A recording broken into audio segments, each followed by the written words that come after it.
joints right here, man, that you play when you feeling down on your isn't right.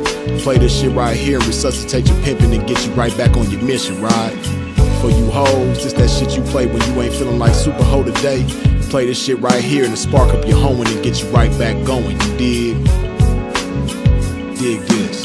Pimps for real, don't mistake it for fashion. The turf that birthed my reputation for mashing was the track with active, attractive hoes. Professional goers that attract the dough. Like magnets to metal, never settle. We scorching them fag bitches pedal for them portions. My whores win it all. Not the ones on the sideline wishing but didn't ball in the guidelines. My bitches did it all. Down 7 below in the snow for dough. Over 120 in the sun for fun. They mash for hours, hooker baths, not showers. Bright and early, down and dirty for the cash and power. They gotta get the cash, the towers, and reach it all to a pimp. In my position, I'm all but exempt. These bras not wimps, I'm like them renegade bitches. BFFs with tricks but never getting paid riches. Grenade bitches, they dynamite, blowing up on the pimpin' and missing when the time is right. But when they life gets strife, they see pimpin' shining bright, but they action is life without. Bitch, one strike you out. Can't stop, won't stop. Poppin' pimpin', nigga, can't stop, won't stop. Smashing on these bitches, nigga, can't stop, won't stop. Poppin' pimpin', nigga, can't stop, won't stop. Smashing on these bitches, nigga, can't stop, won't stop. Poppin' pimpin', nigga, can't stop, won't stop. Smashing on these bitches, nigga, can't stop, won't stop. Poppin' pimpin', nigga, can't stop, won't stop. Smashing on these bitches, nigga. See, that's the difference, nigga. The pimpin' mashin' for these riches, nigga. Nothing like you master magician, niggas. Smoking mirrors with your game, hella extras to reflect the opposite appearance of a lame. Bitches coming from y'all, I can't rock with those. Tender-footed and rooted in them doctor shows. Soft shoe rituals, minute residuals. Papers on life support, your loots and critical. Something I learned about when running my earned route and working with turnouts is murdering burnouts. Cause knocking one of you niggas for a scarred bitch, that's knocking one of you niggas for some garbage.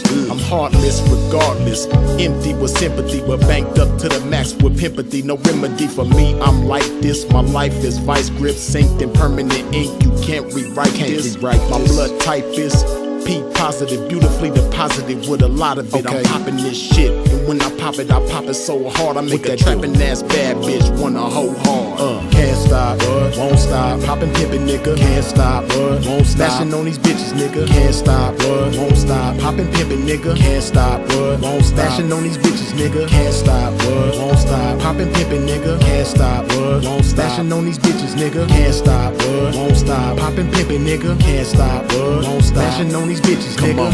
Come on, pimpin', man, pop that shit. Show these sucker niggas they can't stop that shit. Let these hookers know if they wanna cop that shit. Treat the bag like it's hot, bitch, and drop that shit. Dig. And to you hoes, if you ever took a loss, bitch, show these bitches how to bounce back like a boss, bitch. Let them know that the best way to floss, bitch, is reach that paper to some pimpin' hoe and toss it. Can't stop, won't stop. Poppin' pimpin', nigga, can't stop, won't stop. Smashing on these bitches, nigga, can't stop, won't stop. Poppin' pimpin', nigga, can't stop, won't stop. Smashing on these bitches, nigga, can't stop, won't stop. Poppin' pimpin', nigga, can't stop, won't stop. Smashing on these bitches, nigga, can't stop, won't stop. Poppin' pimpin', nigga, can't stop, won't stop. Smashing on these bitches, nigga.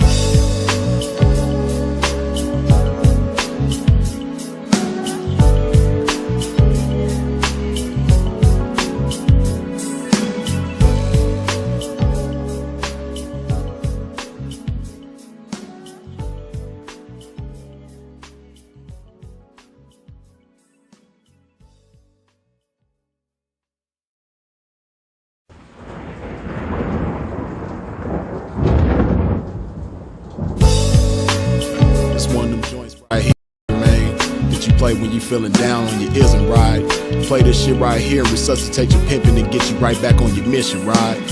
For you hoes, this that shit you play when you ain't feeling like super hoe today.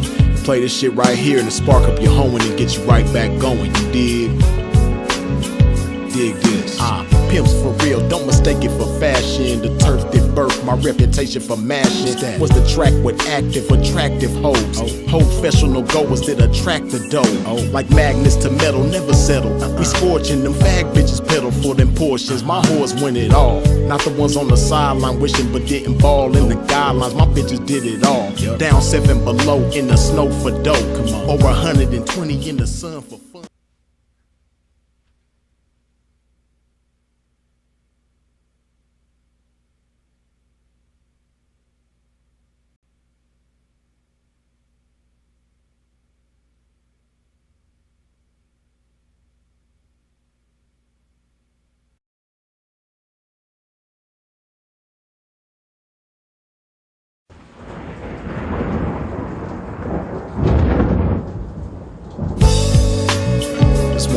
joints right here, man, that you play when you feeling down on your ism, right? Play this shit right here and resuscitate your pimping and get you right back on your mission, right? For you hoes, this that shit you play when you ain't feeling like super hoe today. Play this shit right here and spark up your hoeing and get you right back going, you dig? Dig this. Pimps for real, don't mistake it for fashion. The turf that birthed my reputation for mashing was the track with active, attractive hoes. Professional goers that attract the dough. Like magnets to metal, never settle. We scorching them fag bitches pedal for them portions. My whores win it all. Not the ones on the sideline wishing but didn't ball in the guidelines. My bitches did it all. Down 7 below in the snow for dough. Over 120 in the sun for fun. They mash for hours, hooker baths, not showers. Bright and early, down and dirty for the cash and power.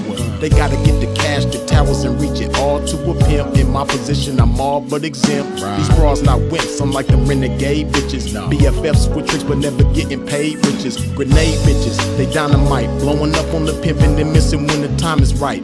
But when they life gets strife, they see pimpin' shining bright, but they action is life without. Bitch, one strike you out. Can't stop, won't stop. Poppin' pimpin', nigga, can't stop, won't stop. Smashing on these bitches, nigga, can't stop, won't stop. Poppin' pimpin', nigga, can't stop, won't stop. Smashing on these bitches, nigga, can't stop, won't stop. Poppin' pimpin', nigga, can't stop, won't stop. Smashing on these bitches, nigga, can't stop, won't stop. Poppin' pimpin', nigga, can't stop, won't stop. Smashing on these bitches, nigga. See, that's the difference, nigga. The pimpin' mashin' for these riches, nigga. Nothing like you master magician niggas. Smoking mirrors with your game, hella extras to reflect the opposite appearance of a lame. Bitches coming from y'all, I can't rock with those. Tender-footed and rooted in them doctor shows. Soft shoe rituals, minute residuals. Papers on life support, your loots and critical. Something I learned about when running my earned route. And working with turnouts is murdering burnouts. Cause knocking one of you niggas for a scarred bitch. That's knocking one of you niggas for some garbage. I'm heartless regardless, empty with sympathy, but banked up to the max with pimpathy. No remedy for me, I'm like this. My life is vice grip, synced in permanent ink. You can't rewrite this. My blood type is P positive, beautifully deposited with a lot of it. I'm popping this shit, and when I pop it so hard I make a trapping ass bad bitch wanna hoe hard. Can't stop, won't stop. Poppin' pimpin', nigga, can't stop, won't stop. Smashing on these bitches, nigga, can't stop, won't stop. Poppin' pimpin', nigga, can't stop, won't stop. Smashing on these bitches, nigga, can't stop, won't stop. Poppin' pimpin', nigga, can't stop, won't stop. Smashing on these bitches, nigga, can't stop, won't stop. Poppin' pimpin', nigga, can't stop, won't stop. Smashing on these bitches, nigga. Come on, pimpin', man, pop that shit. Show these sucker niggas they can't stop that shit. Let these hookers know if they wanna cop that shit. Treat the bag like it's hot, bitch, and drop that shit. Dig. And to you hoes, if you ever took a loss, bitch, show these bitches how to bounce back like a boss, bitch. Let them know that the best way to floss, bitch,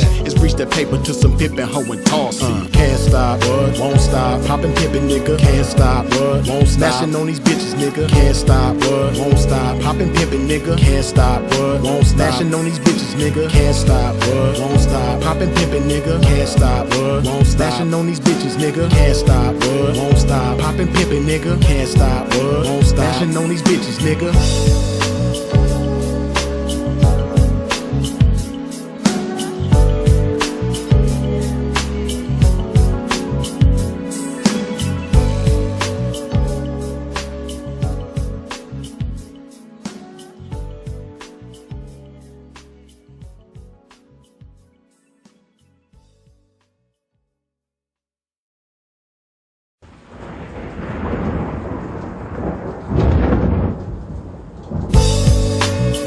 One of them joints right here, man, that you play when you feeling down.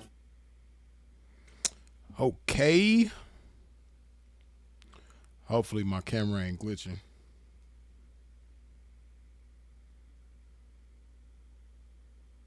Okay, look like my camera is cool. What's happening with y'all, man? Top of it to everybody. Y'all already know what to do when you step into a pimp's domain. Wipe your feet off at the door. Hold on. Give me just a second. Do something right.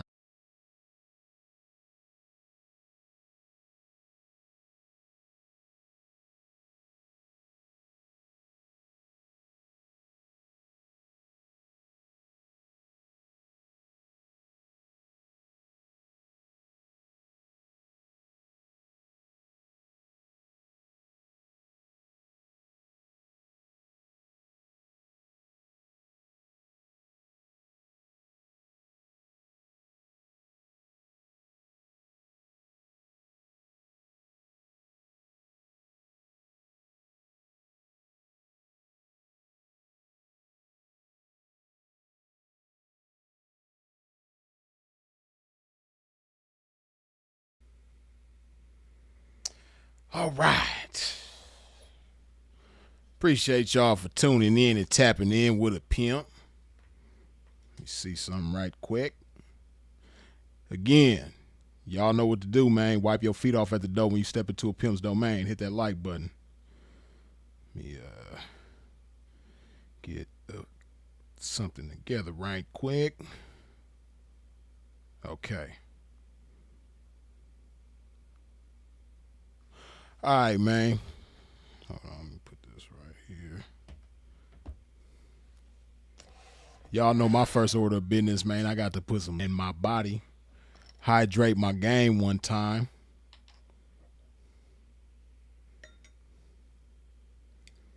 Excuse my delay. That's part of the reason why I was delayed, man, because the pimp didn't have no love, man. I had to run down the street and grab some love right quick. But hey, damn, man, this is always something, man. Let me see if I can fix this right quick, man, so we can get right into it. I see my camera is glitching, and hopefully this will fix it.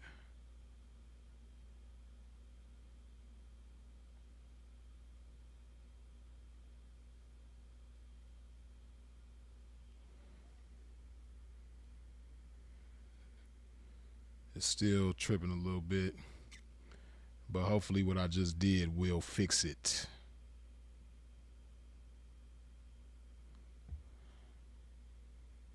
Okay. Cheers to the game.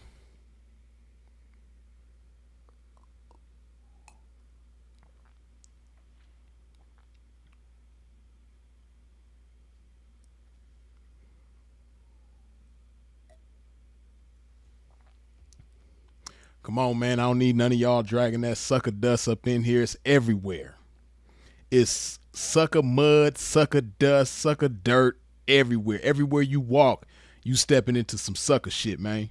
I'm talking about every piece of the earth that you can cover got sucker shit over it.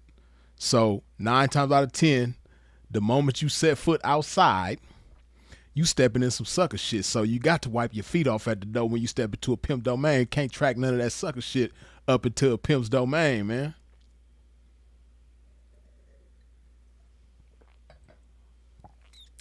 Excuse my pimping for being absent for the time that I've been absent, man. You know, as the title suggests, I had to remaster my pimping. Now, you got certain old albums that are classics, but because technology has gotten better, the quality of sound has gotten to a different standard. So a lot of times, you know, people go back and remaster them classics. It's still a classic, but they just remaster it just to make the sound quality up to par with today's standard. You know, the pimping ain't no different, man. This P don't stand for perfect, and the P don't stand for pimp god. Man, this is really bothering me, this glitching thing, man. I don't know what that shit is about.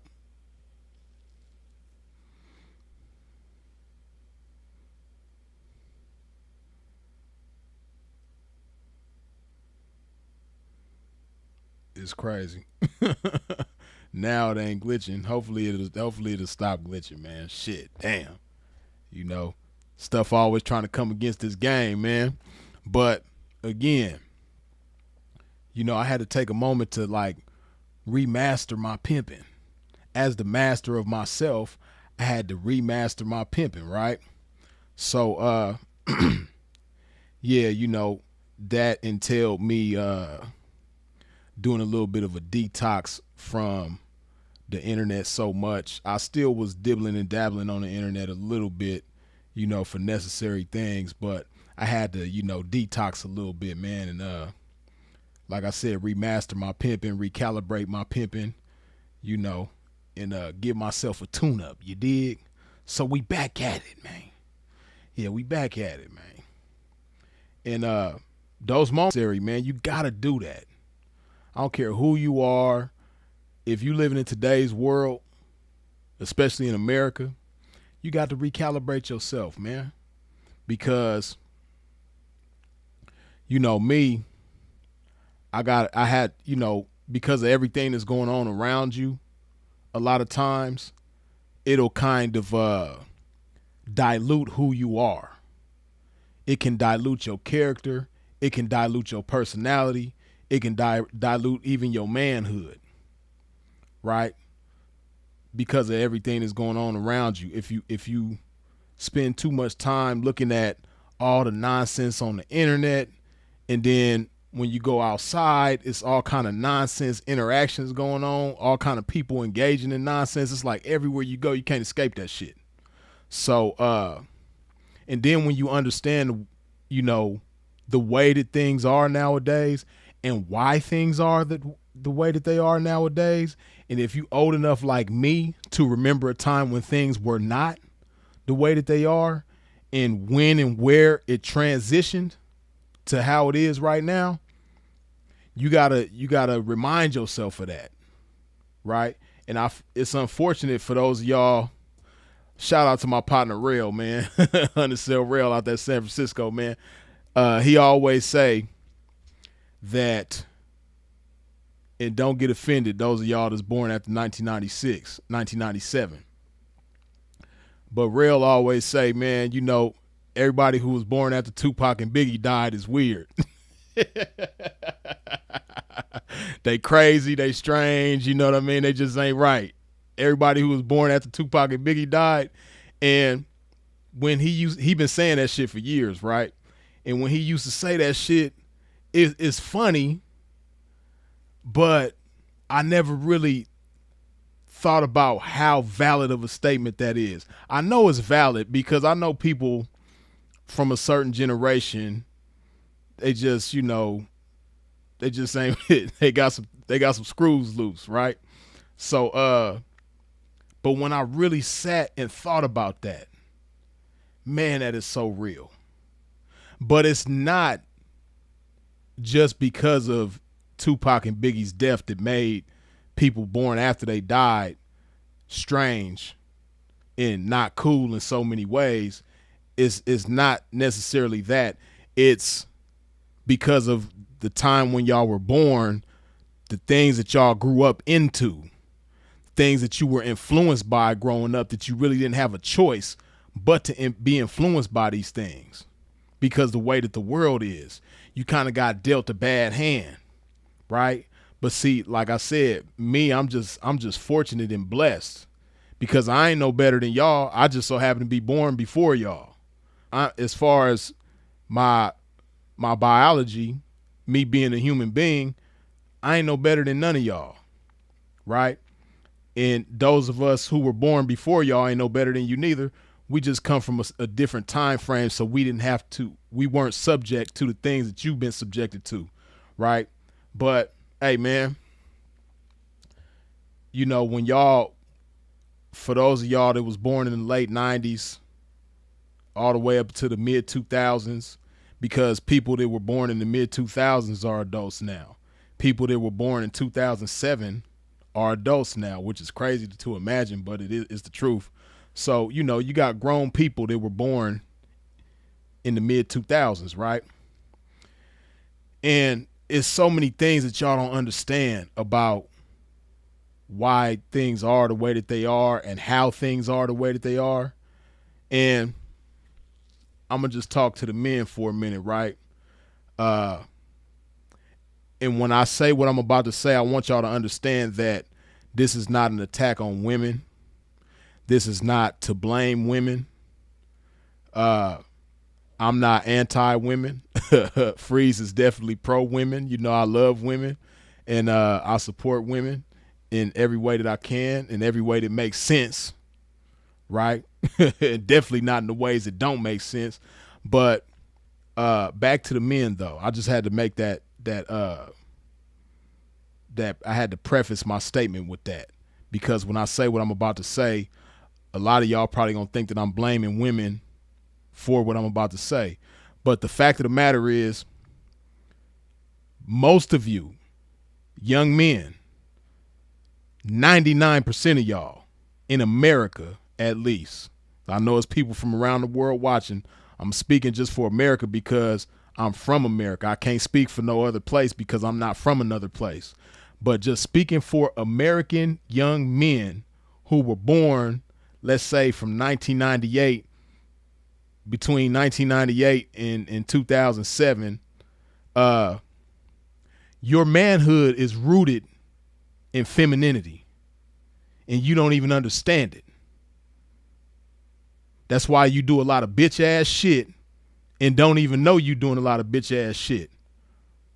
That's why you support a lot of punk shit and don't even know that you supporting punk shit, encourage punk shit and don't even know that you encouraging punk shit, because your manhood, or what is supposed to be manhood, is rooted in femininity. Women is crazy, man. Women have been granted a power that they never should have had. And it's just the truth, right? And because of that power that women have been granted, women don't even understand the power that they have. They don't even understand how they influence things to be the way that they are. Women don't even understand how they influence these men to be busters and suckers and lames like they are. Women don't even understand how they influence that, but they strongly do, right? A lot of things that guys do nowadays are things that are womanly, from the smallest little things, right? And there's so many different influences, right? Like for instance, so let me break down when the change took place, right? When the curve came around, it started around 2012, right? When all the womanly feminine influences became dominant to the point where it wasn't enough strong dominant male influences out there, in the world, right? It started around 2012. 2012 is kind of when it started. By 2016, the floodgates was open and women just controlled just about all influence in America. And, men kind of took a back seat to it, right? The majority of men.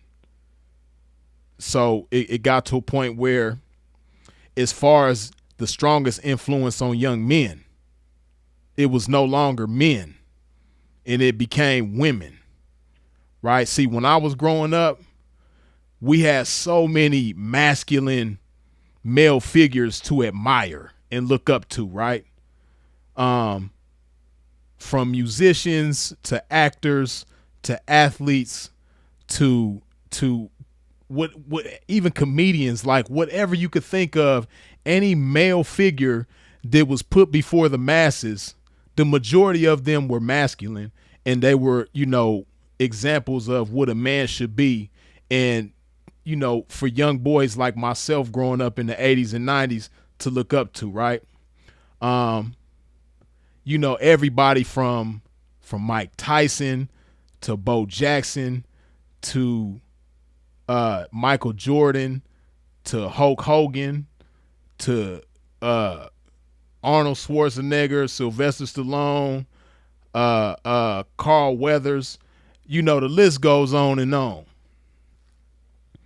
It was just so much masculinity that was put forth to influence us, right? And it was a balance, because on the same token, you had enough ladylike feminine influences out there to influence the young women coming up during that same time, right? So it was a balance. And because there was a balance, men grew up, or young boys grew up wanting to be men and do what men do and be like men. Young ladies growing up wanted to be like women and do what women do and be what women were, right? But it's not like that anymore. Everybody wants to be a woman. Everybody is doing what women do, even the guys. Y'all just don't know it because you don't know anything else but what's going on right now. You don't have a different point of reference like us older people do. But then again, it ain't just y'all, because it's some people my age that are falling victim to the shit too, and trying to be like women and do what women do and all this shit, because it's a lot of people that are my age, some even older, who never identified themselves, who never figured out who they were, who never learned themselves as men, right? It's a lot of guys that are older that still have an adolescent mindset, and they find themselves in this world where it's, you know, the temptation to be a sucker, the temptation to be a coward, temptation to be a lame is just so great, and it feels so good. They can't resist it. They don't have the integrity to guard them from these influences. See, me, I can't be influenced to do shit that bitches do, because my integrity, my manhood is going to keep me from that. My manhood is going to stop me before a thought can't even enter my mind to do some womanly type shit, because my manhood is going to stop me. But a lot of y'all don't have that are young, and then a lot of y'all that are older don't have that shit neither. It's dudes 50 years old who never learned themselves, and now they have social media to create an identity for themselves that they never was able to create in times past, that they always wanted. Whoever they wanted to be in the past that they never was, they could be that now, right? If you 50 years old and you wanted to be a gangster back in the days, but you was just a coward, you was getting chased home from school, bullied for your lunch money and all that type of shit, but now you 50 years old and you grew up around gangsters, you had some gangsters in your family, so you understand gangsterism, right?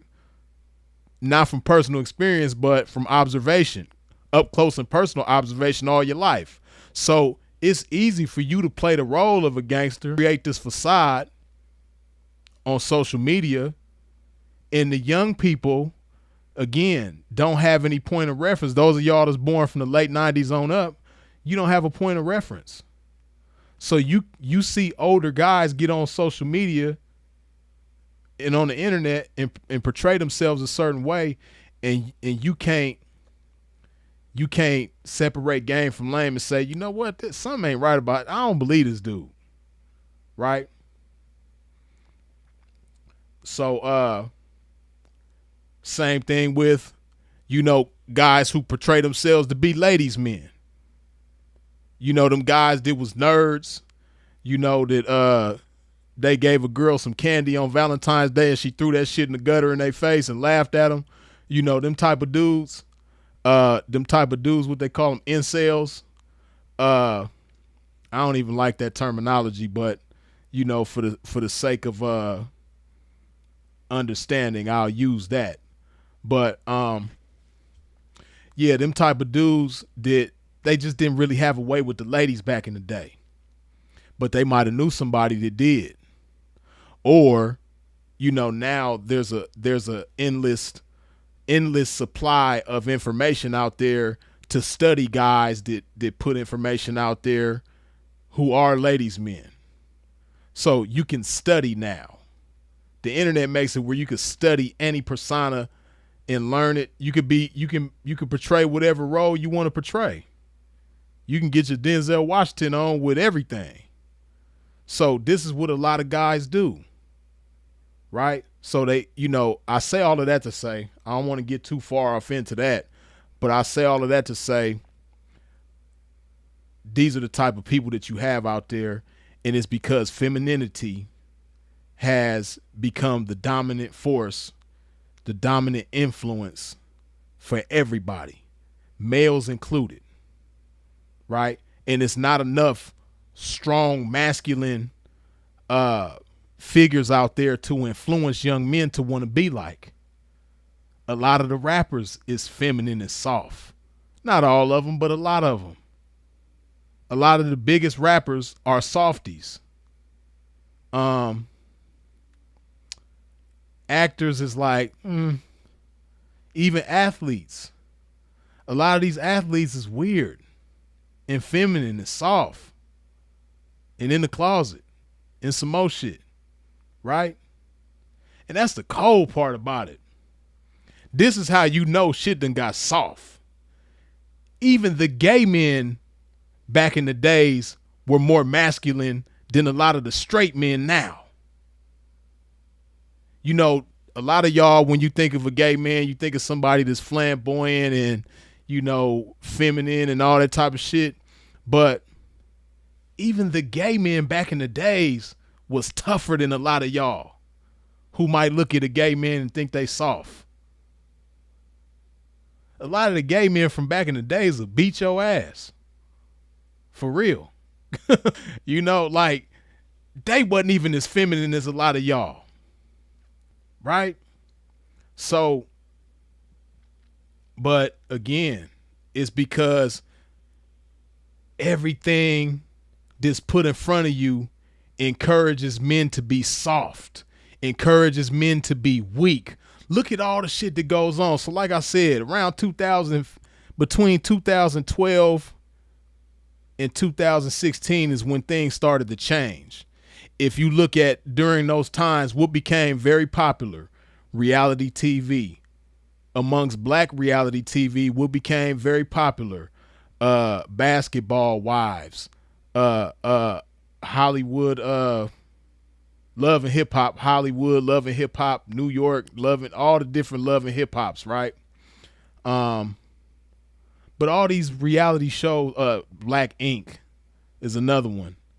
But all of these reality shows became popular, right? And one thing that they all had in common was that the guys on them shows was busters. How many times you done seen on Love and Hip Hop and Basketball Wives and all them shows where the woman will slap their man or throw a drink in his face or just belittle his, you know, undermine his manhood in so many different ways, and the man just sit there like,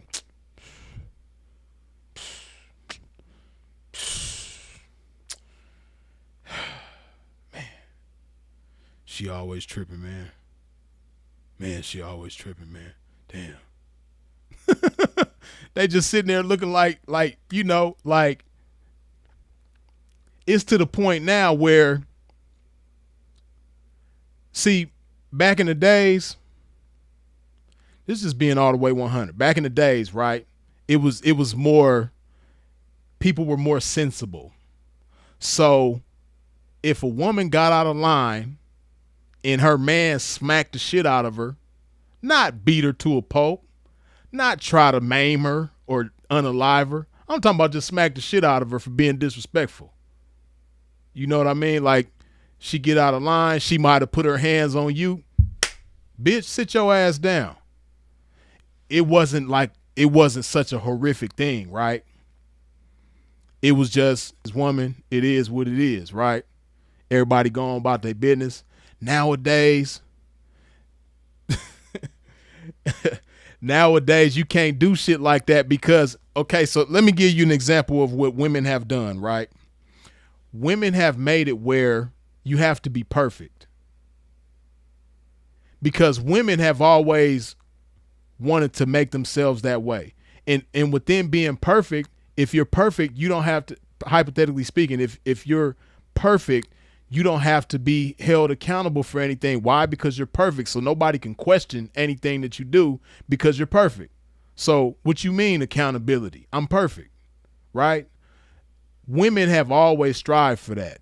Women have never been, well, I ain't gonna say never. Women were more accountable back in the days, but as far as, you know, presenting themselves in the image of perfection as much as possible, that is something that women have always wanted, right?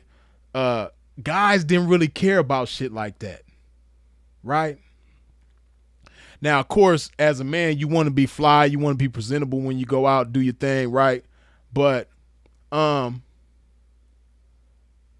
Women made it where you have to be perfect.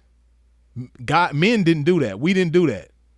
Women made it where you have to be perfect now. You can't make mistakes. You can't blink your eyes too many times. You can't inhale and exhale too many times. You have to be perfect. And women made it that way, not guys. Right? To the point now where all these dudes getting taking Ozempic and shit, like, come on, man. That's for women. Ain't no damn man supposed to be taking no damn Ozempic and all this shit, man. Dudes out there getting fake abs and fake stomachs and fake muscles, getting the Arnold Schwarzenegger body kit put on them and all this type of shit. That's women doing that. And look at how women influence men to do feminine shit. Ain't no man got no business doing no shit like that. And, you know, women within that, again, there's no accountability because women took that away. And along with no accountability, there's no scrutiny, which means you can't question anything. And if you do question anything, guess what? You a hater. Women did that. See, all you dudes, when you do some shit and an older man try to check you about some shit and you calling them a hater, women did that to you. See, a young man is supposed to be able to listen to another man. You're supposed to be able to listen to a voice of reason, right? See, my generation, not everybody, because everybody ain't perfect, but in my generation on back, it was more common for a young man to just, you know, when he hear an OG speaking, he just close his mouth and listen. And not just listen, you know, out of respect, but really listening to understand so he could soak up game and be a better man. But nowadays, if somebody question you about something or check you about something or tell you you doing something wrong, they're a hater. You know? And I got to say this, right? You know, I ain't really into the politics and all that type of shit, and I don't vote. I don't give a damn about voting. To me, that shit is all rigged anyway. You know, they be knowing who's going to be who and what's going to be what before, you know. That's my theory. I don't believe none of that shit. I think, especially in today's times, maybe back in the days, it probably meant something to vote and do all that shit, but I don't believe none of that shit. Now, everything is real. Everything is WWF or WWE. Everything WrestleMania now. But this is what I will say. A lot of people got a lot of bad things to say about Donald Trump, right? You know what I love about Donald Trump? Donald Trump is a man, unapologetically, and can't nobody take that from him. You might say he's a this or a that. He hates these kind of people. He's irrational this way. He's a bad president that way. One thing you can't take from Donald Trump is that he is a man and he lets his nuts hang and he don't give a damn who got what to say about it. Donald Trump is going to be himself unapologetically. He is a man. And that's one thing I can respect, because just calling a spade a spade. Again, I'm not really into the politics. I don't really care. To me, no president is better than the other. They all pretty much the same to me, because they just a spokesperson for the shit. They really don't control everything like people do, like people think they do. But what I like about Trump is the same thing that I dislike about Joe Biden and Barack Obama.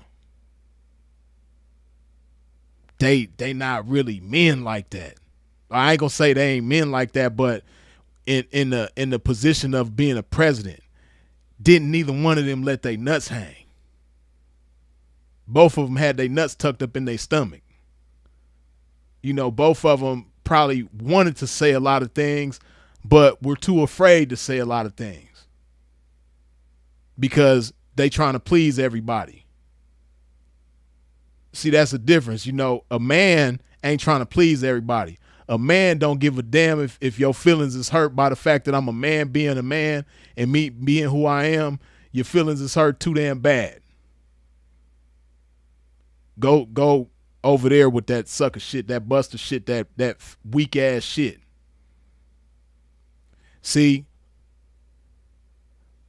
again, whether or not he's a good president, I'm not here to talk about that. I don't even get into that. Again, I don't. That shit don't. That shit is fake to me. All that shit is fake. The presidency, the government, like the positions and all that shit is rigged. But I'm just talking about on some man shit. Donald Trump is a man. And I like the fact that he is just like forcing manhood in y'all face. The same way women force femininity into our faces. But they just did it in a much more subtle way. But that's what women do.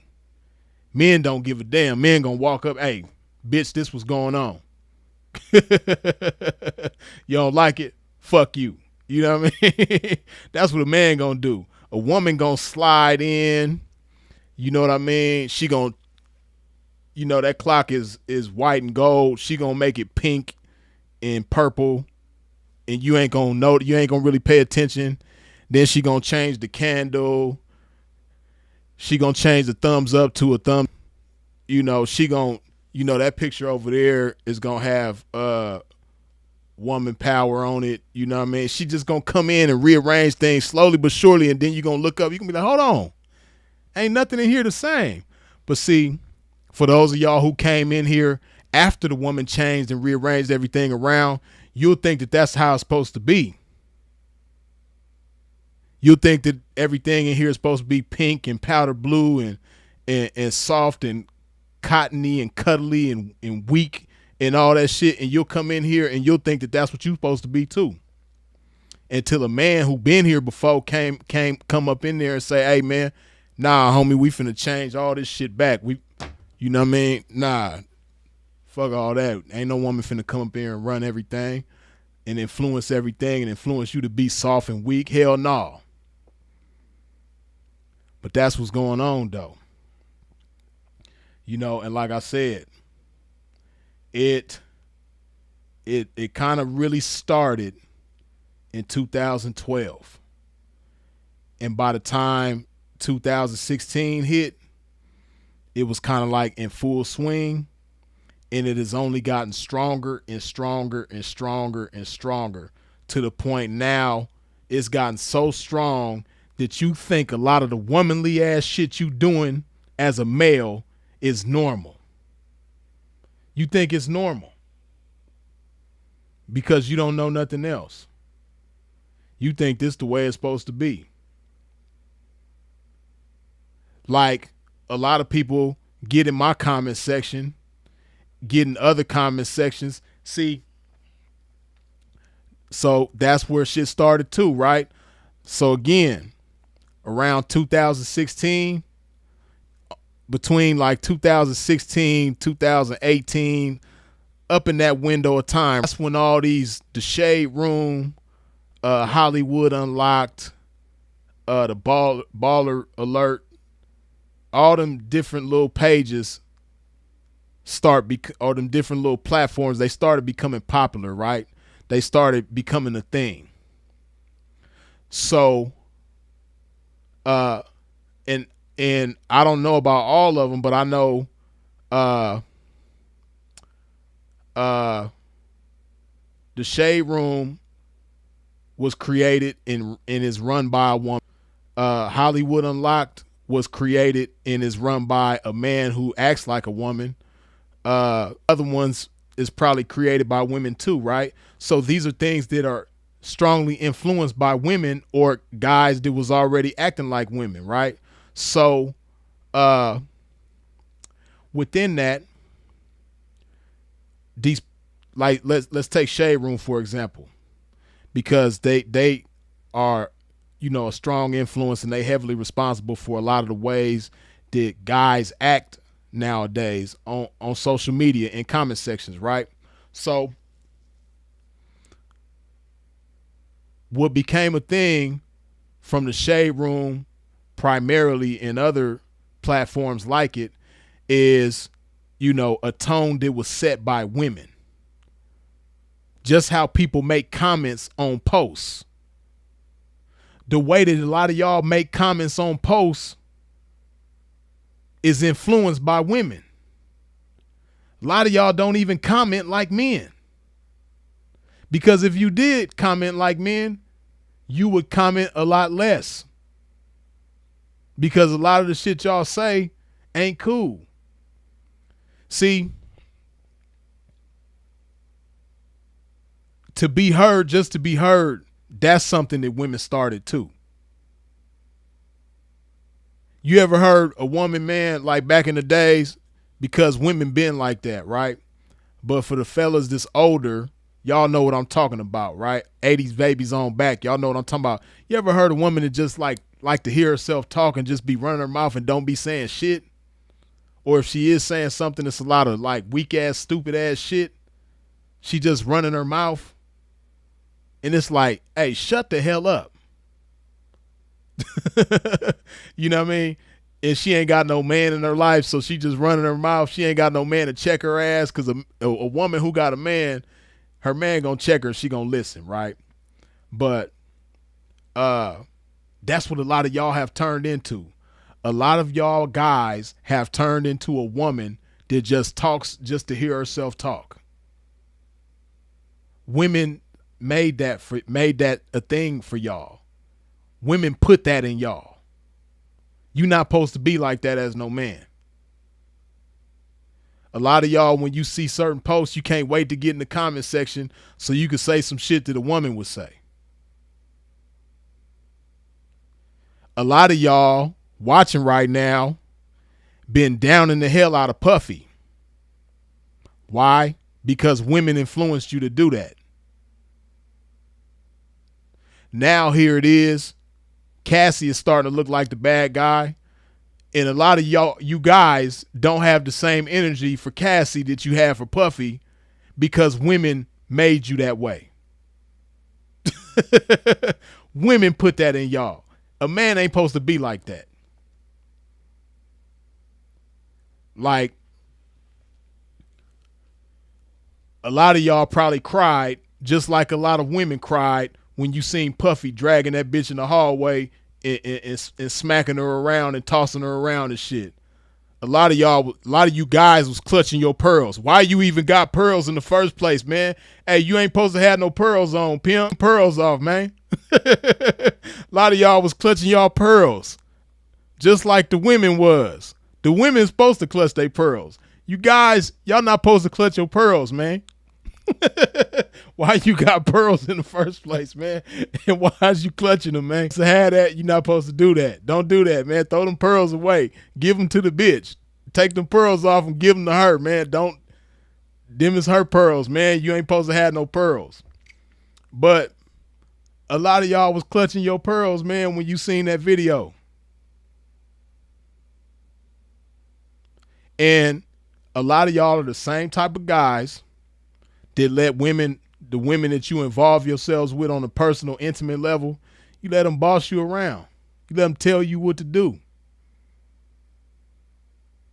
Because women made masculinity toxic to the point where a lot of you guys use that terminology.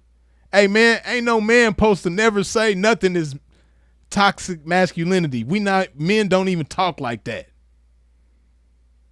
We didn't come up with that shit. Women came up with that shit, and it sounded smart to you, and you said, damn, toxic masculinity, damn, that's some cold shit. Damn, my masculinity is kind of toxic. I probably do need to dilute it and turn it down a little bit. I do need to, let me put some let me put some love in my masculinity, man. Let me water my masculinity down a little bit, you know? Nah, man. There's no such thing as toxic masculinity. How is masculinity toxic?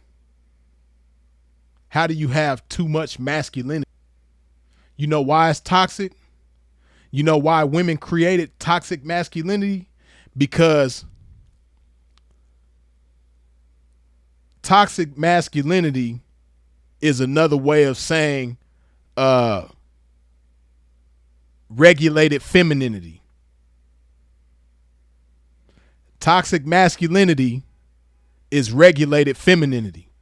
So whenever you hear a woman say that something is masculine and toxic, what they're saying is that that's something that could regulate femininity, which femininity needs to be regulated, obviously, because, you know, we got all these soft ass dudes out here because femininity has no regulation to it in 2025 and hasn't had no regulation to it for a long time now. But that's what that is. So women tricked you into thinking that masculinity was toxic so that you won't even have the mindset to regulate them. And, you know, real women who are in tune with their femininity, they understand that femininity needs to be regulated by masculinity. And, you know, for a lot of women who aren't in tune with their femininity, when they hear regulate femininity, they think and control femininity. And that's not what it is. Just because femininity might need to be regulated doesn't mean that, you know, the masculinity in the picture is trying to control it. No.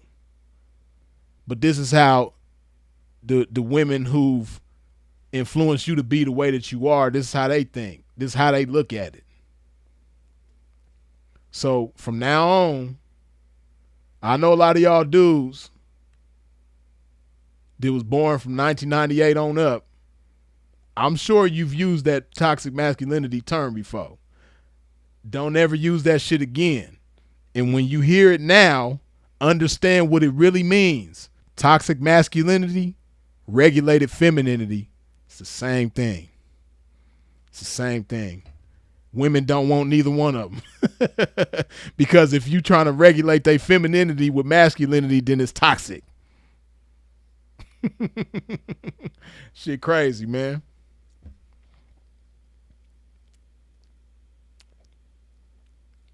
Listen, it's 143 of y'all up in here right now, but only 128 of y'all done wiped your feet off at the door when you stepped into a pimp's domain. Do a pimp a favor. Wipe your feet off at the door when you step into a pimp's domain. Hit that like button.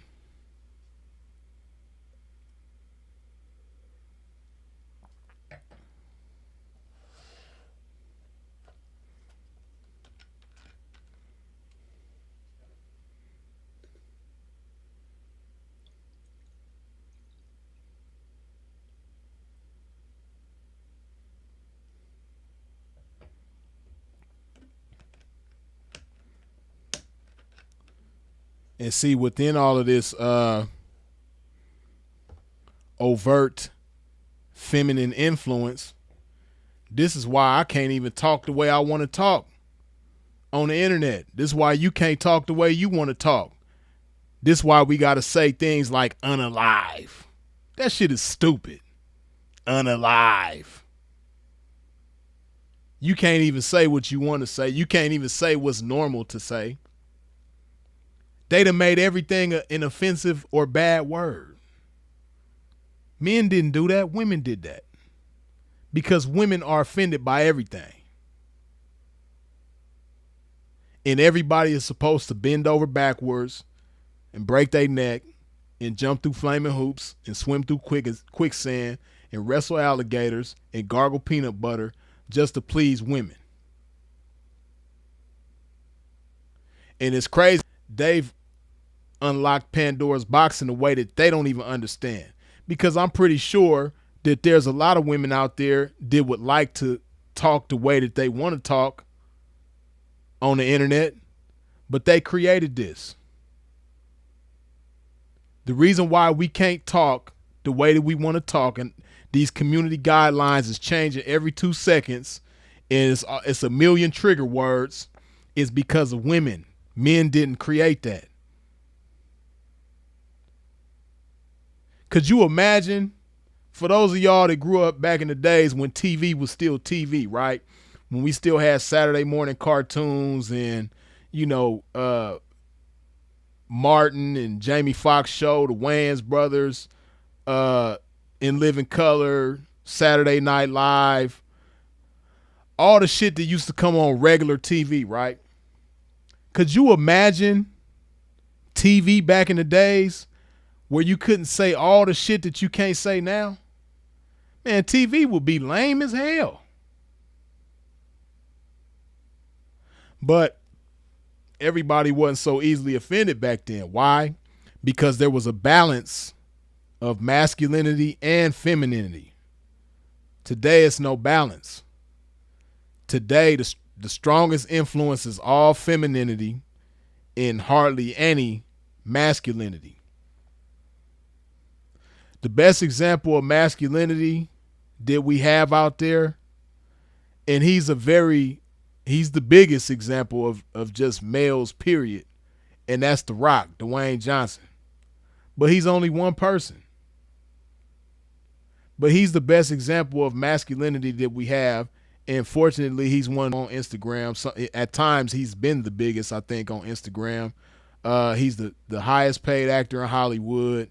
You know, got his hands in all kind of stuff. But it used to be a whole bunch of Rocks. It used to be a whole bunch of Dwayne Johnsons. Now it's just him and, like, you know, nobody is on that level. You have other examples of masculinity out there, you know, like David Goggins. I like David Goggins. Shout out to him.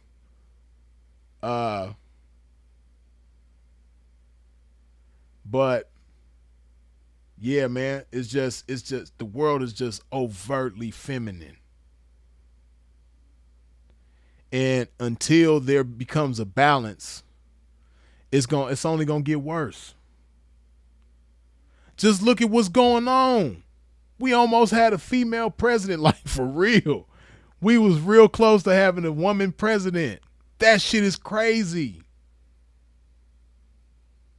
I know it's certain older women out there, grown ass women, that don't even want no damn woman president. Real women don't want that shit. Ain't no way in the world that's supposed to be. And now it's like, man, women done watered everything down, man.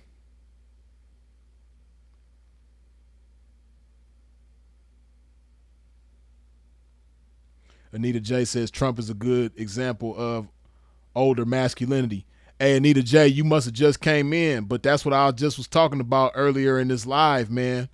What I like about Donald Trump is the fact that he's an unapologetic ass man. And he don't give a damn what nobody think. He gonna do what he gonna do. He gonna say what he gonna say. He ain't gonna backpedal. You notice that? See, women did that. Women made it where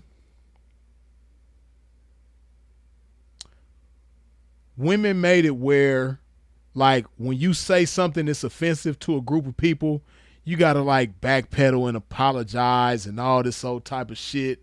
Like Cannon said what he said. He had to backpedal and apologize.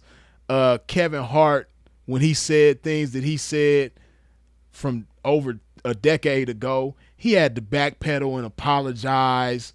You know, it's like whenever people say something that's offensive to the wrong people, they got to apologize and all this shit. Man, that shit didn't even exist back in the days, but women did that. Women made it where, in order for you to protect your investments, that's toxic. You know what I mean? If you want to talk about something that's toxic, just think about that. How many people have lost, like, for instance, Donald Sterling is the most vivid example in modern times, right? Donald Sterling lost an NBA franchise, $1 billion business, because he said one word. He was recorded saying one word one time, and he lost $1 billion business. That's crazy. But women did that. And that's something that is offensive to my people. Right? Donald Sterling used the N-word. Somebody recorded him. As a result, his NBA team, his business was taken away from him. The word that he used is offensive to my people. But do I think it's that big of a deal where he got to lose his business? No. Do I want him to lose his NBA team? No. Because guess what? He ain't the only one. He just got recorded. You think he the only NBA team owner or major league team owner, period, from any sport to use the N-word? Hell no. You think Puffy is the only person who put his hands on his woman? Hell no. Like, it's crazy, man. But this is the world that we live in. And, you know, again, like I say, women made it that way. And for those of y'all who came in late, let me rewind it all the way back to the beginning of this live when I said,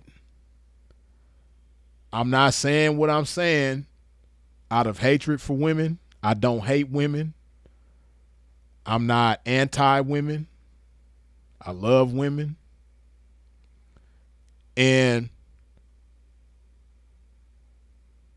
women themselves, even though they made things this way, they couldn't even have predicted the world becoming what it is now when they started this shit.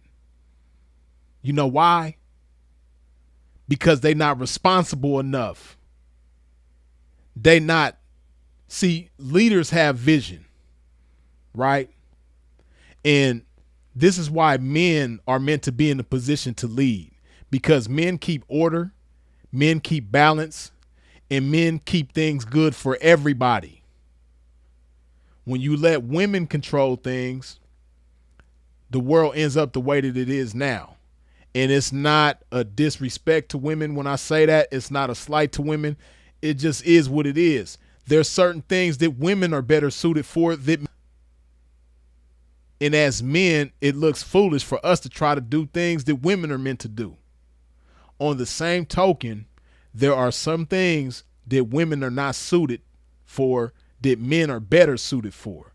And that's leadership, especially when it comes to a society. Women are not meant to lead a society. And when they have the strongest influence, they might not necessarily be leading in the sense of, you know, being the president or being the head of the country or anything like that. But women are leading the world as far as influence goes, influencing things to be the way that they are. They definitely running the world when it comes to in that way. Women have a much stronger influence and impact on everything going on in the world right now. Men don't even hold a candle to that shit. So, but again, women couldn't have, when women started this shit, they couldn't have even predicted the world becoming the way that it is right now. And a lot of the shit that women complain about, men are trash, men are weak, men are this, men are that. You started this shit. You made these men. You made these men the way that they are. And I know you don't understand that. You don't realize that. And another woman ain't gonna tell you this shit. And if she does tell you this shit, it's because she heard a man say it first. Didn't come from her mind. So this shit, you know, it's only gonna get worse, man. But like I said, women couldn't have predicted it. And, you know, I'm pretty sure some men predicted it, but again, see, I just know men, right? And a lot of this shit started within the Obama administration. And Obama is a man, right? And I'm pretty sure that Obama agreed with a lot of things outwardly that he most likely didn't agree with inwardly. But because of the pressure of his position as the president, he got to go along to get along. He got to agree with certain buster ass, punk ass shit that he don't want to agree with for the sake of pleasing people. Because as a president, you kind of like, to a certain extent, got to be a people pleaser. Again, that's why I like Donald Trump, because he's not a people pleaser. And I can't remember. I'm trying to think of a president that's been like as raw as Donald Trump. I can't really think of one, man. I like that shit. I just like the fact that he is a man. He don't give a damn about who he offends. He talk about everybody in the most not politically correct ways. And he don't give a damn. I love that shit. But back to Obama, he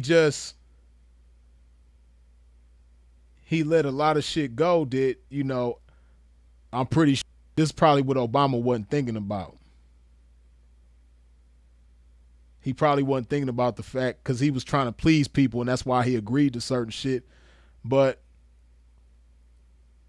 when it comes to certain things, you damned if you do, damned if you don't.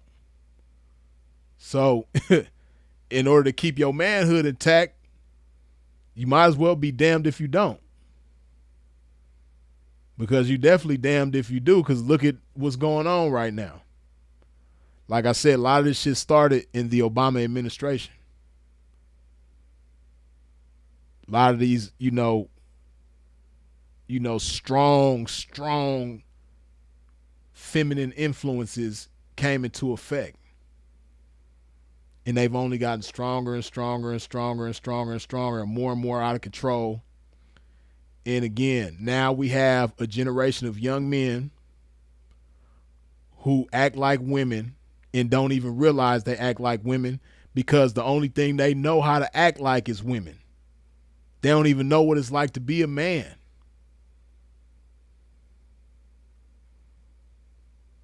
For real. And because women have so much control and so much influence, that's why you see a lot of women trying to act masculine as hell. Because who gonna stop them? Who gonna check them? The guys ain't gonna check them. They don't even have a mind frame to check them. But guys are supposed to be there to check them. But this is why, even with the game, right?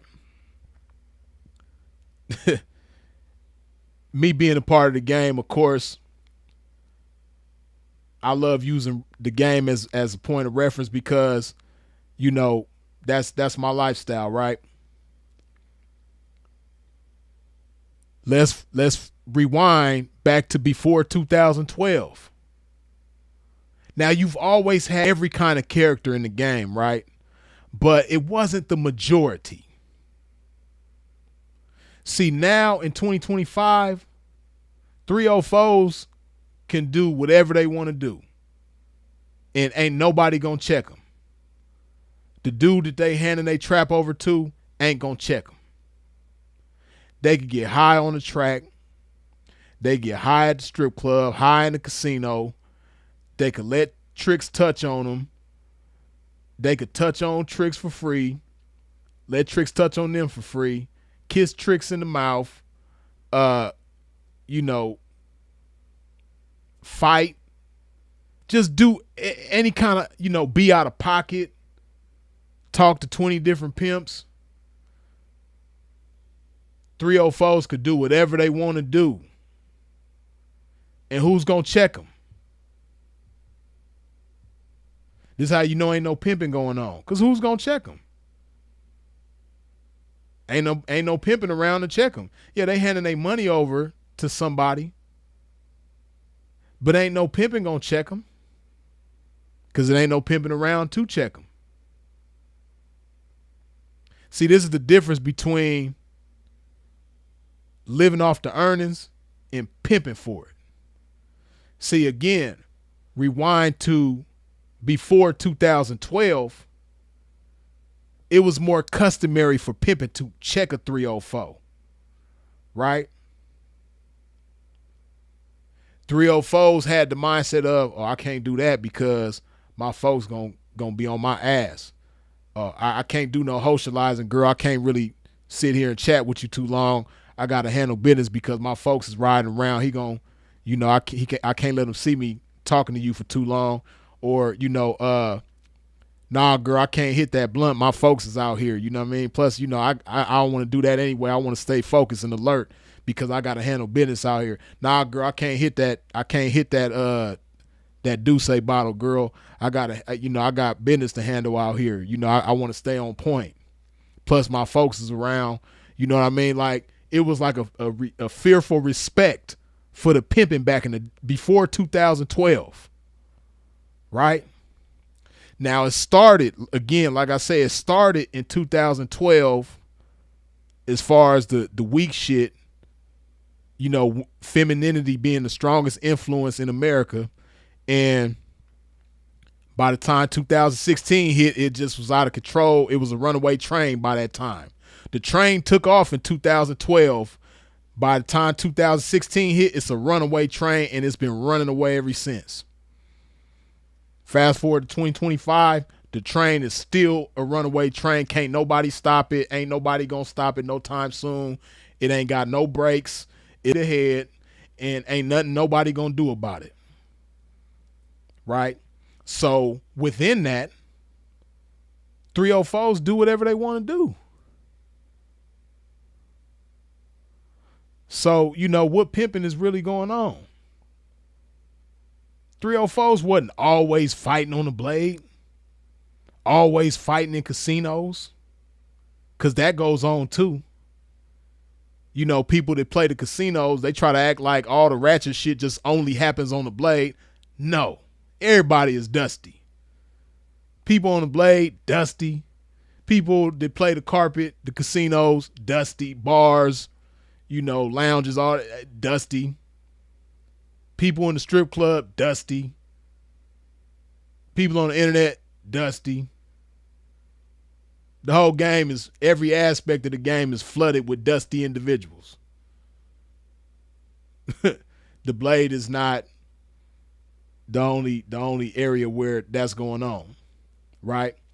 But you know, everything is just out of control because there's not enough strong masculine influences out there to influence men to want to be men or influence males to want to be men. So the only thing they left to be influenced by is femininity. This is why you see a lot of dudes breaking their neck for attention, chasing clout, doing things for the sake of clout.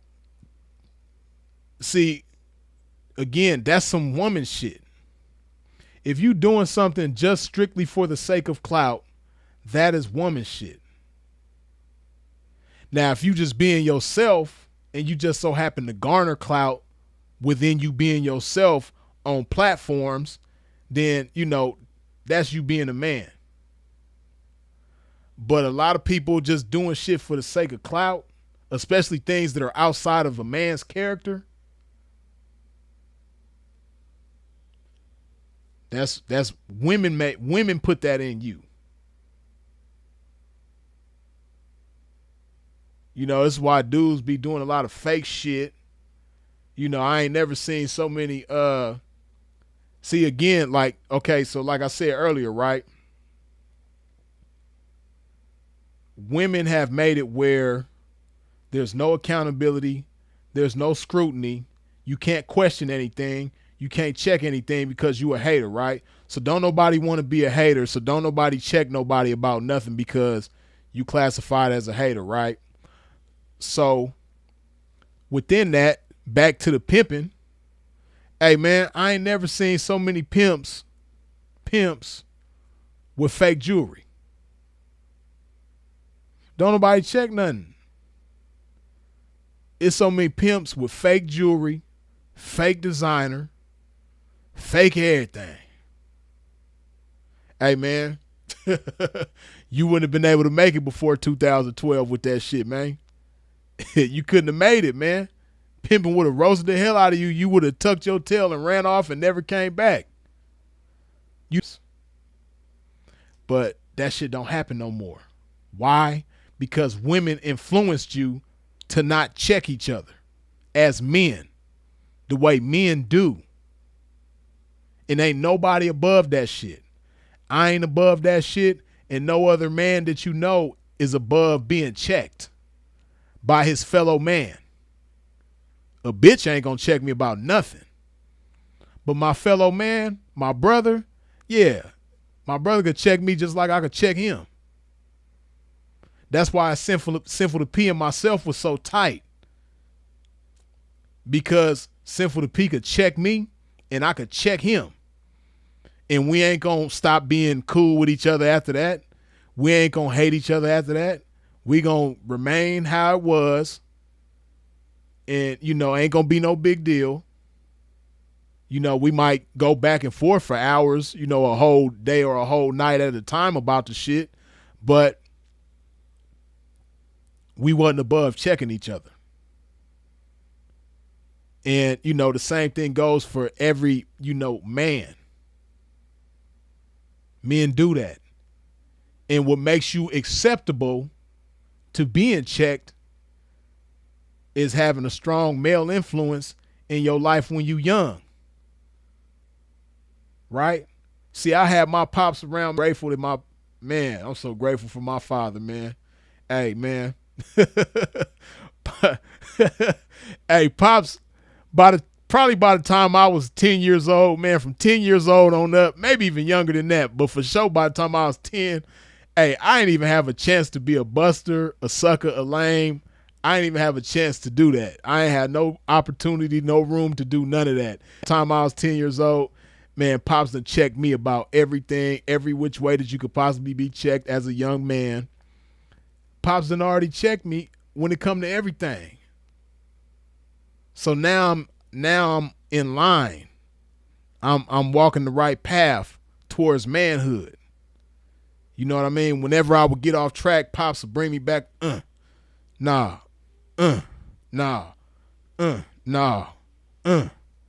Whenever I get off track, Pops will put me right back on that right course of manhood. So like I said, by the time I was 10 years old, Freeze ain't had no chance to be no buster. You know what I mean? It wasn't no room for that, man. I ain't had no choice but to be a man because of who my father was and is. Right? So, but not just that. See, it's just so unfortunate, because for the young men, again, who was born after 1998, you might have had a cool pops in your life or a cool grandfather, uncle, male influences or whatever. But when you go out to the world or when you get on the internet, it's just so much punk ass feminine shit being shoved down your throat, encouraging men to be weak, encouraging men to be soft. A lot of y'all didn't have no choice, man. You didn't have a chance.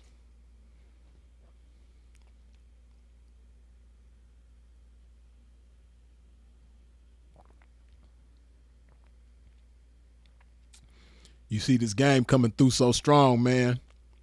Technology trying to come against this shit, but we gonna keep kicking this shit, man. The shit might be glitching. Even on the playback, it's gonna do all this glitch shit. Hey, but the audio is loud and clear. That's all you need to know, man, is that the pimp's message is coming through clear, man. So it is what it is. We gonna keep rocking. And I know this shit,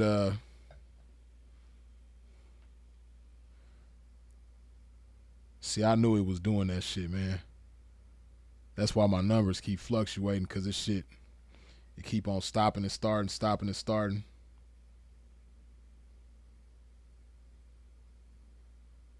Some bullshit, man. Some straight bullshit.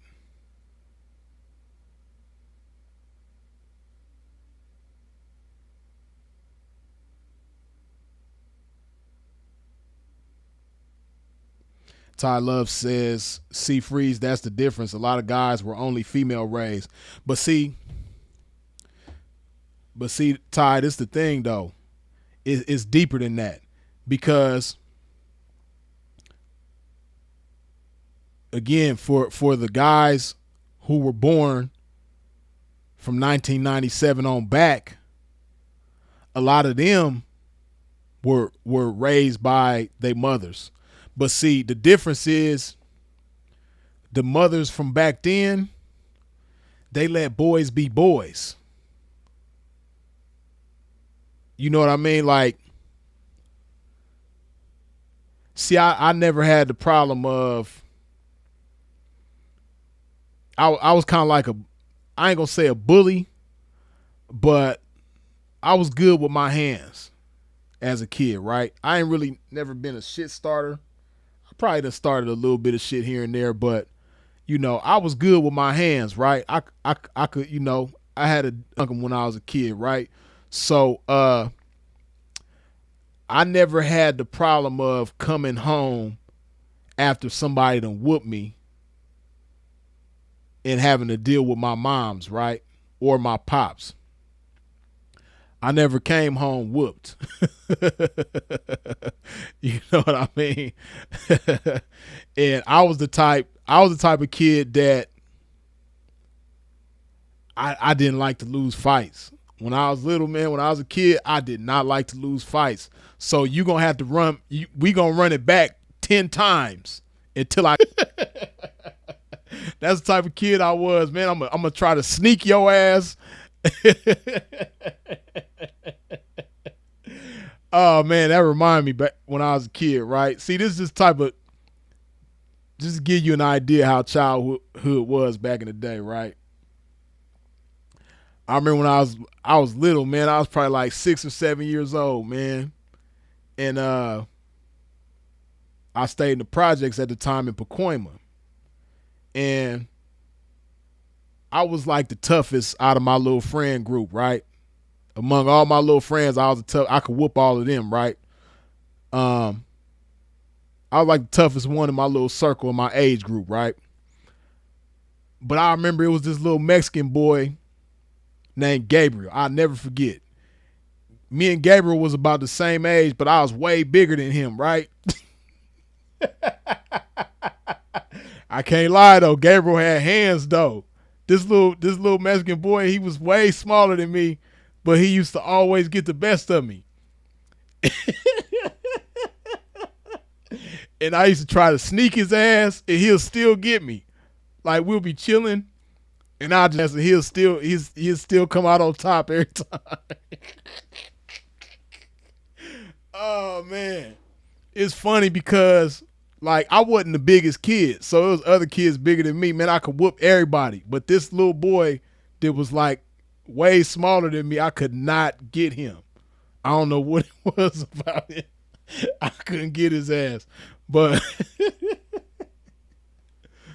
I don't remember if I ever got him, man. We used to fight all the time though because I couldn't get his ass, and I was determined to get him. Like I said, I used to sneak his ass. I used to play dirty and everything. And he used to try to get me. I mean, he would always get me, right?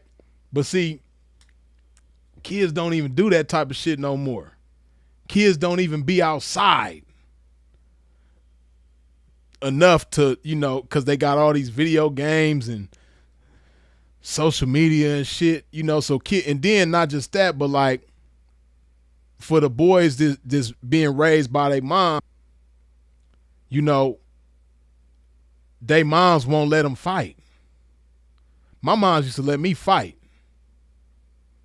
So like I said, I never used to come home whoop. I was always the kid where, they'll come knock on my mom's door and be like, ma'am, Jason put his hands on me again, or Jason punched me again, or Jason beat me up again.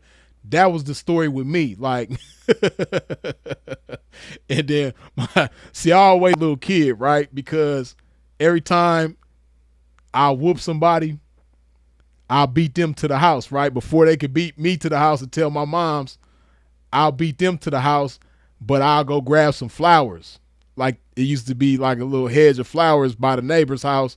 I'll go grab some flowers and come give them to moms. I'll go grab some flowers and give them to moms, and then 5 minutes later, somebody come and talk about how to put hands on them or something, right? So it was just meant to be, man. I was just meant. I had player ways from as far back as I can remember, right? But hey, man, kids nowadays don't even have that type of, experience, and women made it where you just ain't even supposed to fight. You ain't supposed to fight. They could fight, but a man, fighting another man or defending himself, especially their son or somebody they raising, nah. They won't let you do that. So, a lot of people, again, they handle shit like women, man, because the strongest influence in the world today is women. And it is what it is. Erroneous E, good looking with the $5 holla. I think you hit it right on the mark with the lack of balance in society. The yins and the yangs way off, leading to this chaotic society. Yeah, for real, that's what it is, man. And see, because it's off balance, the women or the females don't even understand what it means to be a woman and how to play their role as a woman. Because in order to really understand it, there has to be balance. It has to be a balance of masculinity and femininity in order for women to understand their role and be women accordingly. But again, starting around 2012 with all this punk shit came into play and all this weak shit came into play.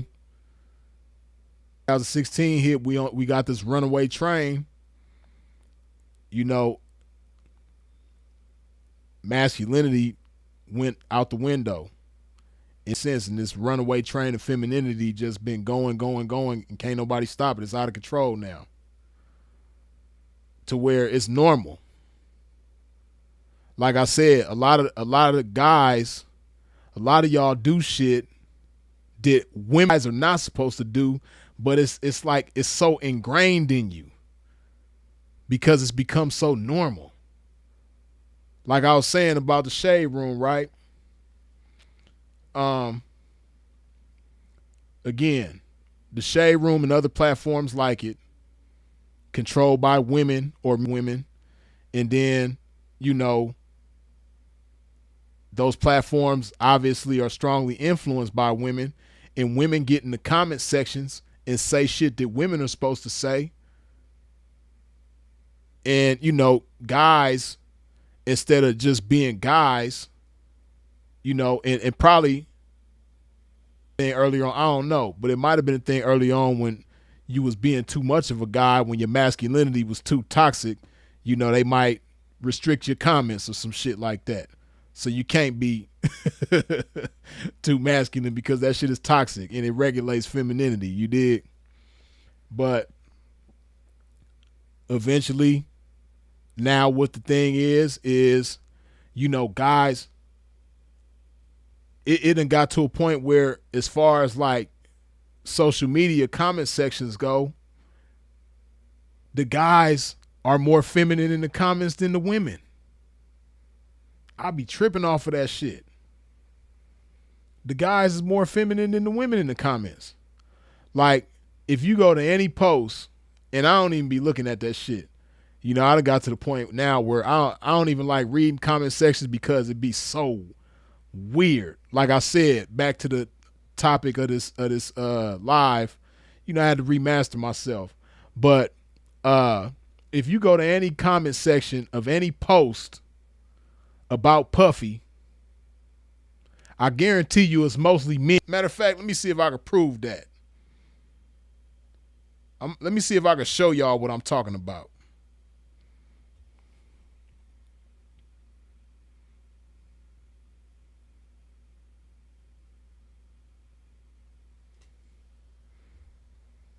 Better than I could tell you. If my internet browser will come on. Why it's not coming on, I don't know. Damn. Shit is crazy.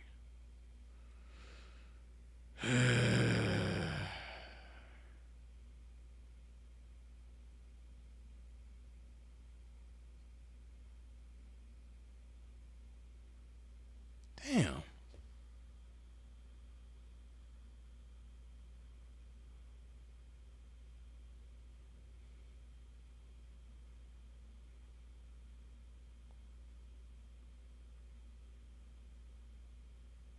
Man, this is crazy.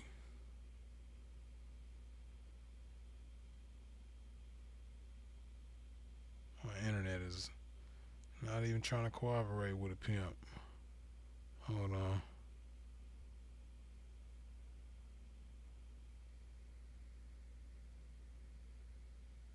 Oh, wait, hold up.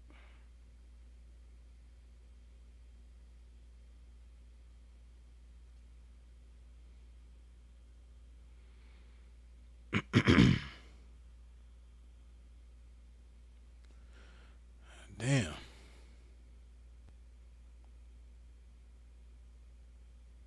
I gotta see what's going on with my shit, man. I don't know if it's the app.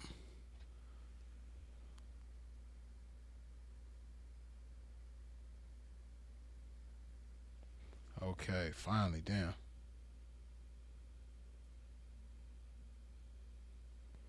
I was trying to prove a point. Nah, Marvelous, I'm trying to open my internet browser so I could show something on here. It's just that my internet is opening, like my computer is like moving real slow. I don't know what's going on with it.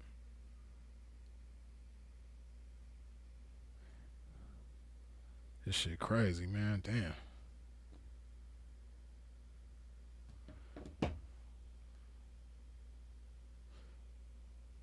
Let's see, man. Okay, y'all almost got the likes looking like the viewers. But if you have not wiped your feet off at the door when you stepped into a pimp's domain, please do so now. Hit that like button. This shit is crazy. I ain't even going.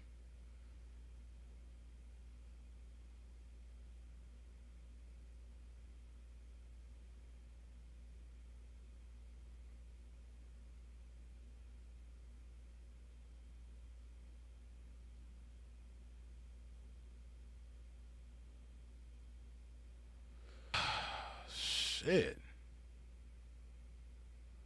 I don't know what's going on with my computer.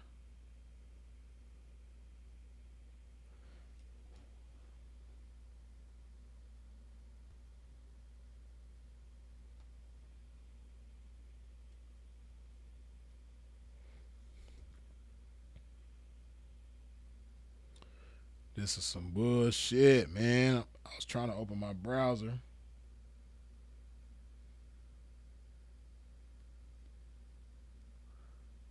Fuck it, I'ma just cause this shit is not cooperating. So we gonna close this. Yeah, close that. This shit true. Okay. We just gonna do it the ghetto way, man.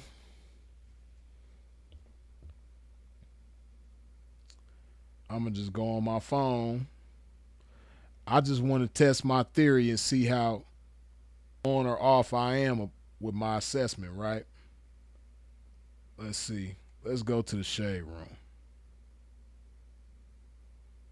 Because they always throwing shade on somebody.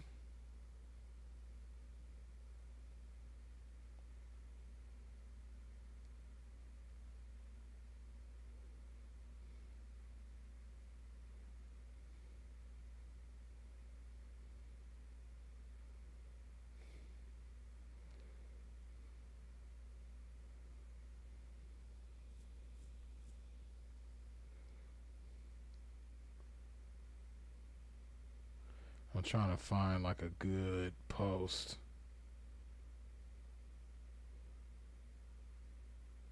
And they ain't said nothing about Puffy. I ain't been on the Shade Room in so long.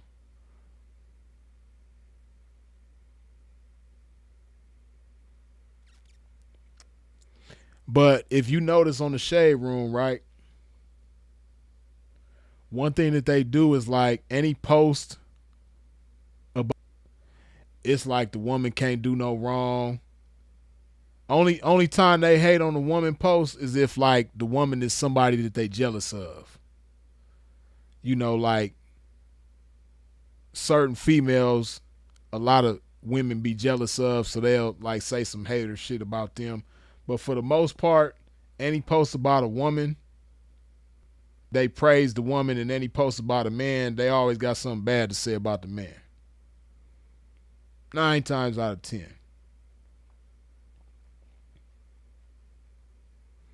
I was trying to find a post about Puffy.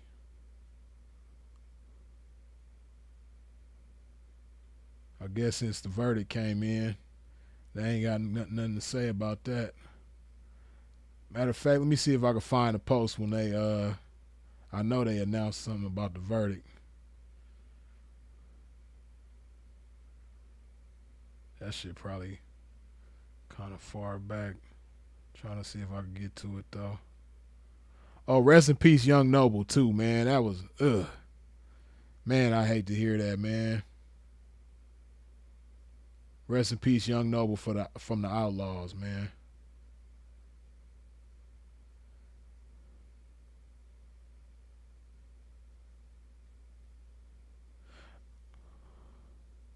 Okay, so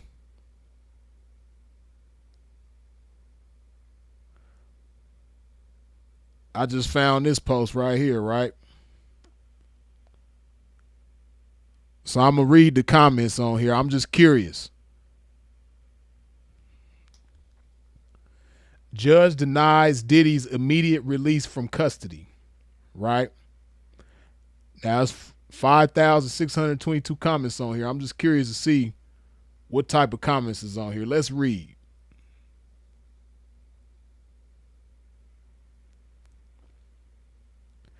God is good all the time. Praying for all victims. That's from a woman. Judge said, psych, you thought it was sweet. That's from a woman. Now, see, that type of shit is expected from women. So I don't even get mad at women when they say shit like that, right? There is a God. At least give the people who testified against him enough time to find safety. That's from a woman. I think that's a woman. Look like a woman.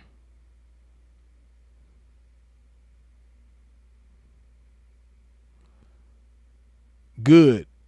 His son out there dancing outside the courtroom for what? And tell Boosie to shut up. That's from a guy. You see what I'm talking about? Guys ain't supposed to make comments like that, man. Poured baby oil on yourself for nothing. That's from a guy. Guys ain't supposed to make comments like that, man.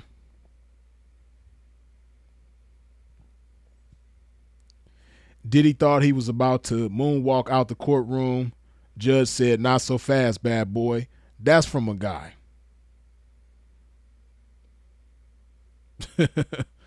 Shit crazy, man.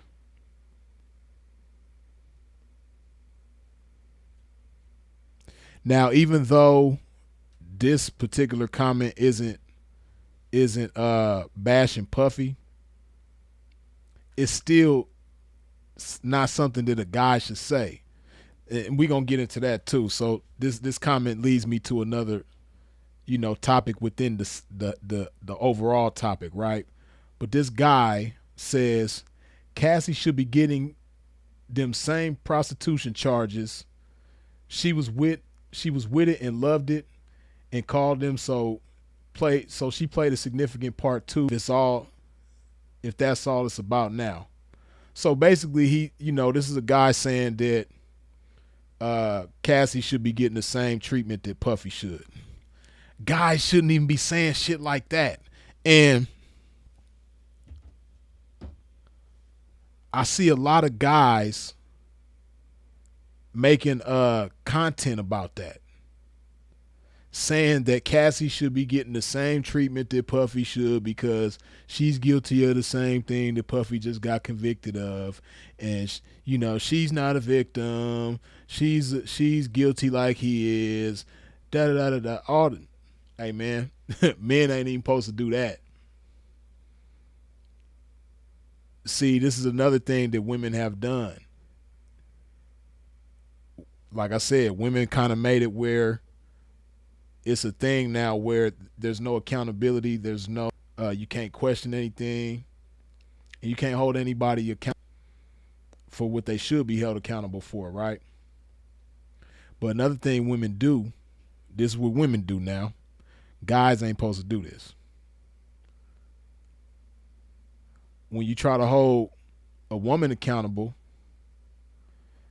a lot of them will immediately say, oh, well, men do this too. If you try to say something bad that women do, oh, men do that too. And now it's become a thing where if women point out something bad that men do, men are like, well, women do that too. Hey, man, we're not supposed to do that. We don't go tit for tat with women. But again, like everything else, women put that in y'all. Women made it where y'all want to go tit for tat, where you want to be petty and all that shit. We don't do that. So just like women, what a lot of you guys are doing is like, oh, Cassie, she did that too, so she should be getting the same charges as Puffy. Put her in jail too. Like, really stop. Just really just stop and think. You a man. Men don't do that. Men don't do that.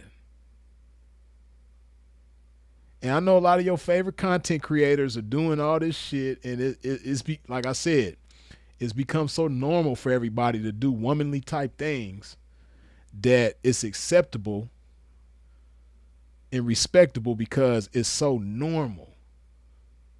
But it's not. It's unnatural for a man to talk like that and think like that. It's not in the nature of a man to do that. We don't think like that. We don't even have them kind of thoughts. Oh, put Cassie in jail too. She guilty too. Yoo-hoo, district attorney, can you charge Cassie too? She did the same thing as Puffy. See, women get on the internet, play detective, man. We don't do that. Guys don't get on the internet, play detective and lock this person up too and do this to that person too. And we don't do that. That's not what we do. But again, women put that in y'all. It's not in your nature to do that. Women made you want to do that. Women influenced you to be that way.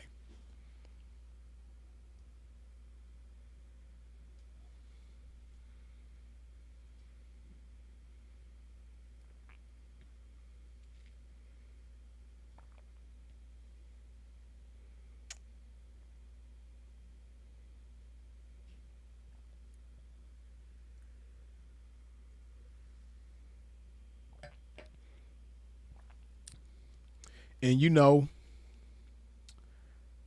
this is another thing women do too, right? Like me, for instance, I just mentioned how there's a lot of content creators out there making content about how Cassie should be locked up too, or insinuating that she should be locked up too because she's guilty of the same thing Puffy just got convicted of, right? Now, because I said that, some people will go back to those content creators and be like, man, Free said this about you. Free said that about you when I didn't say nobody's name, right? But I can say some names, right? This is what men do, right? There's people that I like who do this type of stuff. And it might not even be just with Cassie, but you know, it's people that I like that do this kind of stuff, that say, like, that go tit for tat, like, oh, since men have to be held accountable in this way, then women should be held accountable in this way too. Uh, O'Shea, Duke Jackson, that's love for O'Shea, but he does that, right? Does that mean that I hate O'Shea? No. Does that mean me and O'Shea got beef in these YouTube streets? No. Does that mean I'm gonna stop talking to O'Shea and I'm gonna stop being cool with him? No. I'm gonna still be cool with him. I'm gonna always have love for him, but that's just me calling a spade, right? And you know, I would hope that O'Shea and I have that kind of respect for one another to where if he saw me doing something out of line, they have no problem saying it to me or just period. You dig? And I would respect him for that. And I'm pretty sure O'Shea would respect me for saying whatever I say out of love. MTR. I don't know MTR, mediocre tutorials and reviews, but I like MTR. I watch his content, and he does the same thing, right? He's insinuated that Cassie should, you know, probably, I don't know if he's like outwardly just straight up said it, but he has kind of insinuated that, you know, at least it wouldn't be a bad thing if she got held accountable like Puffy got held accountable because she's just as guilty as he is, right? Does that mean I'm gonna stop watching MTR? No. Does that mean I don't like MTR no more because he do certain things I don't agree with? No. I'm gonna still watch his content. I still like him as a content creator. You know what I mean? He seemed like a cool dude. But see, that's another thing that women put in you guys, right? Women made you guys the type of guys that when you see two people disagreeing with each other, they hate each other. They beefing on the internet now. And y'all will stir shit up. You know, some of y'all have gotten at me like, and it won't even be something that somebody directly said about me, but they'll say something that might pertain to me. And you be like, y'all will get at me like, dang, Free said this. I think they talking about you. Men don't do that, man. Trying to stir up drama and stir up controversy and all this old type of shit. Men don't do that. You know, it's certain husbands, man.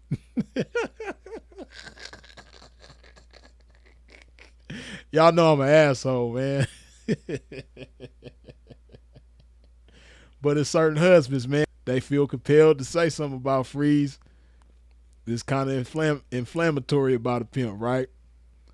But they might not say my name directly. And, you know, some of y'all will get at me and be like, man, Freeze, this husband said this about you.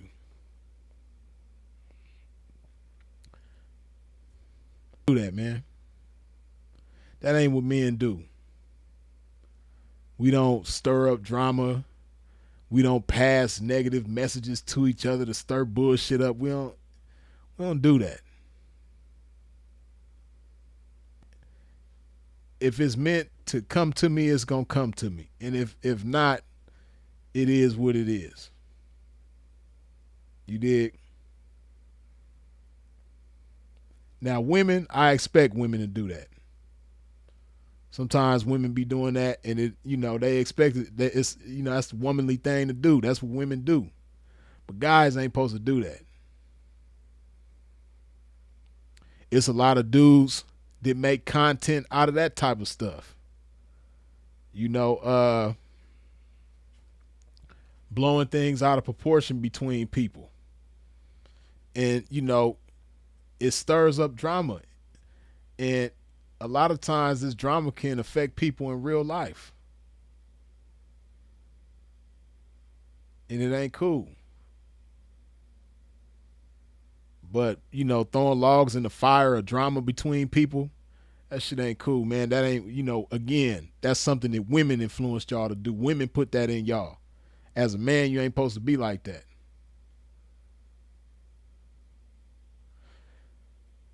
See, because this is the thing, right? Like me, I'm the same person everywhere.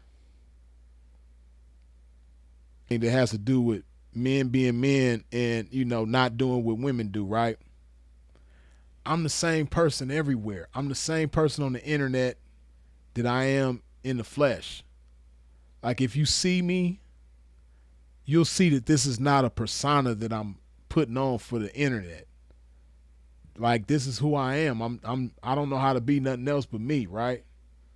And I'm unapologetically me.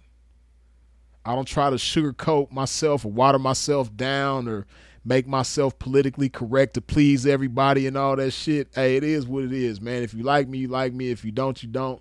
And even if you don't like me, I ain't mad at you. I ain't gonna start beefing with you because you don't like me and all that type of shit. Hey, it is what it is. It's cool. I understand that I can't please everybody. But person on the internet that I am face to face. And with that being said, I don't say things on the internet that I wouldn't say to somebody in their face. So this is why you don't see me doing what a lot of these other dudes be doing, like trying to act tough, talking about deceased individuals and all that type of shit. So let you know people is cowards. But again, women put that in them. Women made them be that way. Didn't no man influence them to be that way. Right? People talking tough, portraying themselves to be something that they not on the internet. Calling people bitches and disrespecting people's dead loved ones and disrespecting people's parents and disrespecting people's children. They would never talk like this in nobody's face. This would let you know people are cowards and women influence them to be that way. Hey, listen, man, I done had grown ass men that's older than me, right? Wish harm upon my children. Dudes that are in their 50s right now, more than one. I done had them wish harm on my children, right?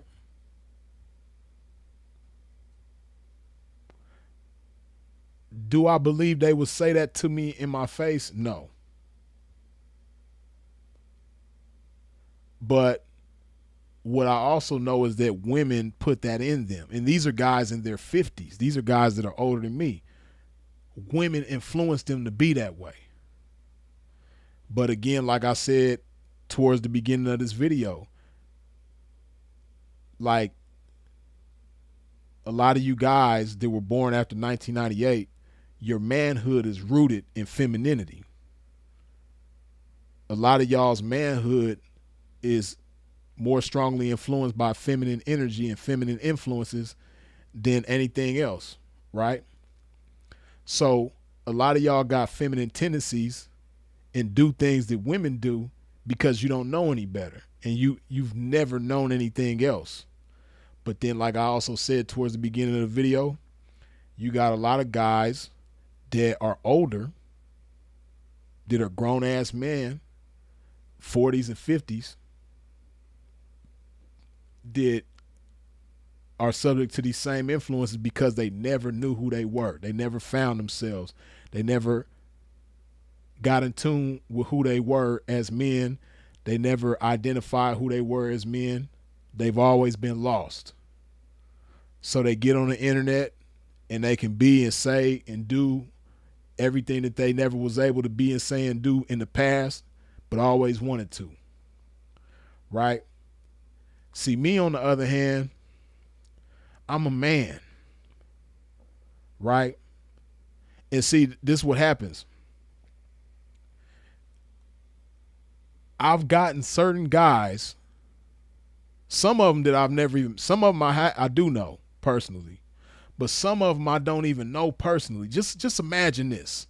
A man in his 50s who I've never met before is so upset with me that they will wish harm on my children,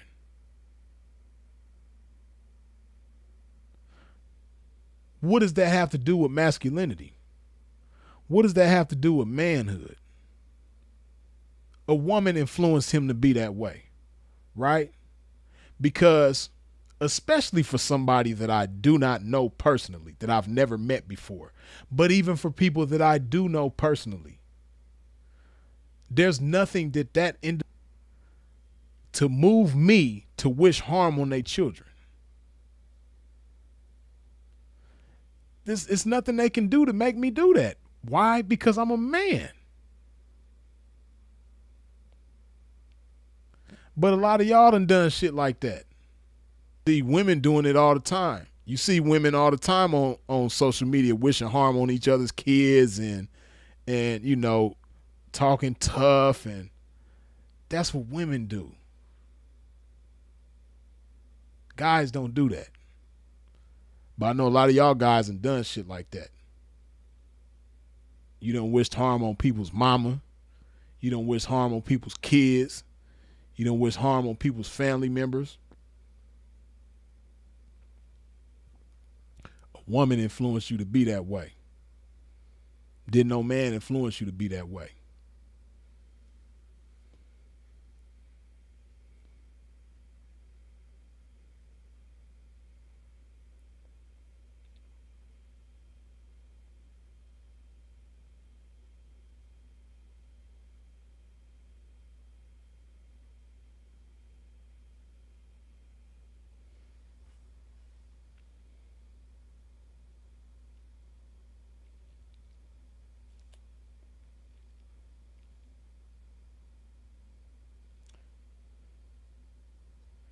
A ninja made me pick up the G before.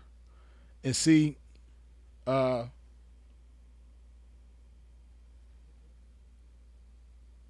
Jukes, I'm not sure if that's how you say your name. And see, not saying that this is you, right? But that put a thought in my head. Um,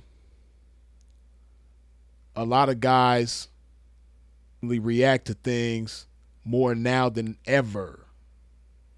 There's never been such a high rate of emotionally reacting guys as there is now. It's so many guys that's emotionally reactive. Their first response to every conflict, everything, is to react emotionally. Women taught you how to react emotionally. A man is going to teach you how to mentally respond. That comes from men, from manhood.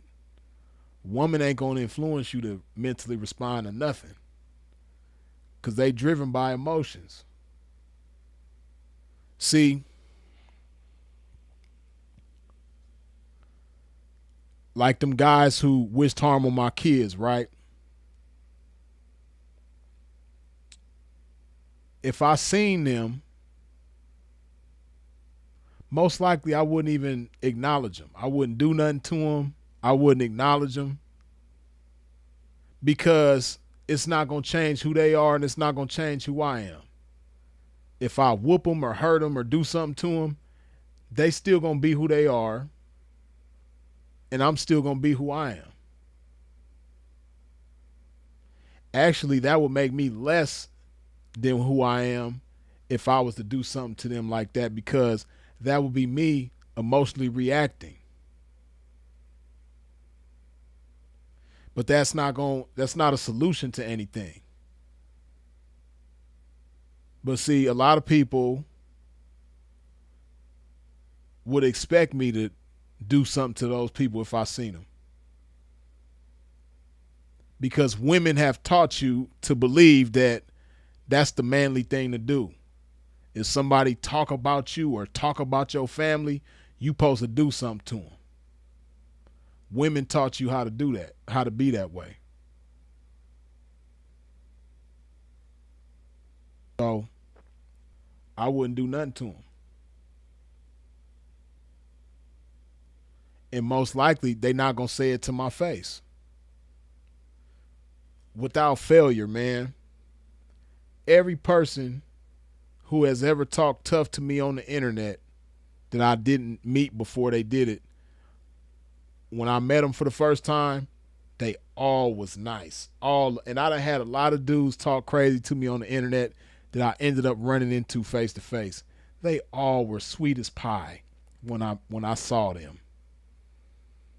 They all was trying to shake hands, make friends, take pictures. They all was trying to do all of that.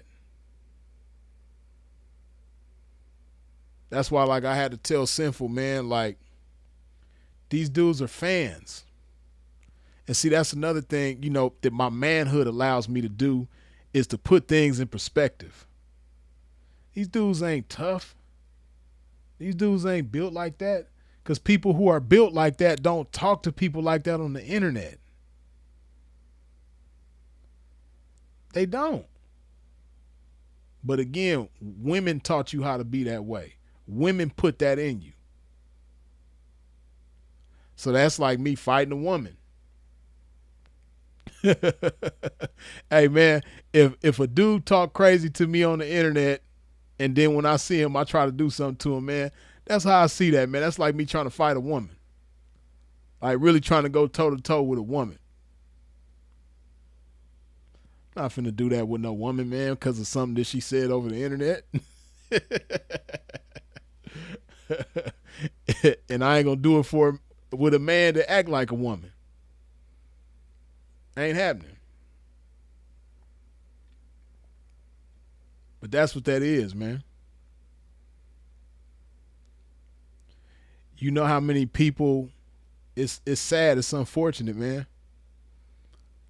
How many people have been unalived because of a beef that started on the internet?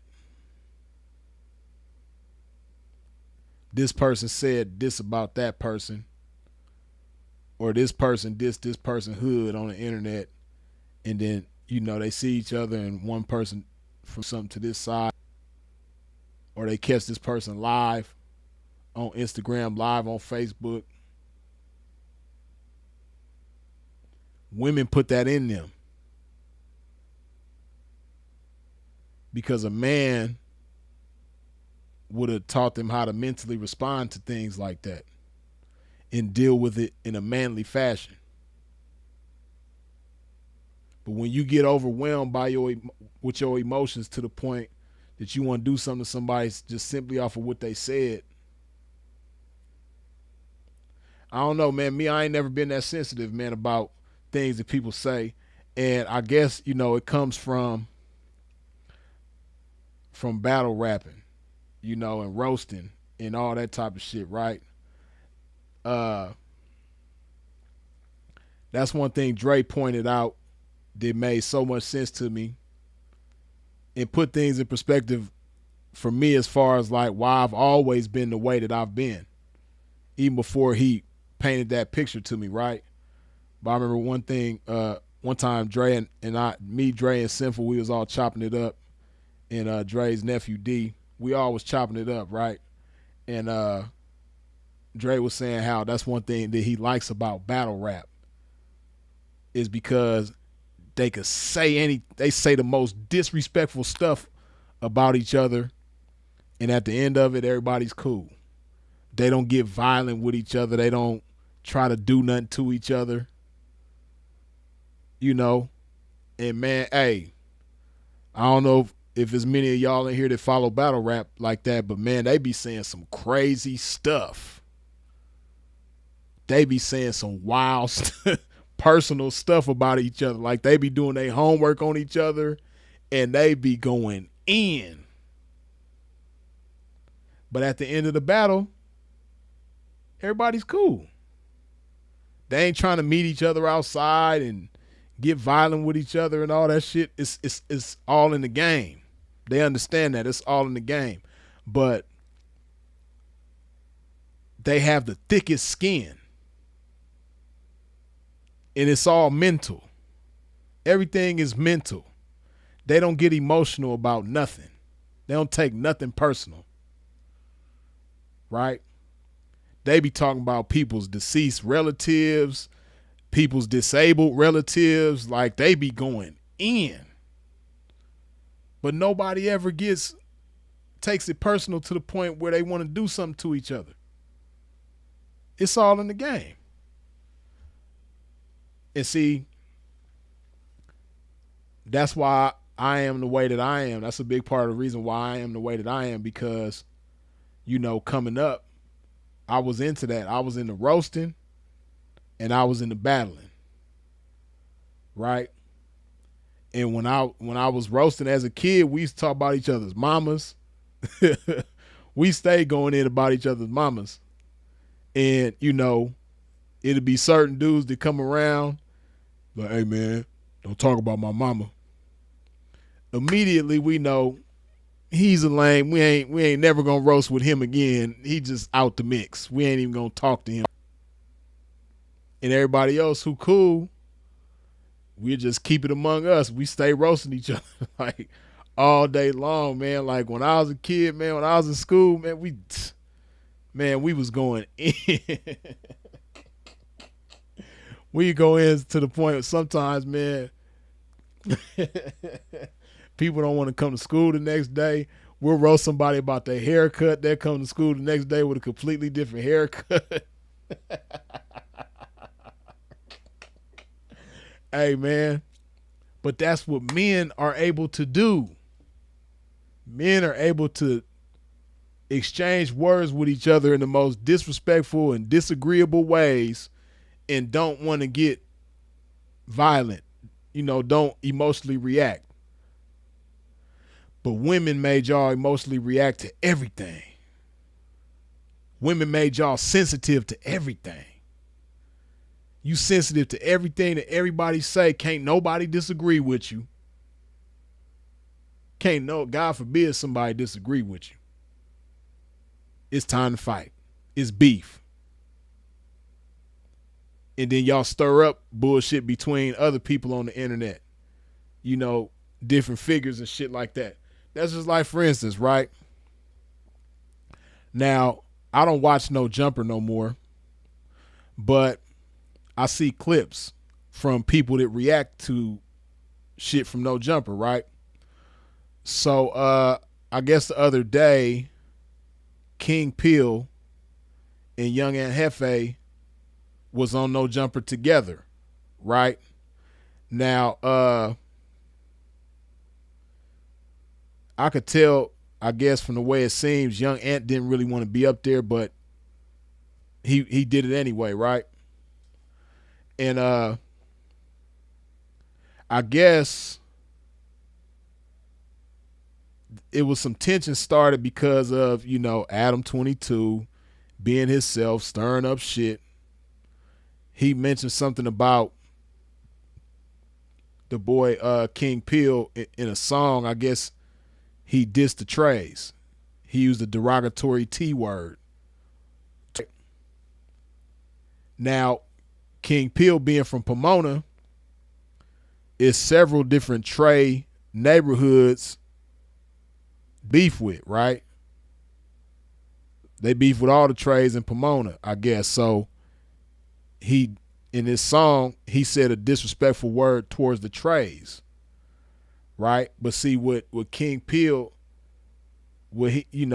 people like him don't have the wisdom and the insight to understand. It's like, hey, it's unwise when you're doing music to disrespect a whole area or a whole group or whole alliance of people, right?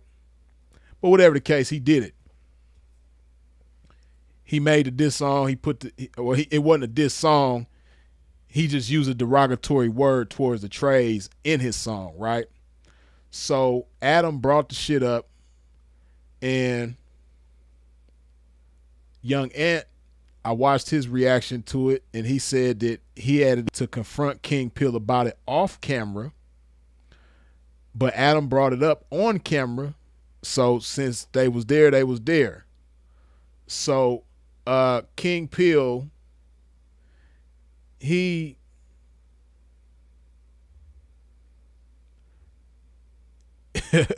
in the eyes of gang members, they would say that he got marked out because he pretty much let Aunt Hefe know that, I wasn't talking about your area, I wasn't talking about your neighborhood. And in the eyes of gang bangers, that's kind of like him turning it down. And they kind of made it seem like young Ant was bullying them and shit like that. But see, King Peel, he was feeding into the comments, right? He was feeding into the comments and allowing the comments to influence the way that he was thinking. And so he emotionally reacted based on the comments. But see, again, that's something that women put in him. And to my understanding, King Peel, I guess, is like in his mid-30s or something like that. This is why you got to say no to drugs, man, because drugs got that boy looking much older than he actually. I ain't got no problem with King Peel, man, but I ain't got no problem with nobody on the internet. But drugs is doing a number on that boy because he looks much older than what he actually is, as far as what I understand him to be. But I guess he in his like mid-30s or something like that, right? So he's somebody obviously that was born before 1998. But, and this ain't no disrespect to him, it's just me calling a spade a spade. He's a person like what I mentioned who was born before 1998 but never found out who he was or understood who he was prior to the internet becoming a thing. So now with the advent of social media, you can get on the internet and portray yourself to be whatever you want to be. You could be the toughest, you could be the smartest, you could be the smoothest, you could be the flyest, you could be whatever you want to be on the internet. Right? But see, when you have older people, portraying themselves as something that's not really them on the internet, is because they didn't know who they was before the internet, and getting into the internet, they pick up ways that are influenced by women. So women put things in them to be the way that they are. So, but blessings to King Peel, blessings to Young Ant, blessings to everybody.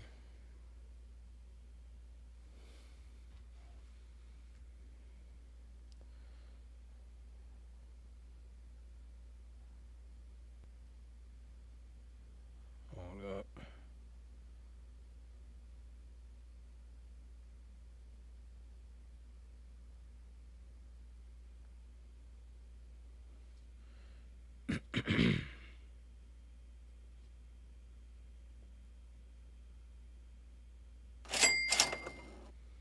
XL, good looking with the $5 holla. Freeze, salute from Pomona. What are your top 3 book recommendations? Also tune into the boxing fight tonight on Netflix. Okay, for sure. 3 book recommendations. The 7 Habits of Highly Effective People by Stephen R. Covey. The Speed of Trust by Stephen M. R. Covey, which Stephen M. R. Covey is the son of Stephen R. Covey. So you got Stephen R. Covey the father, Stephen M. R. Covey the son. So 7 Habits of Highly Effective People, 7 Habits of Highly Effective People by Stephen R. Covey, The Speed of Trust by Stephen M. R. Covey, and Infinite Games by Simon Sinek. Those are 3 of my favorite books. So I recommend those.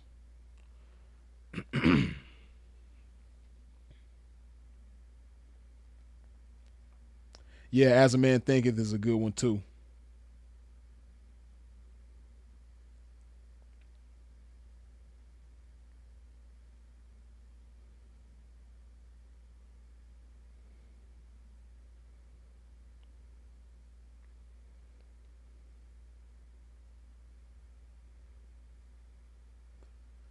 Right.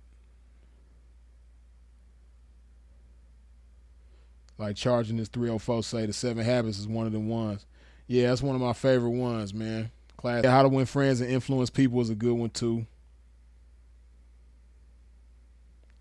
That kid Geo says, Freeze, is it cool if I ask a question non related to the topic? Go ahead.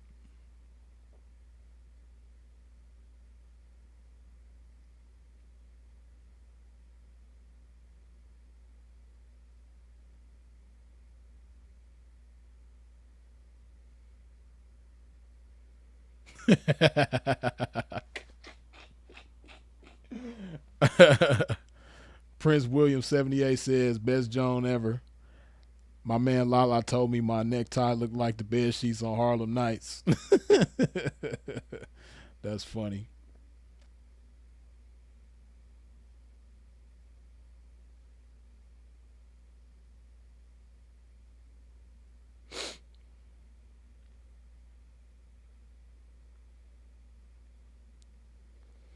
Man, I don't know why my damn camera is glitching, man. I gotta fix that. I don't know what's going on. It's done at the last. It's probably doing it worse now than it ever has, but it's been doing that on my last few lives. I noticed.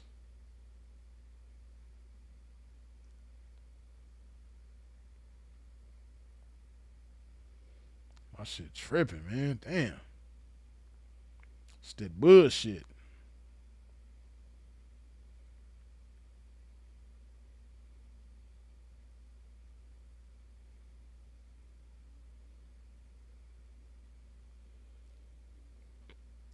Y'all dropping all the good books in the comment section. Dig that.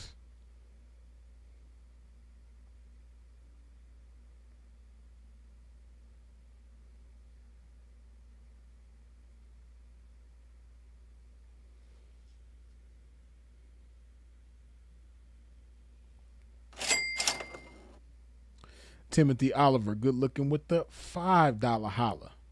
Freeze, don't disappear on us no time soon. We need this game. Nah, I ain't disappearing, man. Like I said, man. The topic of the video, the title of the video, which is the topic of the video.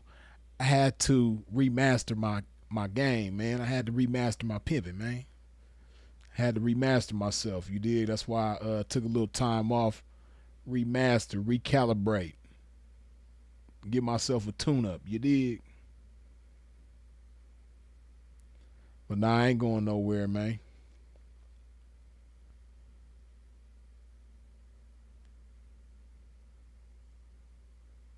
A kid Gio. Some of the ways to convert a turnout if her style.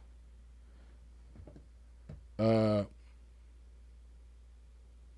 this is the thing. From Malcolm X is when it comes to the things that you believe in, you should be able to present, represent, and defend what you believe in, right? So, uh, when it comes to dealing with a woman, if you can't properly present, represent, and defend what you believe in to the point where you can convince her to believe the same, then it probably ain't for you. And see, like I say all the time, man, a lot of y'all come on here with specific questions like that, and I ain't mad at you. But me, I don't like giving, a step by step method of doing this, that, or the third. Because what works for one might not work for all. But what does work for all is how to think. I could give you a method and it might work for one or two or a few, But if you learn how to think properly and have the right kind of mindset, then you'll be able to figure out necessary in whatever situation you find yourself in with whoever you find yourself in a situation with. So the key is mindset.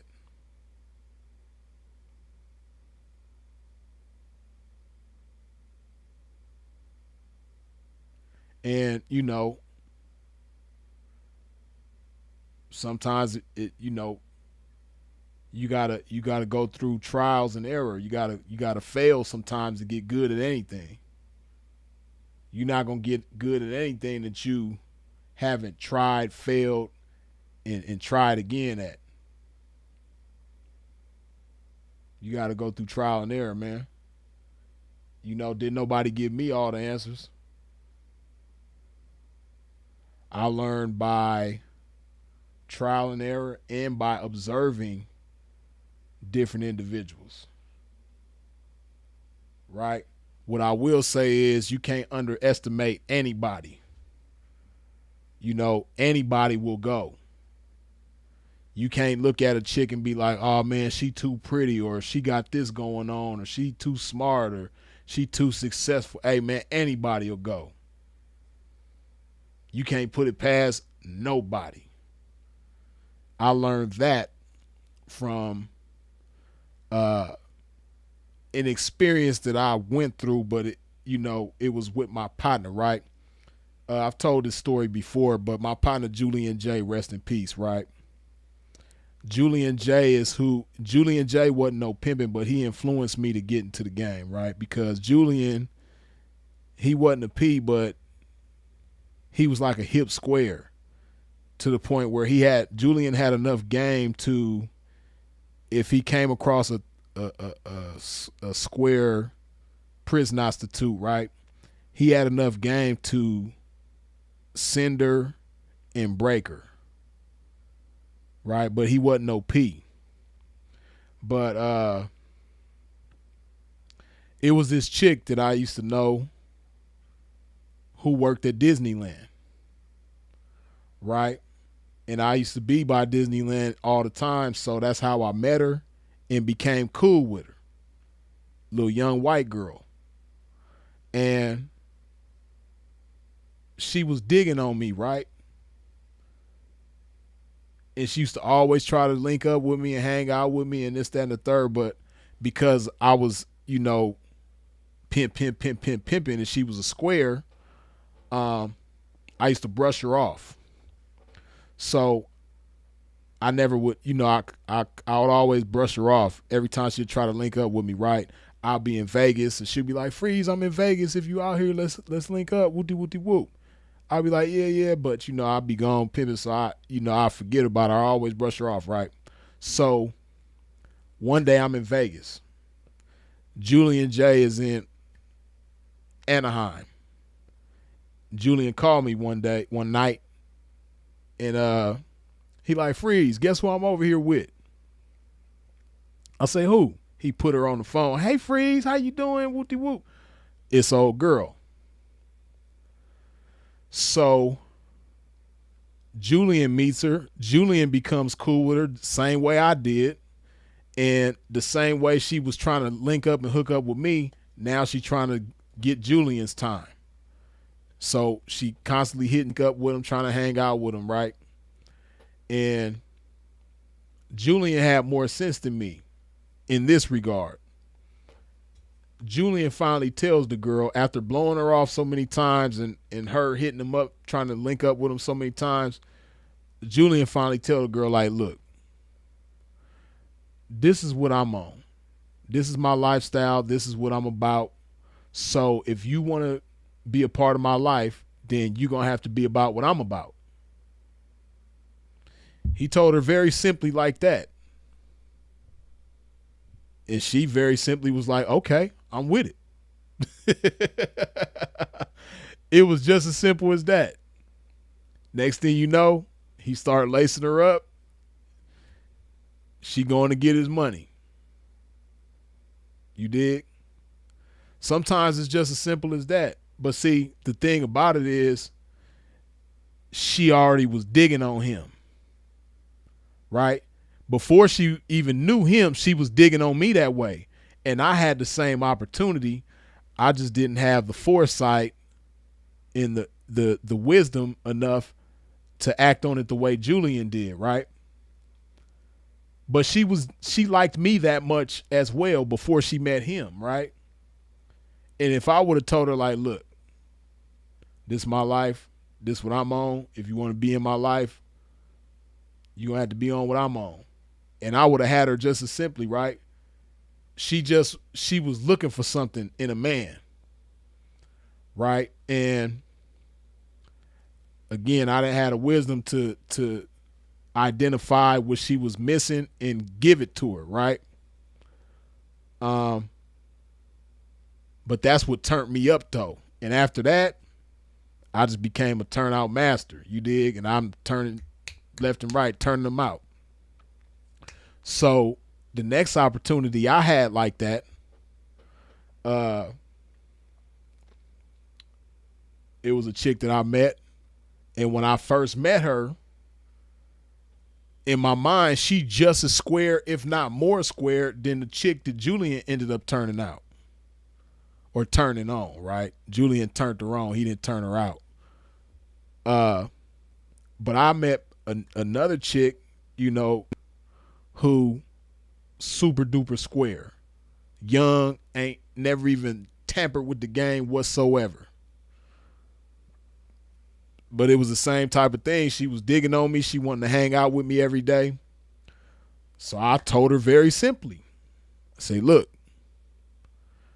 this is what I'm on. This is my life. This is what I'm about. So if you want to be a part of my life, this is what you're going to have to be about too. And because I was out of town, I was in the town where she was from, right? So I'm staying in a hotel. Next thing you know, she come to my hotel with 2 big ass suitcases. It was like, Freeze, I'm ready to go wherever you want to go and do whatever you want to do. Right? Sometimes it's just that simple, but the key is, getting a chick to like you and dig you to the point where, they gonna believe whatever you believe. If a chick really digging you like that, she gonna believe whatever you believe. Whatever you believe in, that's what she gonna believe in.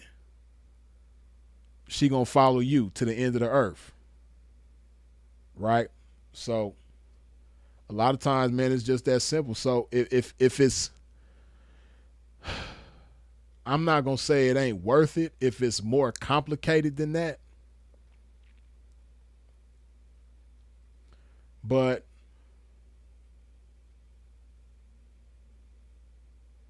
I don't know, man. As I think back, man, like most of the time with me, it's simple.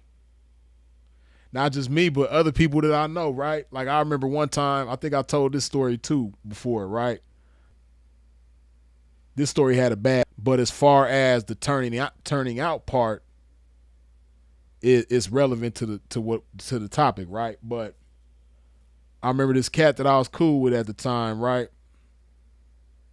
He had this little white girl that worked at Starbucks, and he met her working at Starbucks, and he was trying to turn her out, and he posted ads, and she'll catch a few dates here and there, but she wouldn't quit her Starbucks job, right?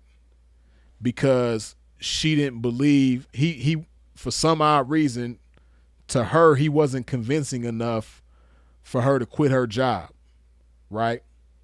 So he was pressing her about quitting her Starbucks job and getting full-time 304, but she didn't want to do it, right?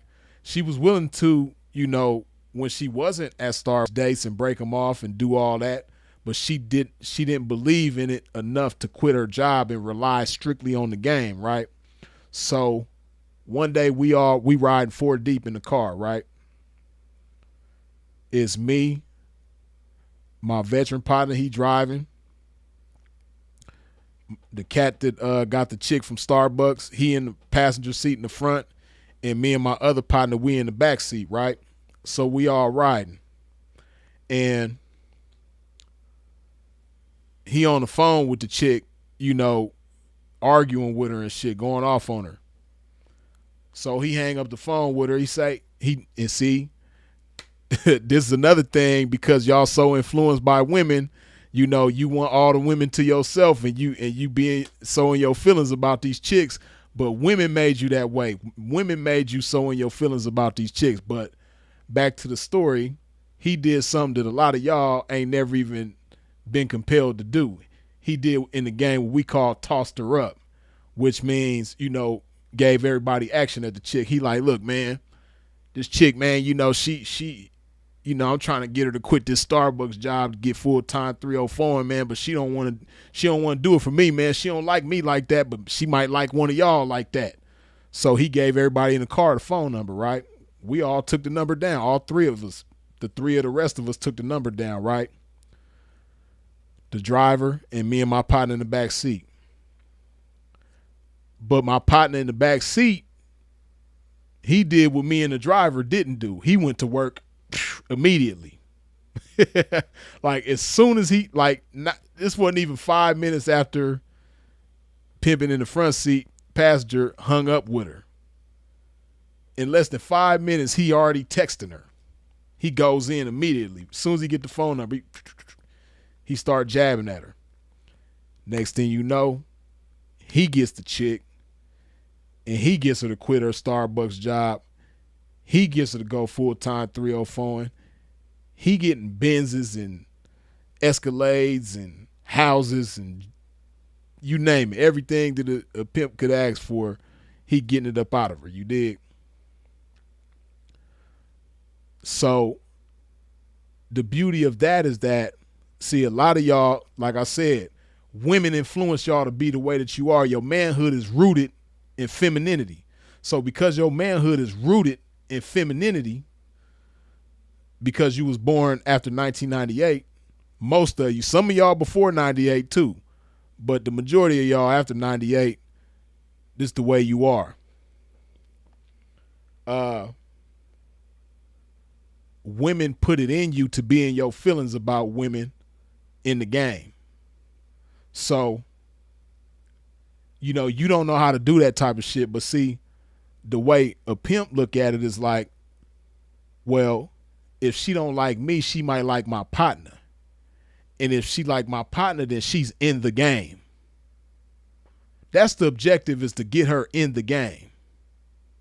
And if I can't get her in the game, or she don't like knee deep in the game, she might like you. So I'm going to give you action at her and see if you might could come up with her. Because in my mind, she look better with you full time than she do with Starbucks. She don't like me enough to go full time with me, but she might like you enough to go full time with you. Right? But y'all be in y'all feelings about these chicks and be ready to crash out over a chick like that ain't did nothing for you and won't do nothing for you after you crash out. If you end up losing your life crashing out behind the chick, she ain't gonna pay for your funeral.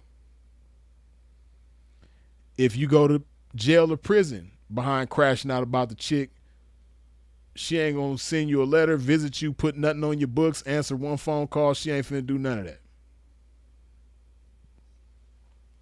But again, women made you that way. Women put that in you. That ain't manly though, man. Be ready to fight. Put it on the dead homies in the same breath that you talking about pimping and putting it on Pimp Street at the same time and all that. Yeah, women put that in you, man. That didn't come from no man.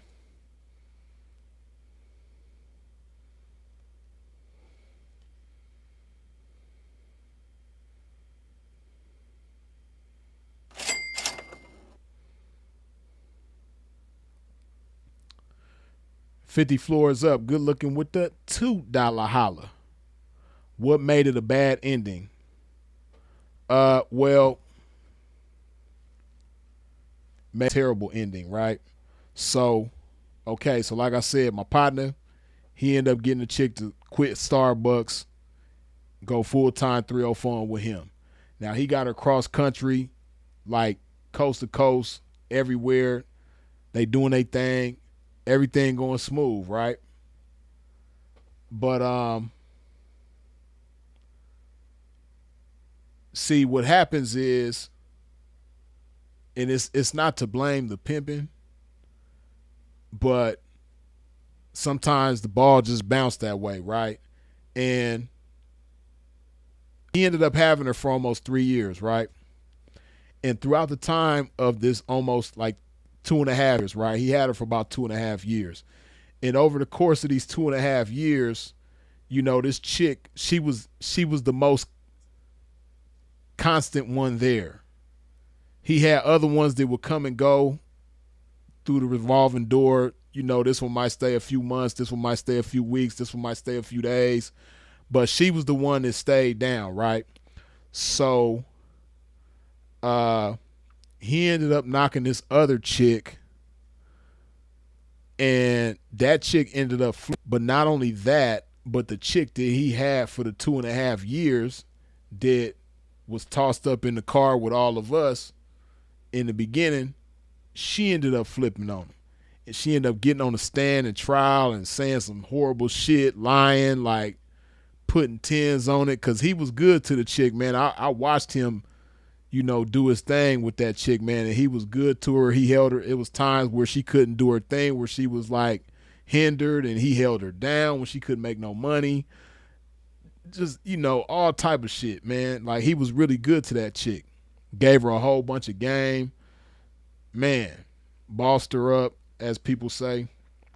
But yeah, she ended up flipping on him, man, and he ended up getting 27.5 years, man.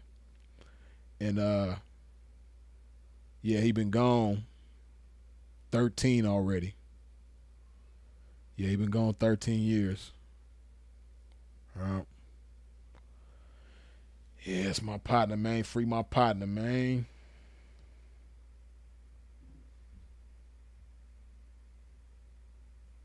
Let's see.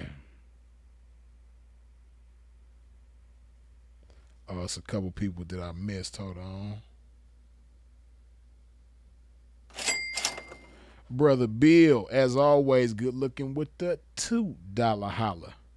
Glory to God for this game. My bro in iron, bless. Yeah, man, I'm definitely going to be in there hitting that iron tonight. It's going to be a back and hamstrings kind of night for Freeze in the gym tonight. Ronaldo Jason, as always, good looking with the $2 holla. Haters are really admirers. You ain't never lied about that. That they definitely are, man.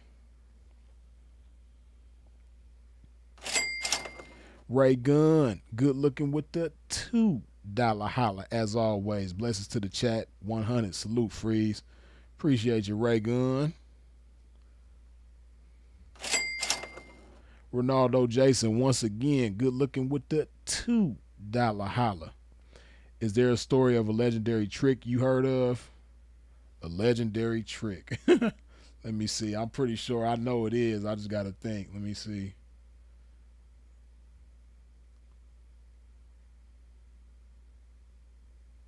Hold up.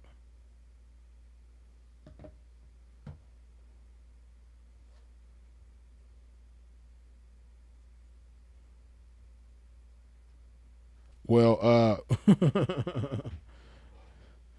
one legendary guy that we know of is Anna Nicole Smith's husband, who passed away and left her a fortune. Yeah, that was a legendary guy. Shout out to him. Rest in peace. Rest in peace to Anna Nicole Smith, and rest in peace to her son, man. They went out kind of sad, but yeah. Yeah, he was a legendary guy. Oh yeah, Charlie Sheen. Charlie Sheen was definitely a legendary Triznik, you dig? Let's see, who else? Oh, Hugh Grant was a legendary trick. You did. Shout out to Hugh Grant, for funding the game the way that he did. Shout out to Divine Brown and shout out to Gangster Brown, especially. You did. Uh, who else, man?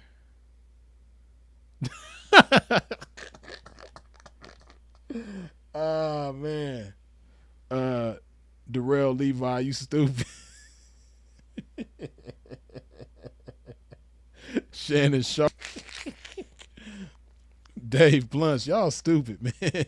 What kind of trigger Dave Blunts did? I don't really know much about Dave Blunts.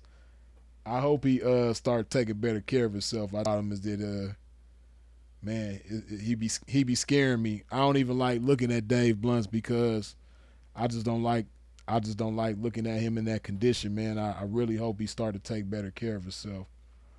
But what kind of tricking Dave Blunts did, man?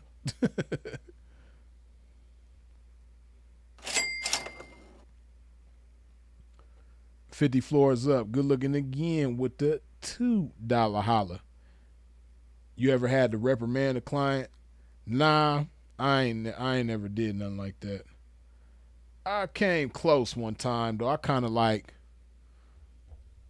I scared the shit out of a client damn near literally one time because he had did something like, and I just so happened. Cause see, that's the thing, man. Sometimes you could be right across the street when some shit happened, man, and you can't get there in time, man, because you don't know what's going on and all this type of stuff. So even though it's happening right across the street from you, but one time this client had did something janky at an in call. I think he's like he slapped the 304. He did something. I can't remember if he slapped her or he like got to a scuffle with her trying to get the money back. He did something janky out of line, but I caught his ass in the parking lot and he was scared to death. He was so scared I ain't even have to do nothing to him. You know what I mean? But the shit that he did, it wasn't like worth, because we was outside in the parking lot and I could have did something to him. Like he was right there. I had him. I could have easily did whatever, but it wasn't worth jeopardizing my freedom like that. The shit that he did wasn't worth that. The bitch was still cool. The trap was intact. He didn't take nothing. He just did like a little something that was like out of line, and it wasn't that big of a deal. But I made him think that I wanted to do something to him to the point where he was scared to death. He damn near pissed on himself. you know. I sold him some good wolf tickets, I ain't gonna lie. He bought them too, full price. He actually probably paid extra for the wolf tickets. You dig? He might have paid a little extra for the wolf tickets. Yeah, but nah, I ain't never had to do that with no Trisnick. But see, that could be dangerous though, man, because it's some P's who done lost their life trying to do something to a trick. It's P's who've had, been hurt real bad trying to do something to a trick. So you gotta come with game. Again, that's why I say mentally respond to everything, because yeah, I know some people who've been hurt trying to confront tricks. And, some people have even been unalived trying to confront tricks. So, it ain't always wise, man. So, yeah, I don't really get into that, though.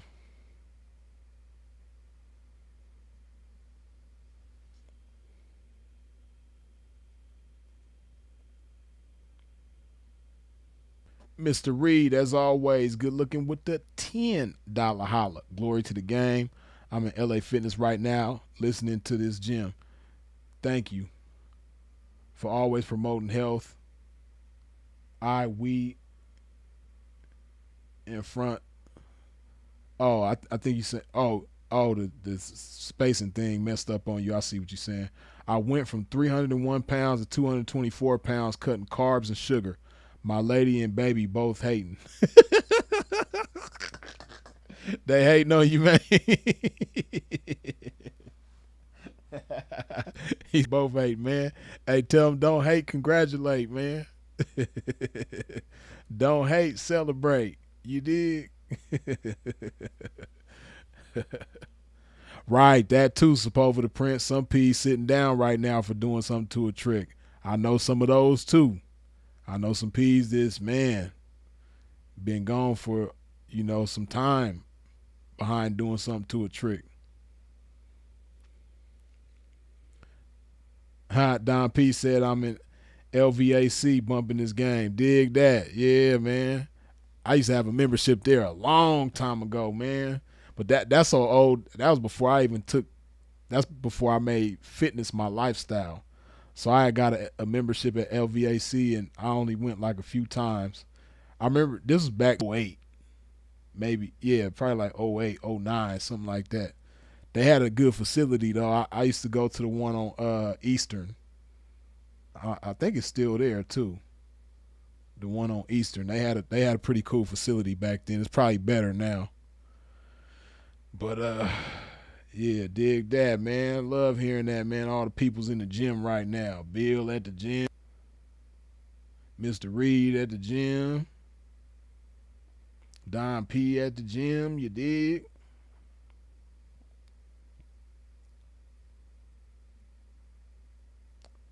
Swayze, Remnant in the house. What up, man? Fear Soul, LA Fitness Gang. Yeah. On 215. Yeah, I used to go to that one, Don P. Way back in the day. 215 in Eastern. Yep. I was going there like 2000, like I said, like 2008, 2009, somewhere back in there. Yeah, Darrell, I'm going to the gym tonight too, man. Got to do it.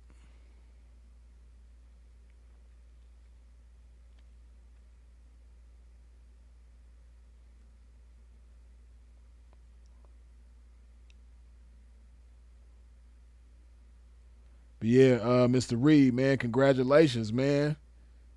Man, and lost over 75 pounds. You did just making simple changes.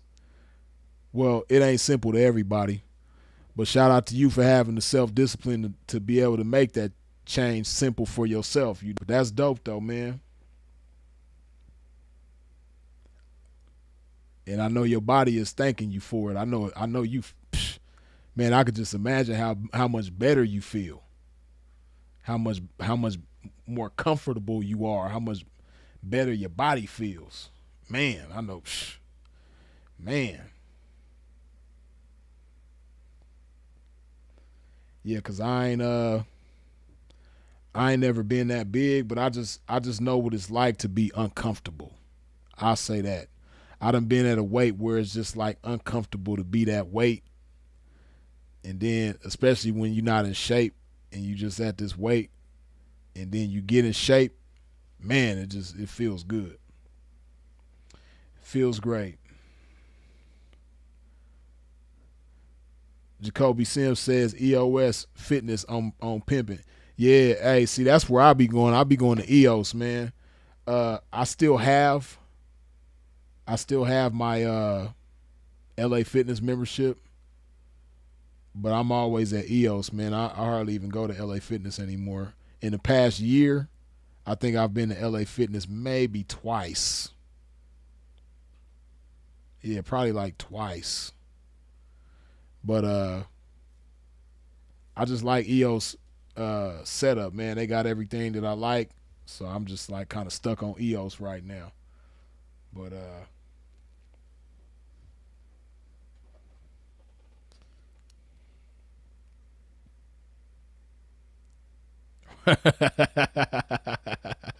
hey, hey, Mr. Reed, man, I could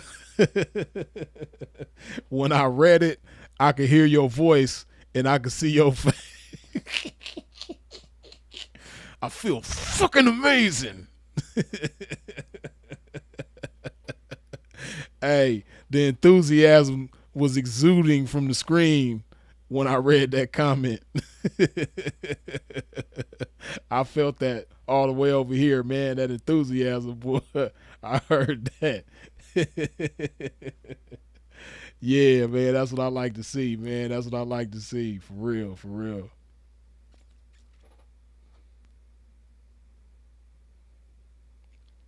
Best workout ever when all else fails is the heavy bag. Hey, that's real. That heavy bag ain't no joke.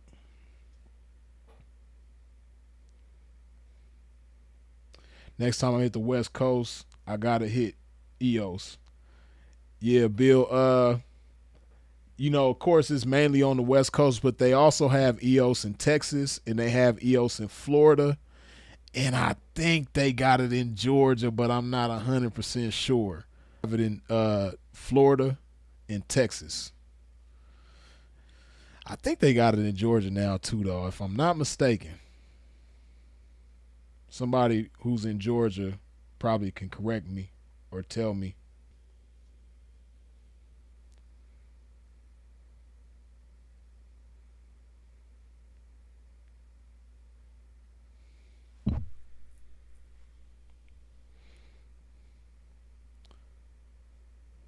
You can always muster up something for the heavy bag.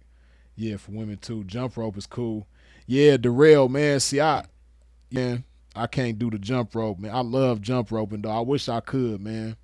I really wish if I could jump rope and be cool, I'd probably be on the jump rope every day. But my knees don't agree with it. You dig? Or my knee, I should say, my left knee don't agree with the jump rope, man. But I sure wish I could jump rope, man.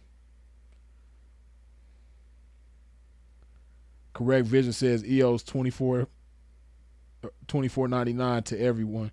Hey man, I need to upgrade or something then, cause I think I pay like 26.99 or 28.99, something like that. I know it's still less than $30, but hey man, they don't need to be charging me no extra $2-3 if they ain't got to. Shit, I need to go holler at it. Matter of fact, I need to holler at them tonight. Like, hey man, where my discount at? For real. But yeah, I love EOS though. They got no facility.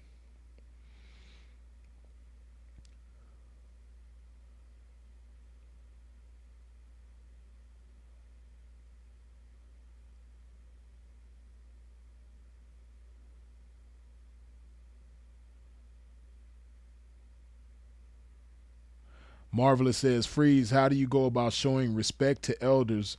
Do you differ kind of, or do you kind of differ in any way? I don't know what you mean by differ.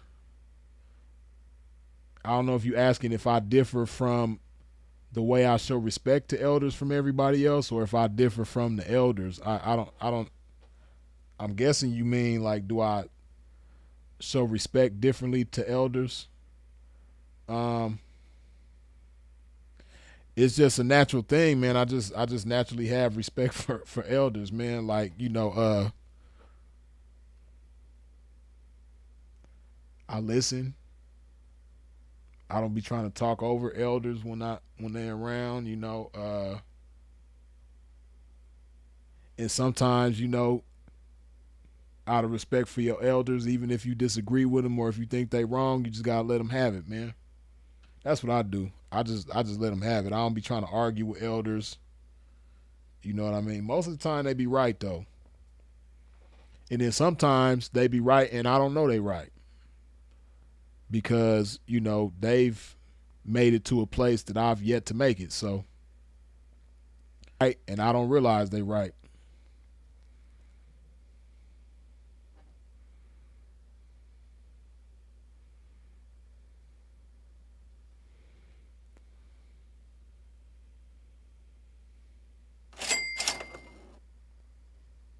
619 Capricorn, as always, good looking with us. Salute to you, Mr. Reed. I also lost 45 pounds. Dig that 619 Capricorn. Congratulations, man. See, I like this. Is what I like to hear, man. I like hearing good progress reports from everybody. You dig, man. 45 pounds. I know you feel good too. That's a big difference, man. I know you feeling good.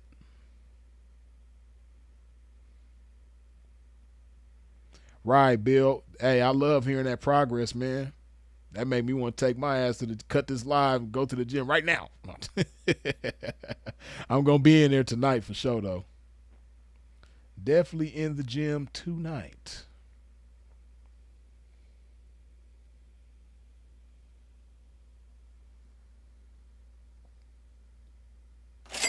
Swayze, good looking with the $20 holla on the Cash App. You dig?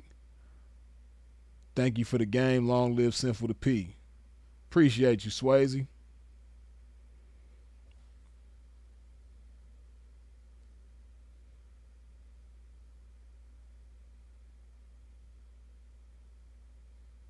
Gotti the P. Blessings to you, P. How do I get a consultation? I'm not really doing the consultations right now. It's a high demand for them though, man. I usually don't really do the consultations, but I think because the demand is so strong for them, I might have to try to figure out a way to wiggle them in. I got to put it into my schedule. I do it yet, man, but um, like I said, I don't usually do the consultations, but it's a strong demand for them, man. Especially with Sinful being gone, man. I feel like with Sinful being gone, man, I feel like Ace on Paid in Full. When Ace was in the building and dude came in the building, he was like, "Hey yo, Calvin around?" And Ace was like, "Nah, Calvin ain't here." He was like, "Hey yo, you taking his place?" Everybody coming around like, "Hey yo, Freed, man, Sinful ain't around, man. What's up, man? You taking his place?" Oh man, I miss my bro, man. But yeah, I know the demand is even much stronger now with Sinful being gone, man. So I might have to start doing the consultations. You dig?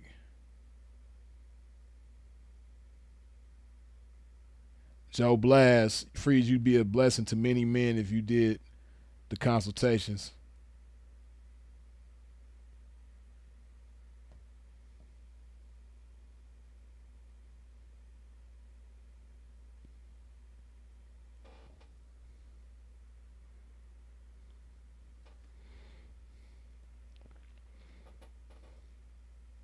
Damn, righteously Jaleesa. I almost thought you was my cousin. You're the only other Jaleesa I've seen besides my cousin who spells your name that way. My cousin spells it the exact same way. Y'all the only two Jaleesas in the world I've seen spell it like that. But shout out to you though.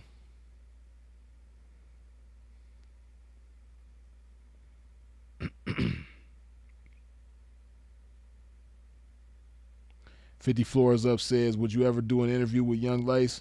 Yeah, I would love to do an interview with Young Lace. Actually, I think I would be the perfect person for that. For me to interview him, yeah, I would do that. I think I would be the perfect person for that. I don't think anybody else could do it better than me. You dig? I don't know if Young Lace be doing interviews. I haven't seen him do.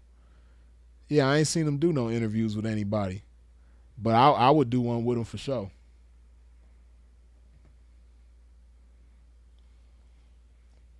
Jaleesa, I'm gonna tell my cousin Jaleesa you said hello. You did.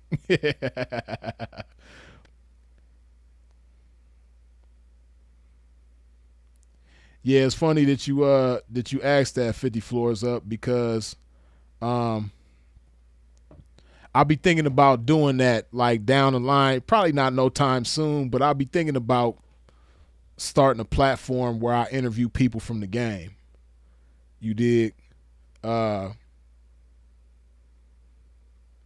especially the elders, like, the people that's older, and especially some of the older people who've never done interviews that's still here. Man, I would have loved, Pepe Le Pew, rest in peace. He wasn't really into the cameras and the microphones and all that type of stuff. But man, I would have loved to interview Pepe Le Pew, man. He would have, man. Pepe Le Pew, he just wasn't no internet person like that, man. But if he would have, Pep would have been, he'd have been one of y'all would have loved Pep, man. If y'all on the internet had the opportunity to be introduced to Pepe Le Pew through the internet, man, y'all would have loved him. Of course, y'all love all the other elder P's too, but Pepe Le Pew, y'all would have loved him. Y'all would have loved Pep, man. Yeah, Mac Man, I definitely need to. I really, really want to interview Mac Man for sure. I really want to interview Mac Man for sure. Got to, man. T-Mac, if I could find him, man, shit. I gotta find T-Mac ass, man.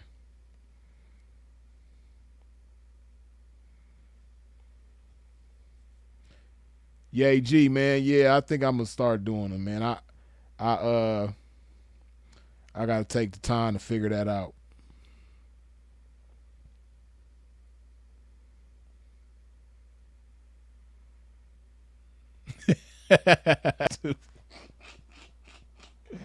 uh top of it. I've been listening to you and seeing tonight. Not without stealing.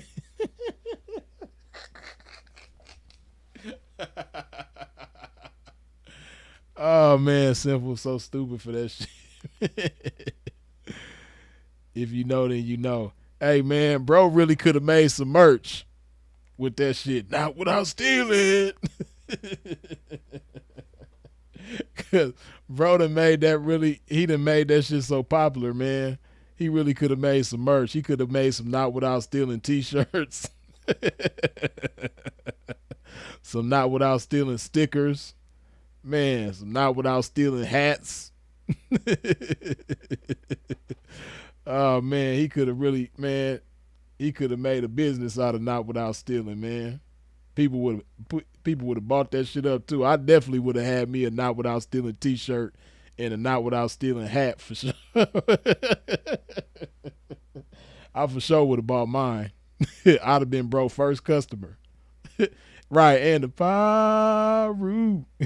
No, no, no, no. Like, man, if bro would have had some merch, man, that shit would have been flying off the shelves.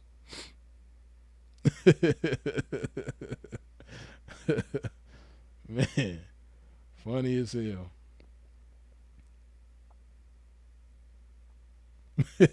When he called Clyde pimping lied. Yeah, he called him pimping lied, and I called him simping lied.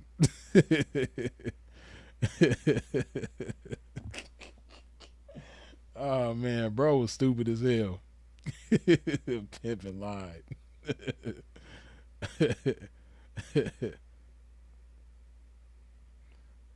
Sylvia, what's going on? Happy Thursday. Why I get this notification? Damn. Yeah, and then the live been glitching and shit, but y'all already know, man, if the live cut you off, you just gotta go out and come back in, man. But we've been rocking this whole time though.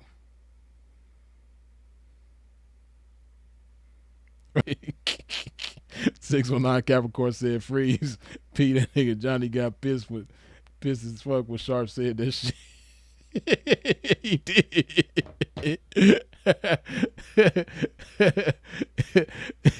It was funny how Sharp slid that shit in though. He's like, not without stealing though.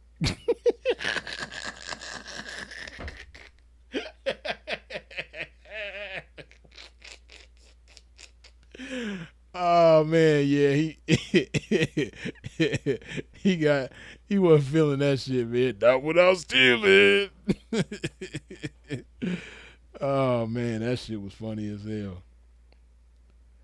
The Egyptian princess roast, yeah, bro had so many classics, man. Charlatan White roast, yeah, that was a good one too.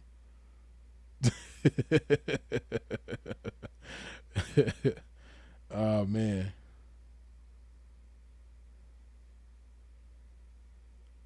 Chicago's very own When You Fried the Rooster, that was funny as hell too, P. For sure. Good looking. Toothless and truthless.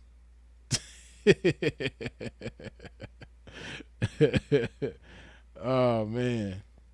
Hey, I was watching the Boyce Watkins one just a few days ago, man. That shit had me dying. I sat and watched the whole thing, man.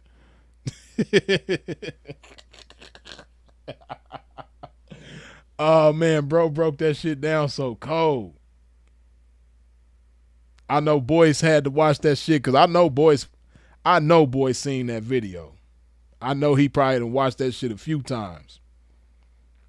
And I know he had to be second guessing his whole relationship after he watched his ass. He had to. He had to be second guessing his manhood, his marriage, his relationship with his wife. I know he had to be looking at everything like, damn, damn, damn, damn, why he, damn. I know Boyce was doing that for sure. Cause bro broke that shit down, and it was so cold because as funny as it was real. It was so real. Like the Boyce Watkins, man, for those of y'all who ain't ever seen the Boyce Watkins roast, man. Well, it's two of them. It's the longer one though. I think he got two videos on Boyce. Yeah, I think bro got two videos on Boyce. Let me see. I just was watching that shit the other day though, man. That shit was funny as hell.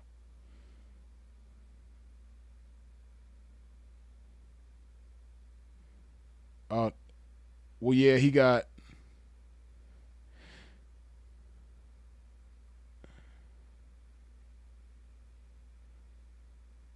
Yeah, you would have to watch the first one that he did after Kev passed. He did two videos on Boyce because Boyce was like sending little, and see that's the shit that I'm talking about.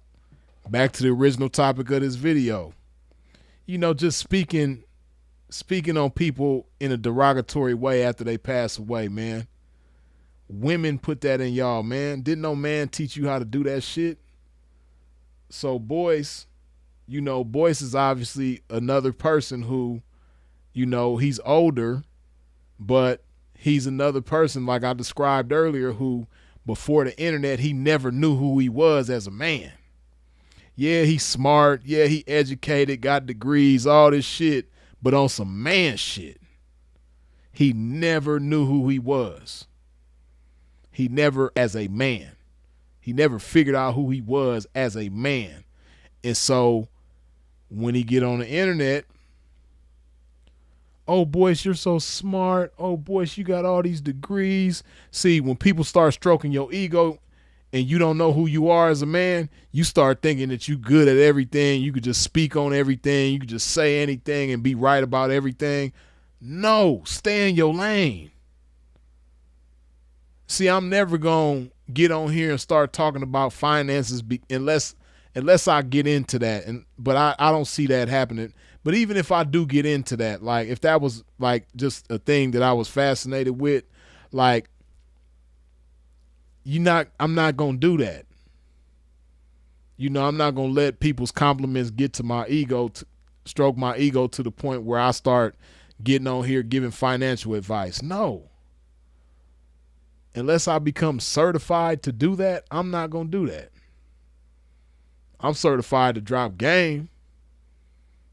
I'm certified in these streets, like for real though. Kick game when it come to dealing with women and all that type of shit for sure. Yeah, I'm certified, most certified than anybody with a degree. You dig? From Concrete University. But yeah, that ain't Boyce's lane, but he be trying to do that though. He be trying to like give advice about relationships and like That was Kev's thing. Like you, like leave, like yeah, boys. He just should have never. And then he still be doing it. He still be talking. I think he just said something about Kev a few months ago. Like, leave that alone, man. But again, women put that in boys.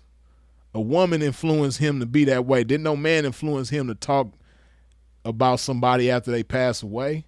Men don't do that. That's cowardly. A man, you ain't gonna never see me get on the internet and talk about somebody in a bad way who done passed away, even if I didn't like the individual. Even if it's somebody who I don't like, you're not gonna see me get on the internet and talk bad about that person like, ha ha, they did. No. Or anything else derogatory. That's not no man shit. A woman taught him how to influence him and taught him how to be that way. A woman put that in him at 50-something years old. A woman put that in him. And it's a shame that, you know, he's allowed the internet to influence him to be that way, because the internet is influenced strongly by women and driven by women. Yeah, man. But no, back to the to the roasting that we never left. We're getting back to this roasting that we never left. You know, yeah, Sinful roasted the shit out of boys, but it was so true. As funny as it was hilarious, and it was honest. Like, man, that's what made it so classic. Like, that's why, like I said, I know boys had to be looking. He for sure done seen that roasting. He probably done watched that shit several times. That video 3 hours long. I'm sure boys done watched it at least a good 2 times. And I'm sure when he watched it, he had to be like, damn. He might have watched it with his wife the first time. Then the second time, he probably watched it by himself, like. Because while he was watching it with his wife the first time, he probably regretted it. He probably was like, damn, I didn't know he was going to say all this. Just imagine, just picture that. Picture Boyce Watkins with his wife sitting down watching Sinful the P go in on him. And the shit that he was saying, breaking down her facial expressions and her demeanor and her response to everything that he was saying and doing. Sinful broke down her body language, everything. Like, just imagine him watching the video with his wife. He's a bozo like that. I know.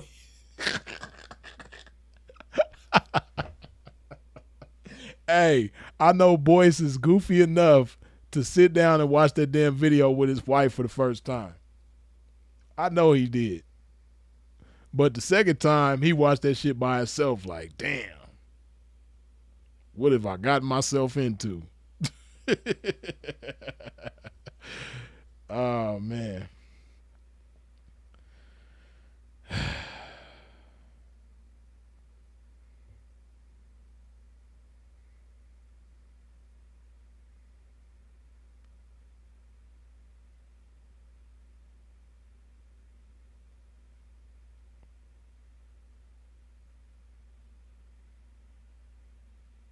Right. Like Prince William say, for a P to make a video about your wife breaking her down is too tough. Hey, he killed it. He killed it. Like, of course, all the Sinful to P roasters is hilarious. Dr. BOA one is hilarious too. But that Dr. Boyce one is just, it's a special kind of roasting because of the way Sinful broke that shit down, man. Like, I know Dr. Boyce had to be questioning himself when he saw that video. You can't convince me of anything different. He had to be like, damn. He's right. How you gonna deny what he was saying though? Like, and he lived with her every day. He probably wondering to himself like, damn, Sinful the P ain't never even met my wife. How he know all of this? He got her to a T. He knows her. He ain't even met her. He ain't never even met her. Man, pimping got pimp Ray vision. You dig?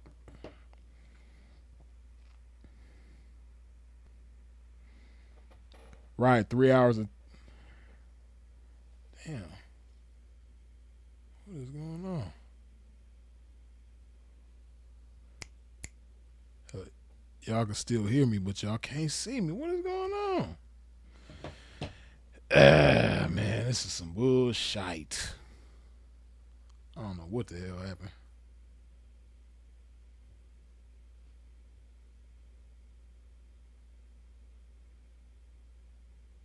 This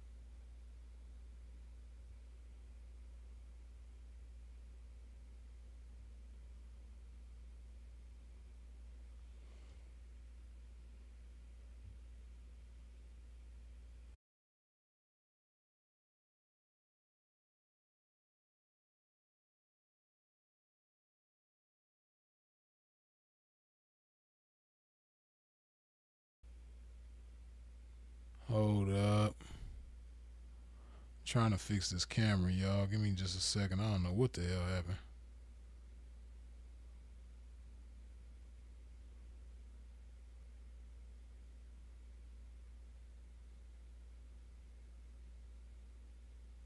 Damn.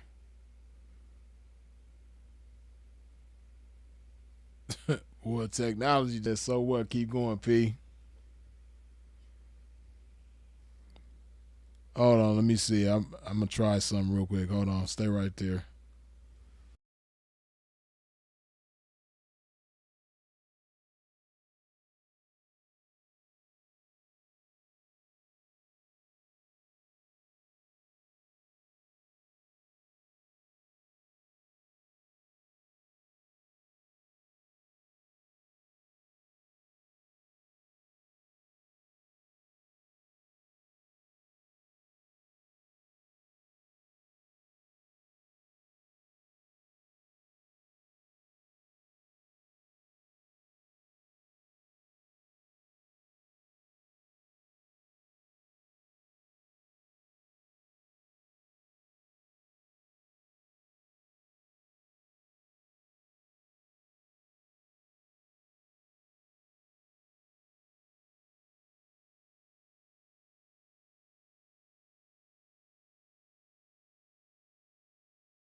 Man, I can't figure out what's wrong with my damn camera, man. It is not cooperating with a pimp.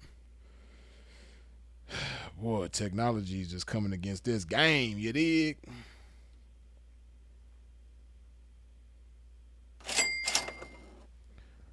Mr. Reed, as always, once again, good looking with the two. Thighs Campbell 2 is a tutorial on.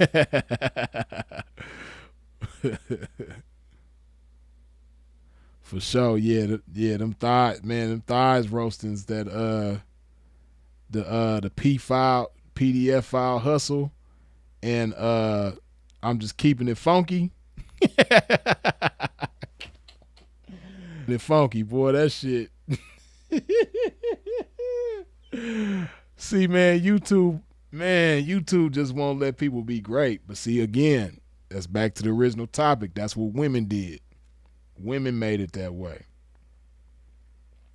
YouTube won't let people be great though, man, because that video supposed to have 100 million views, man.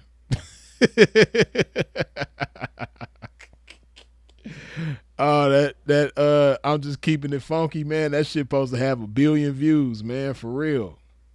That video is supposed to have 1 billion views, but they won't let YouTube won't let bro be great, man. Oh man, yeah, that's definitely a textbook on how to roast. Textbook roasting for sure. Master class roasting for sure.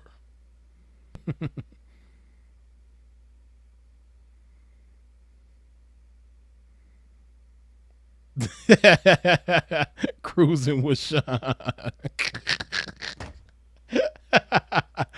Yeah, that was funny too. I ain't gonna lie.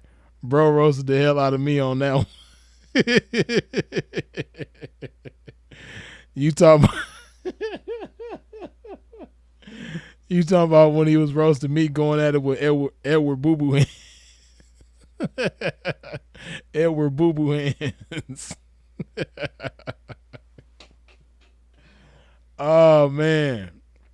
Yeah, I ain't gonna lie. Hey, shout out Edward Boo Boo Hands too, man. I did go kind of hard on him, man. I shouldn't have went that hard on Edward Boo Boo Hands. I flashed on him, man. I shouldn't have did him like that. He just pissed me off when he came on the live on the toilet, man. Then he got his ass up and didn't even wash his hands. I don't even think he flushed the toilet. Nasty ass. But yeah, bro, he roasted the shit out of me with my shirt, man. I thought my shirt was fly. Bro shot my shirt all the way down. It's funny because I ain't seen that one in so long. Tonight I'm gonna go watch that one. I gotta go watch that one now.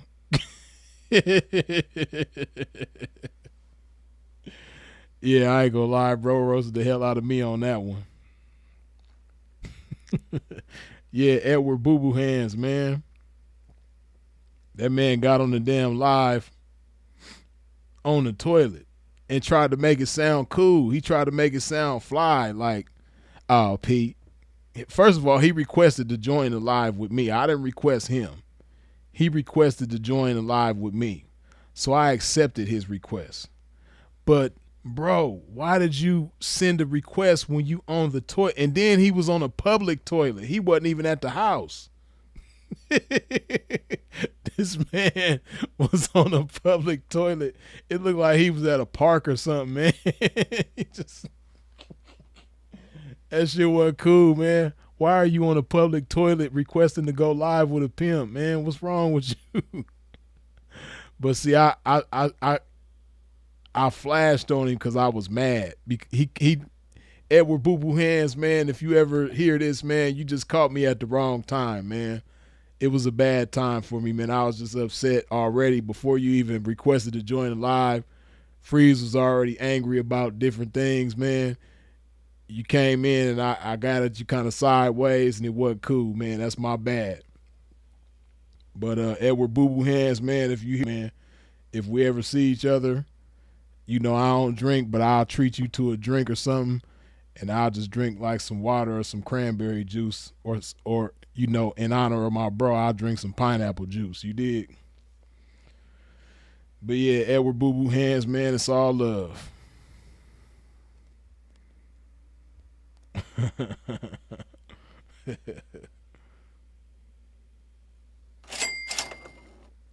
Sylvia, as always, good looking with the $10 holla. It's good to see you. It's been hard out here in these 100 temps. For real. I slept like a lottery winner yesterday. I need some motivation. You slept like a lottery winner? Bitch, hoe up. Oh, snap. Shout out to Sylvia, though.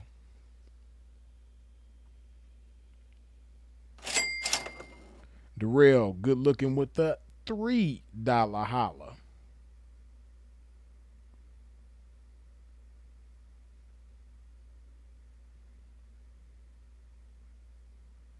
Right, bro, he did it. You didn't hear no water or no toilet flush. Yeah, man. So Edward Boo Boo Hands, man, for those of y'all who ain't seen, laugh, man. If you want to hear Sinful to P, roast the hell out of Freeze, man. And Edward Boo Boo Hands. He really roasted both of us. If you want to hear that, man, just put in, I guess you could just put in Edward Boo Boo Hands, and I'm gonna find the exact title of the video. Hold on. Matter of fact, I'll even do you one better. I'll put the link to the video in the chat. Hold on.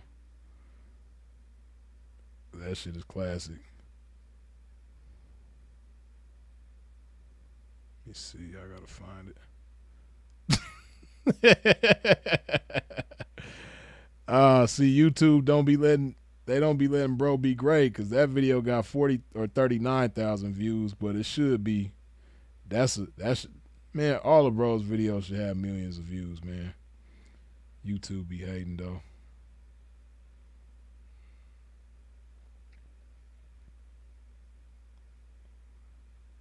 Okay, so that's the Edward Boo Boo Hands and Freeze roasting by Sinful to P. You see the pinned comment in the chat. If you want to watch that video, man, and get a good laugh from the moment it starts, you're gonna be dying laughing. Like the instant that that video starts, bro, start going in right away.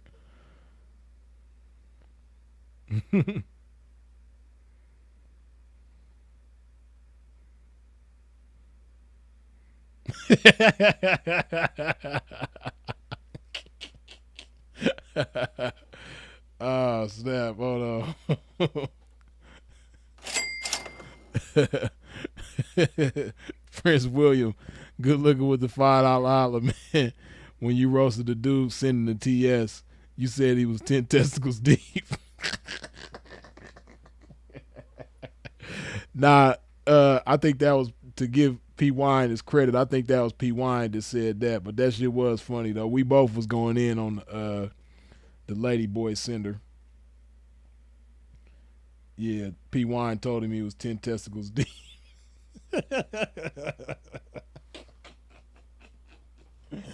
That was funny.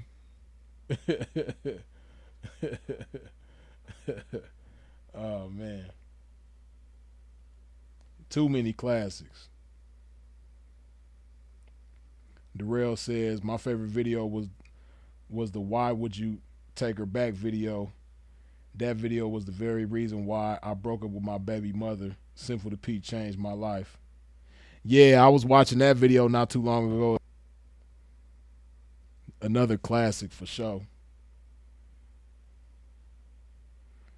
Yes, indeed. Definitely a classic.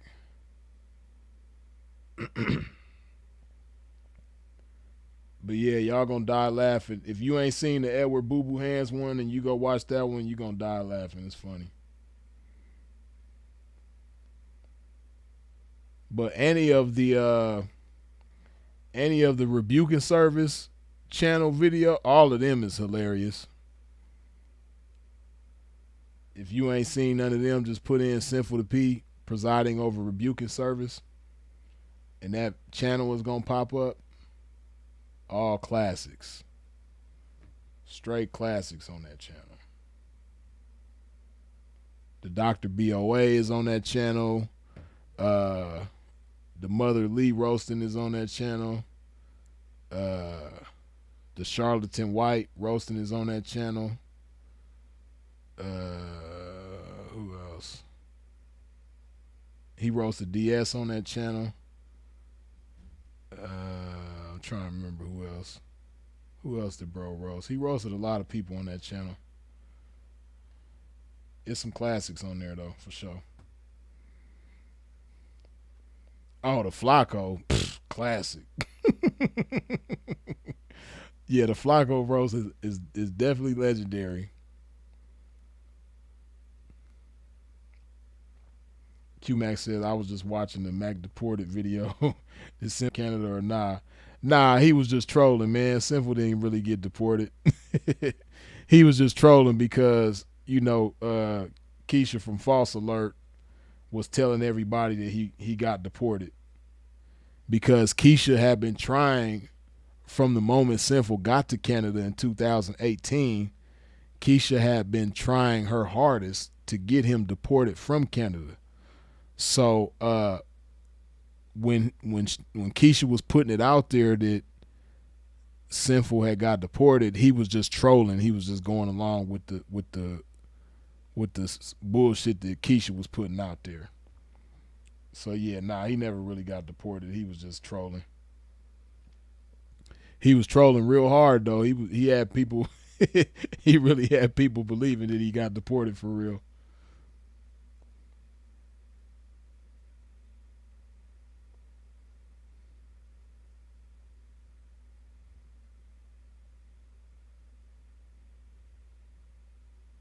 BOA is the macarotomy dude, right? I guess Dr. BOA. He be trying to talk like a pimp sometimes, but I guess out of Dr. BOA. But I guess after Sinful had roasted him, he stopped trying to talk like a pimp so much. But you know, since Sinful's been gone, I don't know. He might have started talking like a pimp again. Again, like I said, I don't really watch Dr. BOA, so I don't know what he be talking about over there. Uh, but yeah, that's really what made Sinful go in on him is because he be trying to talk like he a pimp, but anybody who really done lived this life could listen to him and know damn well, boy, you ain't even close. You ain't even across the street from the game, let alone in the game. You not even in the same zip code as the game. Knock it off.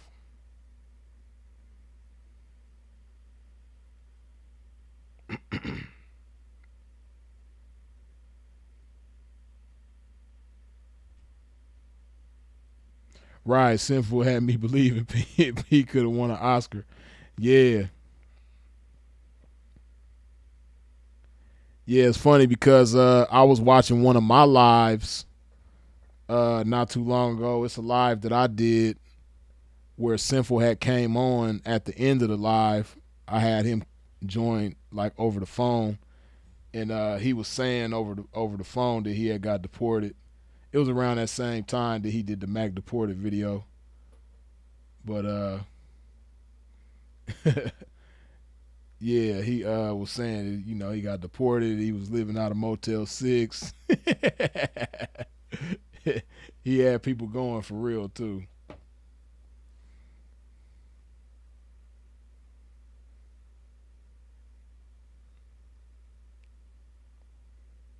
Mac deported was hilarious and had me cracking up that day.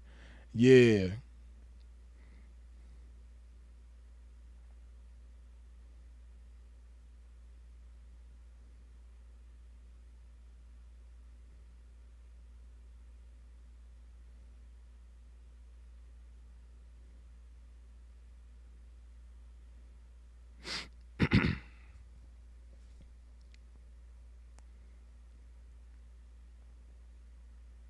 Reading these comments.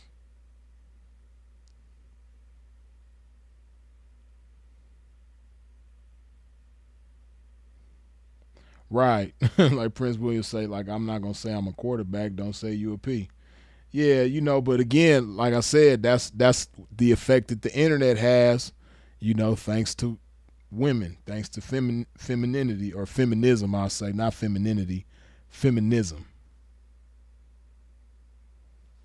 Because femininity and feminism is really two different things for real. But yeah, feminism got Dr. BOA acting like he a pimp, got Dr. Boyce acting like he can give relationship advice and criticize Kevin Samuels. The internet just got everybody, crazy. It got guys with heads like Bonk's Adventure who get books from, 6'4" gay black dudes at 10 o'clock at night, thinking that they a pimp, you know. Yeah, the internet just has a crazy effect on certain people, man. It made people think they could just be whatever they put their mind to.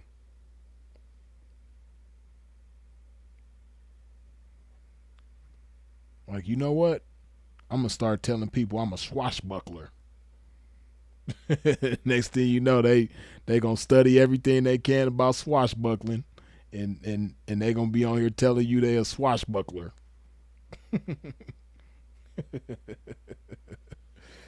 Like, dude, go sit your ass down somewhere, man.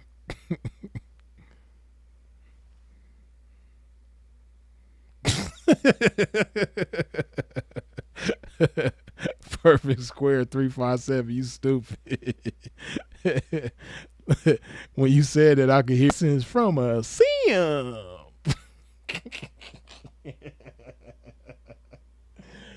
Man, I'm so glad the internet had Sinful to P at that time, man, because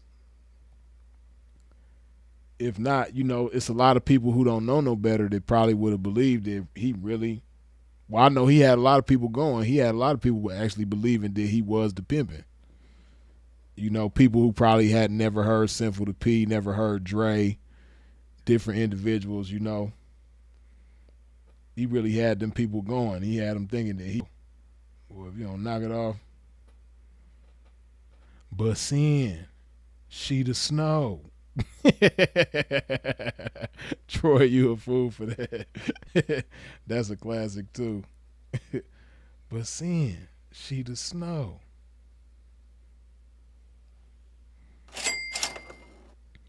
Palm, as always, good looking with that $2 holla.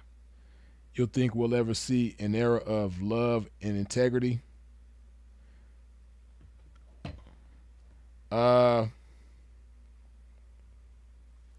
It's hard to say, man, because we entering into a scary time now where AI is in a scary type of way, man. I don't know if y'all just seen that the other day, man. They said Microsoft is laying off 9,000 employees. That is crazy. For a business or corporation to lay off 9,000 people, that's crazy. 9,000 employees. That is wild. Yeah, Microsoft is doing that, man. That's what was in the news the other day. 9,000 human beings. 9,000 human beings. So what you think they about to do with them positions? Whatever work that those 9,000 people were doing, what you think they about to do with that? Exactly. AI. Man, like imagine what that's going to do to society. Like, and I'm pretty sure those 9,000 people are from all different parts of the world. Like, that's crazy. That's putting a major dent in the job market. Like, that's wild. And that's just one company, though. That's one, giant company. And I'm pretty sure what it is like the powers that be was like, shit, we don't need these 9,000 people. We could do that with AI. But see, what those big corporations don't understand. Now, Mark, remember I told you this. Apple ain't going to do that. I bet you Apple is not going to do that. Apple is not going to start firing a bunch of human beings and employing a bunch of AI, shit. I bet you Apple is not going to do that. And see, people don't learn from Apple, man. Like Apple is just one of a kind when it comes to how they do business, how they appreciate people, and I can't stand iPhones. I love my MacBook, but I can't stand my iPhone. But I love the way I love what Apple is about. Apple is about empowering people. So like they hold whatever they stand for, I just can't see. If Apple does that, hell about to freeze over. I can't see Apple ever doing that, though. But it's a lot of big corporations that's probably about to start doing the same thing Microsoft doing. Laying off 9,000 people. That's crazy. Imagine when, because they already got, cars that drive themselves. Just imagine like robots doing everything that truckers and people that work at loading docks and all that shit. Imagine robots and AI doing all of that shit. Imagine 18-wheelers driving themselves across the country on the highway. And then when they get to a shipping yard or whatever, or loading dock or whatever, it's robots unloading the truck. That's crazy. But see, what people don't understand, these big corporations, they trying to cut corners and save money, but what they don't understand is something that the scripture taught us eons ago. That what you sow, you shall also reap. sow. You can't just fire 9,000 employees who done dedicated their life to your company and everything is just going to be smooth. You can't do that, especially when it's like unnecessary. Correct me if I'm wrong. I don't recall Microsoft ever doing that before. I don't recall Microsoft ever laying off 9,000 people, and it wasn't like a necessary thing. I can see if they was about to go out of business, but Microsoft, it's Microsoft. They ain't nowhere near about to go out of business. But you reap what you sow. You can't just do a bunch of people like that. That's a whole city worth of people. That's a small town.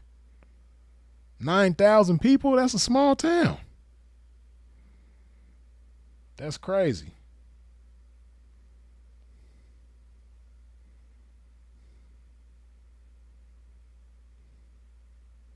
QMax said, nah, you tripping talking about you don't like the iPhone. I don't, man. My iPhone be pissing me off all the time, man. But I like the MacBook Pro though. Shout out to the MacBook Pros, you dig? But no, I don't see Apple doing nothing like that. I think people who have a job with Apple are safe.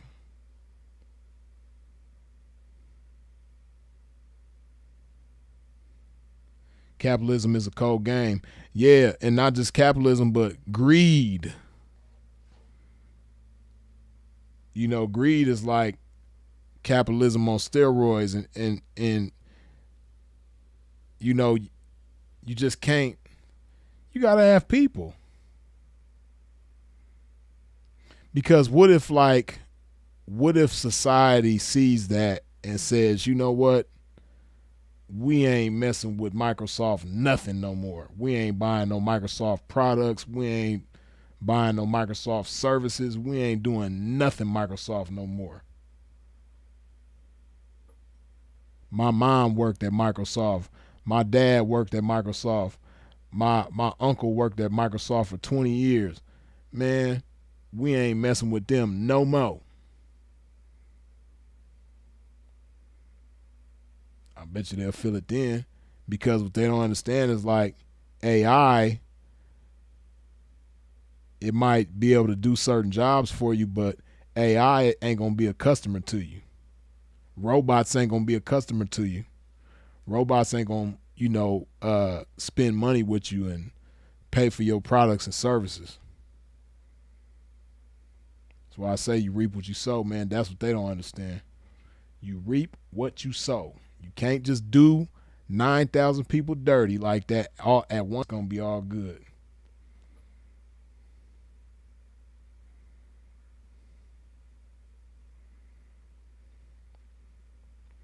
For real. But man, it's scary to think about. But I think that it's the beginning of a wave. I think it's gonna be a wave of that going on. It's gonna be a wave of big corporations just laying off thousands of people at one time just to cut corners.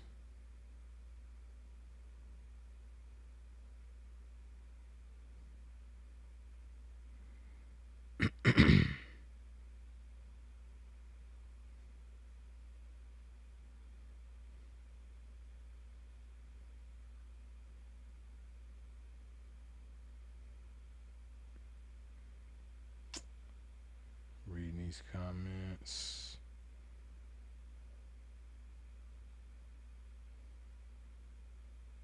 Ray Gun, you stupid. Tommy! Tommy!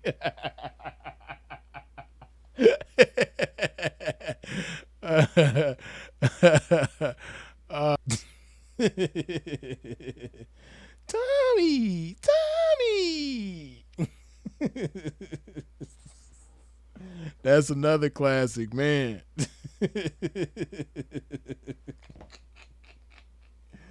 Oh man, I've been watching all them classics lately too.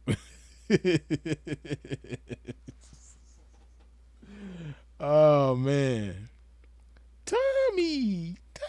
Tommy. Oh, that's hilarious.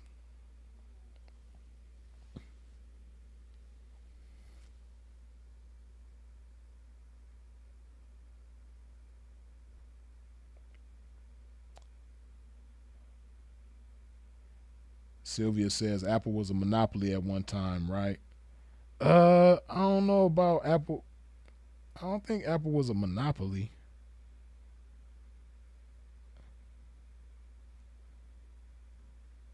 I mean, didn't Apple buy IBM? IBM was the first ones building computer hardware, right? Uh, nah. See, I think Apple and IBM was like rivals at one point in time, but I don't think Apple bought IBM.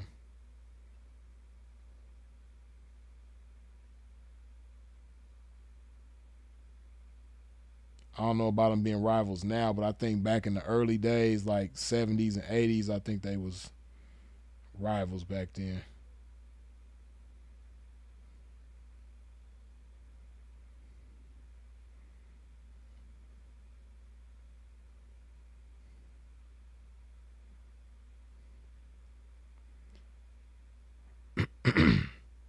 Windows 95 was the beginning, then the iPod.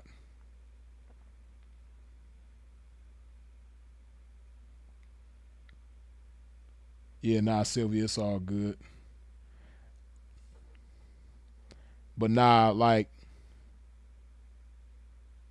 that's see, that's one reason why Apple has lasted so long and has been so strong is because Apple doesn't conform. They usually don't conform to like certain trends. They don't change their whole business model around based on trends, right? Like they just know how to sustain themselves and give the people what they want and give the people what they need. They basically they put people first. Like they don't do certain things just because it makes good business sense, but it's inconsiderate of the people. You know what I mean? That's why like you see like to be an Apple product owner is like it's almost like you're a part of a club. It's different from and I love Androids. You know what I mean? I'm an Android person, but like you don't see Samsung Galaxy users hanging out at a Samsung, or every Samsung store that I don't even know if it is a Samsung like brick and mortar store, but if it is, you don't see it on full all the time like you do Apple stores. Like when any Apple store that you see, it's a whole bunch of people there, and it's almost like a club. Like it's like when you buy an Apple product, you're a part of a club now.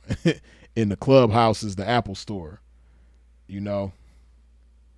And then like Apple is just so like they just so for the people. They done made it where now you can ring yourself up when you go into the Apple store. Like you don't even have to deal with like a customer service representative.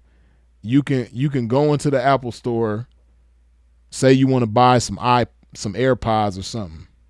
You want to go into the Apple store, buy some AirPods. You can scan that shit with your phone and pay for it and walk out the store, you know, like it ain't shit. And I was watching a video from Simon Sinek a few weeks ago, and he was talking about that, right? And he said he asked I think he asked like the manager of this particular Apple store, how has the the rate of theft changed since y'all did that work? Basically, he was asking, what's the difference in the theft now that y'all have made it where people could ring themselves up and check themselves out.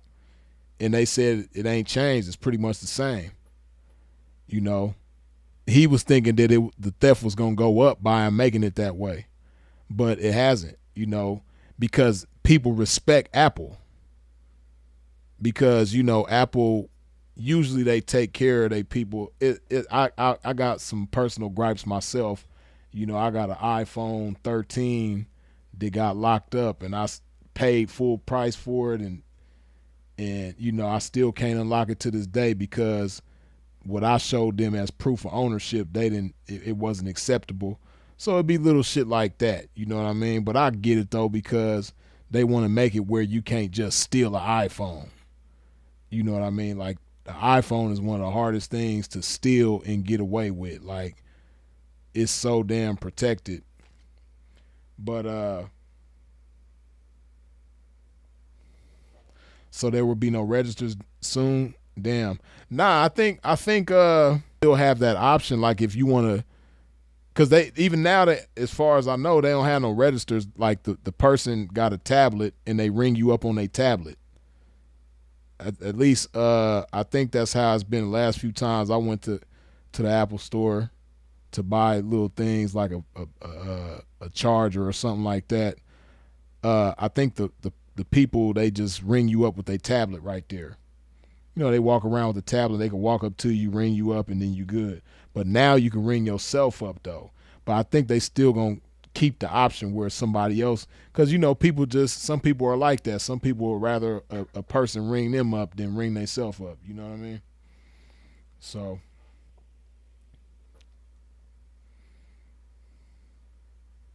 Right, and you can't insure or unlock stolen Apple products.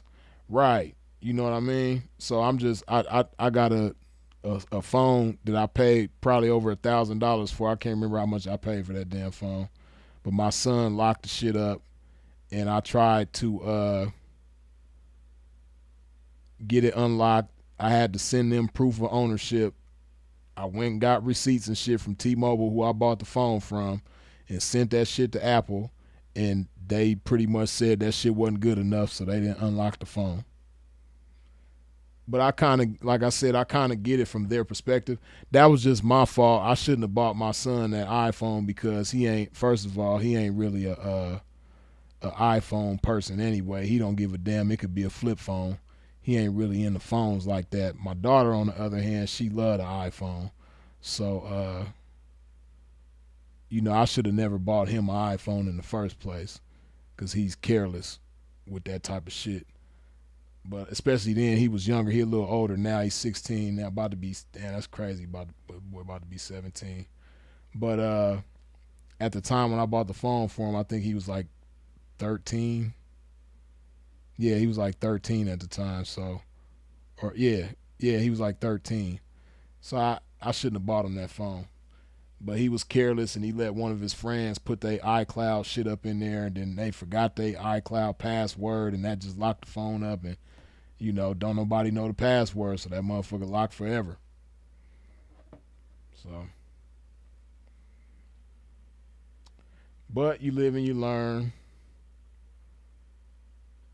That was an expensive ass lesson, but it was a lesson.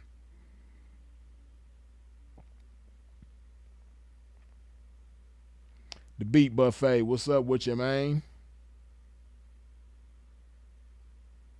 Oh yeah, it's been an Android ever since. You know what I mean? I think he had an iPhone before that one. Yeah, he did. He had one iPhone before that one. Then I got him that iPhone, and after he locked that one up, it's been Android ever since. Yeah, he's Team Android now, and as long as I'm paying the phone bill, he gonna stay Team Android. You dig? Me, I'm Team, but him, just Team Android, man.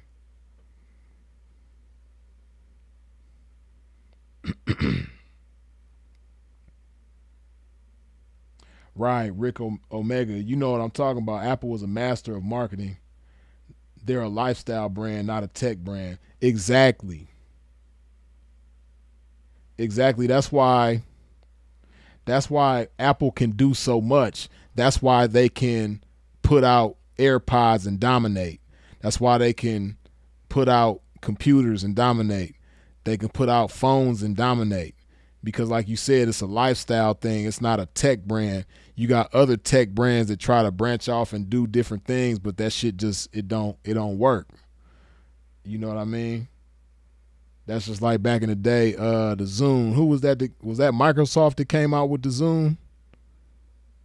Some of y'all probably too young. Y'all don't even know what the Zune is, but the Zune was it was an MP3 player, and it was supposed to be the shit, but it didn't last. It was expensive as hell too. But that shit fell off hella quick though. I think Microsoft came out with the Zune. But that wasn't really their lane, because in the way Microsoft markets themselves, they it's like what you said. It's the difference between being a tech brand and being a lifestyle brand.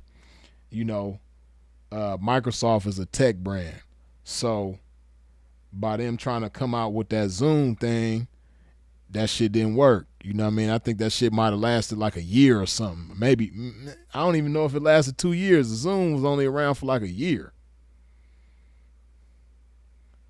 And it fell off. But, Apple came out with the iPod, and the iPod was the shit. The iPod lasted for years, and then, when they were able to pretty much integrate the iPhone in product, which is pretty much the iPhone, being able to play music, they really obviously didn't need the iPod anymore, but it was a smooth transition, and when they came out with the iPhone, because it's a lifestyle brand, like you said, shit.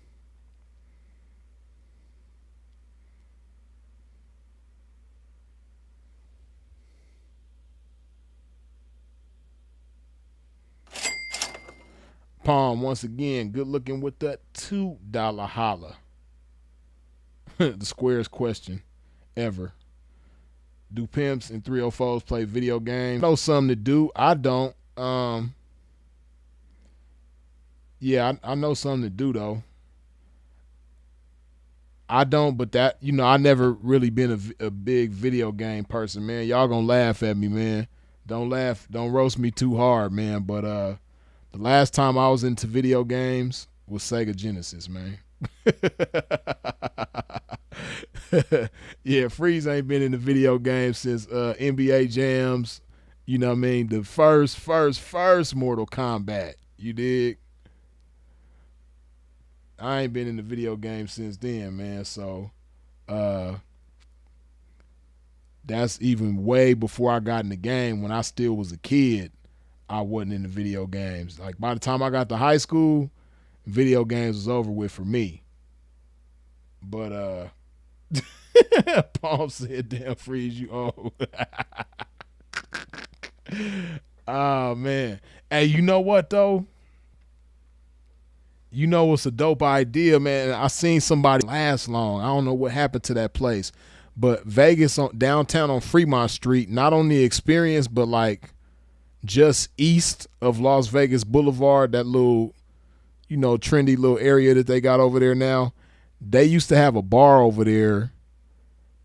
It was a bar, but they had all the old school game consoles. They had Nintendo, they had Sega Nintendo, they had all the old school tables that you can get. Like you could book a table and play whatever video games was right there. That shit was dope. But for some reason that shit ain't there. It didn't last too long. But I always thought that was a dope idea. For the old school people. They probably even had Atari in there. You know what I mean? They had all the whatever old school game consoles you could think of. They had them up in there. They might have had Neo Geo. They might have had TurboGrafx 16. You dig? But Freeze know he gonna get that NBA 2K26. Nah, man, I'll be totally lost. Troy Tate said, Freeze, that new Larry June dropping tonight. Yeah, definitely a pimp gonna be bumping that for sure. pick it. Oh, a Neo Geo Pocket. Damn, see, I didn't even know they had a Neo Geo Pocket. I guess that was like their equivalent to the Game Boy. See, Nintendo came out with the Game Boy, then everybody like Sega came out with the Gear. They had the Sega Gear that was kind of like the Game Boy, and I guess Neo Geo had the Pocket. Neo Geo was expensive though. I remember that. It wasn't too many people in the ghetto had Neo Geo. I'm trying to think, did any of my friends even have a Neo Geo? I don't think so, because that Neo Geo was expensive. Neo Geo, if I remember correctly, the Neo Geo console, that shit was like $600 back in the 90s. And see, you know, I know y'all think like now, like, damn, free $600. Hey, $600 in the 90s. $600 ain't shit nowadays, man, but you could do a whole lot back in the day with $600. Hey, $600, listen. $600. This what you could do with $600 back in the day in the ghetto. You know what I mean? Let me tell you what in the ghetto you could do with $600, man. Hey, listen, $600 you could pay a smoker to get you a car. You gonna get a car that runs and everything, run like a champ. You could pay a smoker, get you a car. You could pay a smoker probably like $50 or $100 and get you a car that run. You know what I mean? With the pink slip and everything. Only problem is it might not pass smog, so you can't get no tags. But that joint gonna run though. You know what I mean? And you still, okay, so let's say you spend $100 on the car, right? You still got $500 left. You know what I mean? You can go to the mall, buy you a cool little outfit, some shoes and everything. You can do all of that for like another $100. You can still come away with something cool. You know what I mean? It might not be the most freshest, but you know, you come with like a cool little Fila suit or something, you know what I mean? With the, you know, Fila was the shit still back then, you know what I mean? That's $200 right there. You know what I mean? Then, hey man, you could take your girl to the movies. You could fill your tank up for like shit back then. Man, you probably could fill your tank up depending on what kind of car you smoker, get you a Cutlass. You could probably fill the Cutlass up with like $25 probably. You probably could fill the Cutlass up with 25. So that's 125. You spend 100 on some shoes and a fit. That's 225. You could take your girl to the movies, and you could take her to Red Lobster after the movie. Red Lobster was the shit now back in the day. You know, you probably thinking of free Red Lobster. What? Man, Red Lobster was the shit. Sizzler was cool too back in the day. But, you know, if you want to be real snazzy, you could take her to Red Lobster. You know what I mean? And you still got, you take her to Red Lobster, you still good 200 left. No. If we dealing with 600, no, you still got $300 left. You know what I mean? You done paid the smoker to get you a Cutlass. You done filled your tank up. You done took your girl to the movie. You done took your girl to Red Lobster. You know what I mean? You still got $300 left, and you could take your girl to the Snooty Fox. And back then, shit, the Snooty Fox, man, shit, the Snooty Fox was probably $25, $30 back then. You know what I mean? Man, for real. So you could do all this in the same day. You done bought yourself a Cutlass from the smoker with the pink slip. It don't pass smog though, but you just gonna have to duck and dodge when you see the police.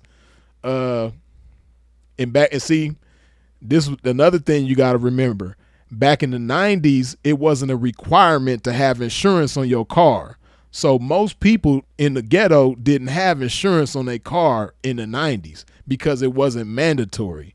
They didn't make that shit mandatory until probably like the late like 99 to later 99 when they made insurance mandatory. Might even been later than that. But pretty much in the 90s, it wasn't required to have insurance on your car. They wasn't bullying you for the insurance like they do now. So you ain't even got to put insurance on your car to register your shit. You just go, register. But like I said, the smoker done bought you the Cutlass. You ain't going to be able to get no tags because they ain't going to pass smog. 9 times out of 10, you can forget about the smog. You dig? Let's see, what else could you do, man, with $600? Because you still got some change left. Oh yeah, you could get a bottle and some weed. Man, that's gonna be. You get some weed for $10. You get you a dime sack, a fat chunky dime sack for $10. Uh, you get you a bottle. You know, back then, you know, people was drinking that Mad Dog 2020, that Silver Satin. You know, man. Right, Snooty Fox had the mirrors on the ceiling. You already know, man. Hey, $600 you own in the 90s. You gonna be able to do everything you want and still have some change in your pocket.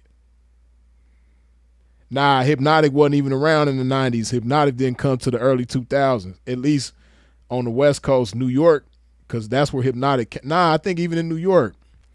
I think Hypnotic came out like 2000, 2001. First time I had Hypnotic was in New York in 2002. Right, Cisco, for sure. They drinking Cisco back then, for sure. Right, pay the smog, man. Right, $7,500, he gonna smog you. Yeah, see, I forget. See, you can't do that no more. But back then, you used to could pay the smog man to pass your shit. You can't do that no more. But if you knew somebody back then that had the smog shop, oh yeah, you own. Yeah, see the man, the good old days, man. Times was good back then. I forgot all about that. Hell yeah, you can pay the smog man, like you said, $7,500. He gonna pass your shit. You good, man. He gonna rig the machine. He gonna hook your shit up. He gonna rig the shit, make it pass. You in the game. Now you getting tags, man. Oh yeah, Alizé was a thing back then for sure, man. The weeds had the seeds that pop out and burn holes in the seed.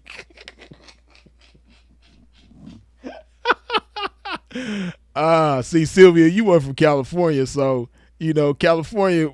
Well, if you was broke, if you was buying that stress, you know what I mean, you was gonna have that problem. But most of us in California, you know, we didn't have that problem with the seeds and everything. You know what I mean?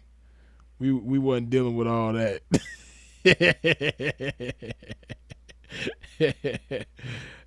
Snap. Maybe out there in the Midwest, you know what I mean, y'all was having them kind of problems. But on the West Coast, we wasn't really having the problem with the seeds and the weed. You need right, smoking them cess joints. Oh man. But yeah, man. But yeah, the 90s was a good time, man. That was a time to be alive. It was wild. It was dangerous, but it was fun too, though. It was definitely fun. Right, we had the AZ and Pretendo. Hey, the AZ was the shit, though. The AZ was the shit. 1999 stress. Man. See, now I got all the old heads in here with me. The youngsters done fell asleep. They done went to bed. It's past their bedtime. It's nothing but old heads. It's the old head hour right now. The youngsters done went to sleep. They done fell asleep. We got the Al Green playing. We got the incense burning, and the youngsters done fell asleep.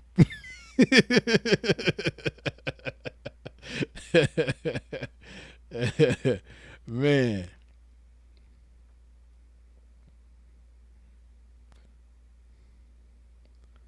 Did y'all have champagne or champelli? Uh, Definitely champagne. You know, the Chardonnay was the shit back then. Right, Jodeci and the H-Town playing. They done fell asleep. Oh, man. They like, here they go with this old folks conversation talk. It's time to go to bed. Oh, man. In a minute, I'm finna wake their ass up and make them come out here and show everybody they dance. Where Caitlin ass at? I don't see Caitlin in the comment section. He must not be up in here. Make Caitlin wake his ass up, come to the living room, show everybody. Boy, come out here, show everybody your. My baby could dance. Boy, show everybody your dance. Hey, that was me. I was that kid, man, that had the dance moves, man. My mama gonna wake me up. I'm gonna be in the room. They gonna be in the living room playing Anita Baker and all that shit, man. Got to keep sweat going. My baby could dance. Can't nobody mess with my baby. Jason, come on, show everybody your dance. Oh man, I was that kid for sure. I was the kid with the dance moves. Mom's gonna make me show everybody too. Right. Spade card game going for sure. Dominoes, all that. Spades, dominoes, all that for sure. Man, them was the good old days, man.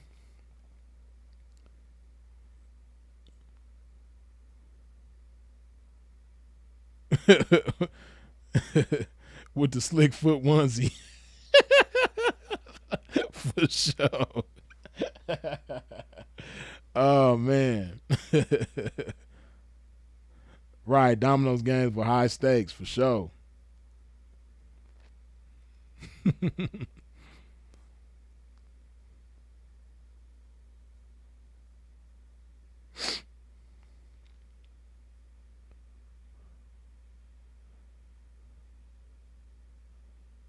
My Magoo used to ride with an albino python in the station wagon.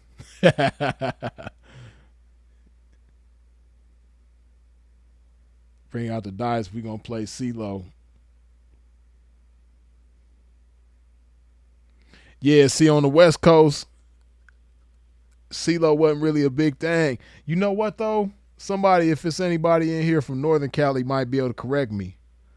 I think in Northern Cali they used to play CeeLo back in the day. For some reason, I think they did. But in Southern Cali, we didn't really play, at least not that I know of. I don't really remember anybody playing CeeLo back in the days. Right? Yeah, I already know you on that. You from that East Coast, so yeah, CeeLo was definitely a thing over there, y'all way. But yeah, I don't. You know, the beat buffet says CeeLo Green. CeeLo Green.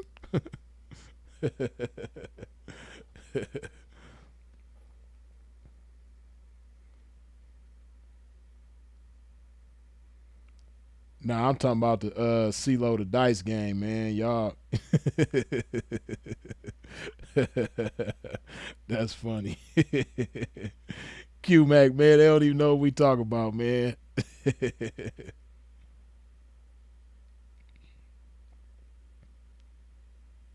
Hey, but I tell you what though, man, my first time when I went to New York in the early 2000s, man, I was having a ball out there, man. I love New York, especially Manhattan, man. I was up there in that Harlem, man, 149th Street in Amsterdam, between Amsterdam and Broadway. Yeah, it was some good old days, man, back then. That was my first time having that Hypnotic and Hennessy, that Incredible Hulk. Yeah, man. You ever been to Newark? I passed through the Newark before, but I ain't never really kicked it in Newark. You know, I know Newark is I know Newark got some rough areas, man. I know, see, like me, if I don't really, when it comes to certain cities, man, if I don't really know where I'm at, I ain't really just finna be over there, man. And Newark, I know, is one of them places that, like, if you don't know where you at, man, you really need to leave Newark alone. I like how black Newark is, though. Chocolate City around there for sure.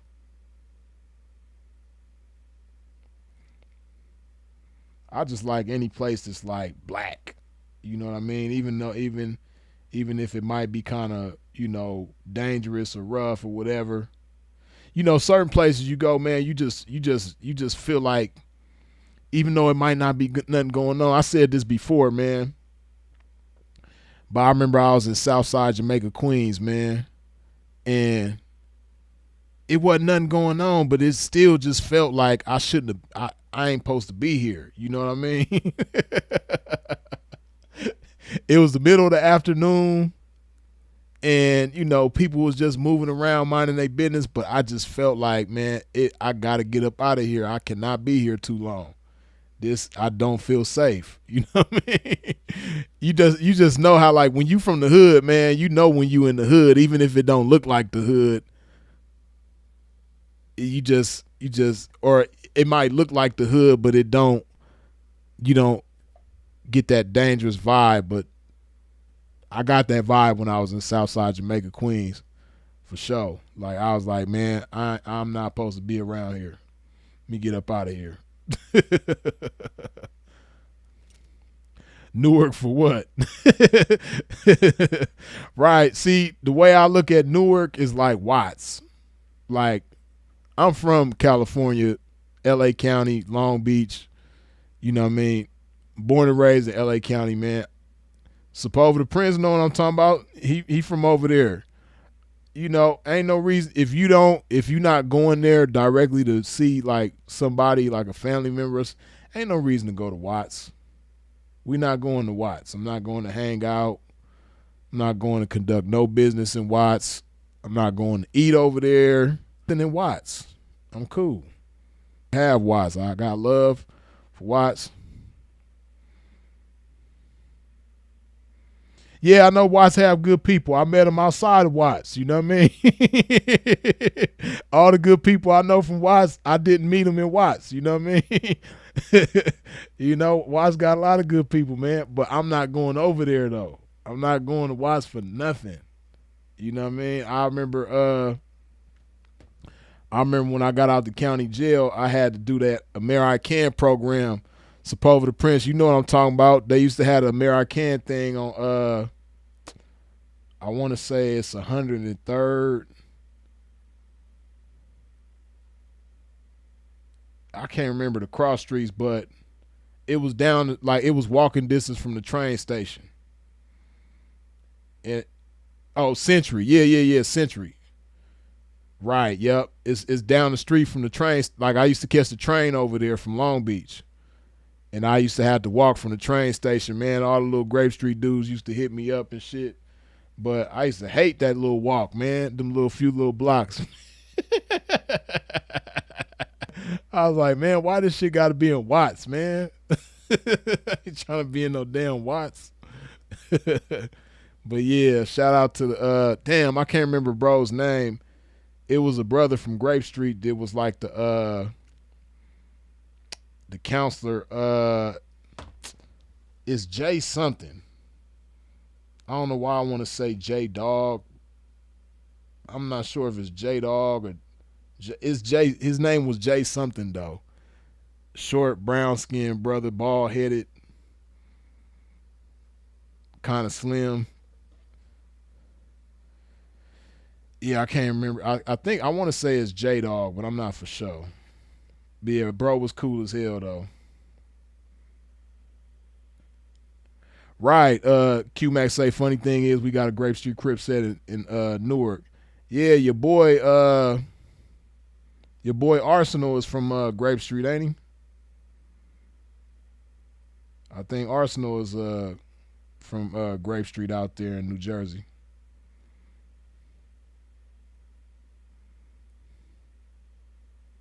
And they probably just as ghetto as the Grape Streets and Watts. You know what I mean? I ain't going to no Grape Streets, man.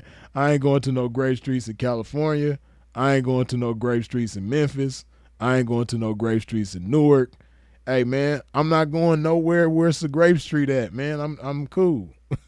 I know some good people from Grape Street that I got a lot of love for. But I'm not going to their neighborhood, though. We going to have to meet somewhere outside of. We not going to the Grapes, man. We cool. They got Grape Streets all over the place, man. I'm not going to none of them. They always seem to be, like, in the most. I don't know what it is. Like, why is Grape Street like that? Why is it, like, they always seem to be in the most dangerous part of every city. You know what I mean? Because, you know, Grape Streets in Memphis, boy, man, they turned. Grape Streets in New Jersey is turned. They really gang banging. Shout out to the Grape Streets, though. I got love for the Grape Streets. I'm just not going to y'all neighborhood. But much love to the Grapes. You dig? Q Max said I had a few fights with him. I'm cool on that shit.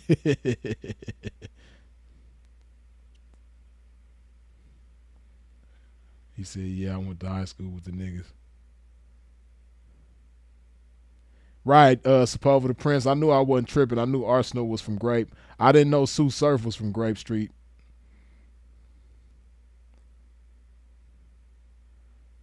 Free Sue Surf. Is he still locked up? If he is, free Sue Surf, man. I ain't really been keeping up.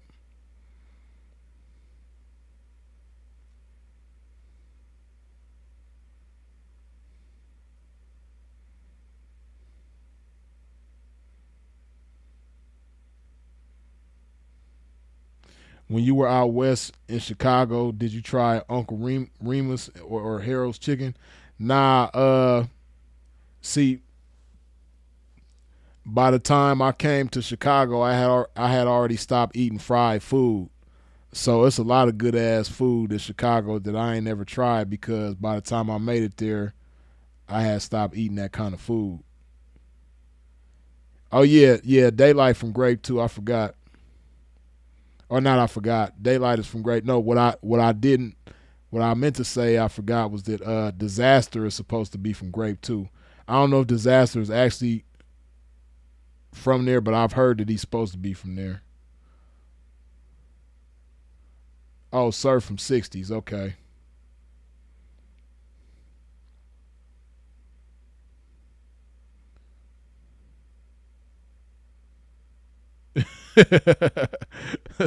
Sir from 60s, and we ain't got no street name 60s in Newark either.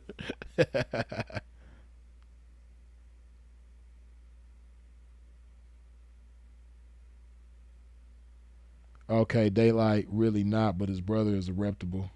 Oh, okay.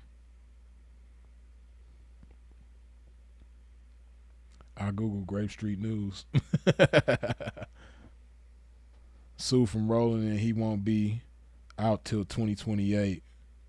Oh, he pled guilty in 2023. Okay, so he'll be out 2028. Damn, man. Boy, they just be locking everybody up for sport, man. That shit crazy. Shout out to Southside Jamaica Queens 40 Projects in Rochdale Village. Yeah, man. Shout out to Southside Jamaica Queens, man. Another place that you're not gonna catch me going there, man. I'm not going to the South Side. I'm cool. I went there one time.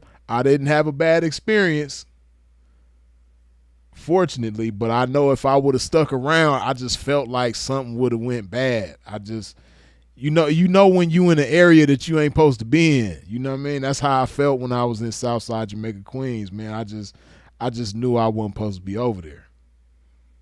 I know when I'm somewhere I ain't supposed to be, and it's time to go.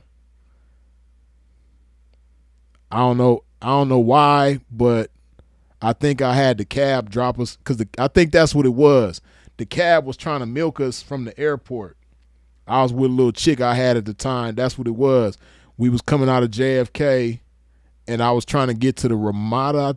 I think we was staying at the Ramada, but the cab driver was on some bullshit. So I was like, man, drop us off right here. And we was in Southside Jamaica Queens.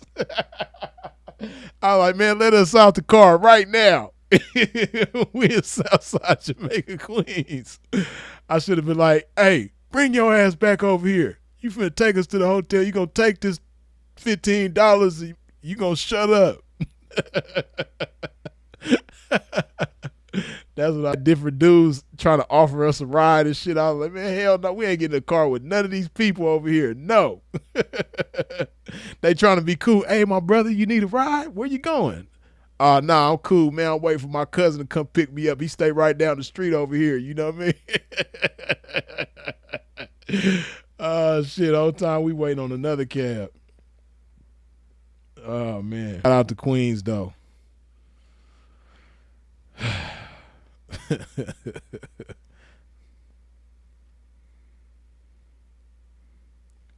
Right, these areas ain't cool for gentlemen, man.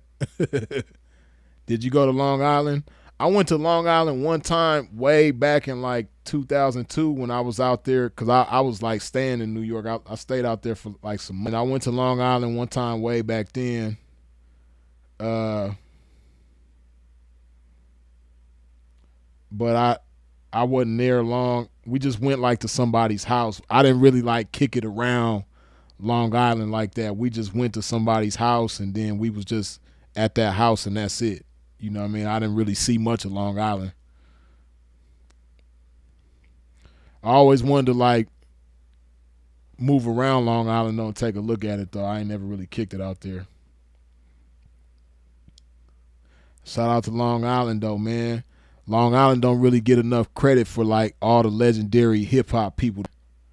A lot of legends come out that Long Island when it comes to that hip hop, man, for real. Some of the most legendary of legends. Rakim, De La Soul, EPMD. Man, the list goes on and on. Keith Murray. Shout out Long Island. Public Enemy. Yep.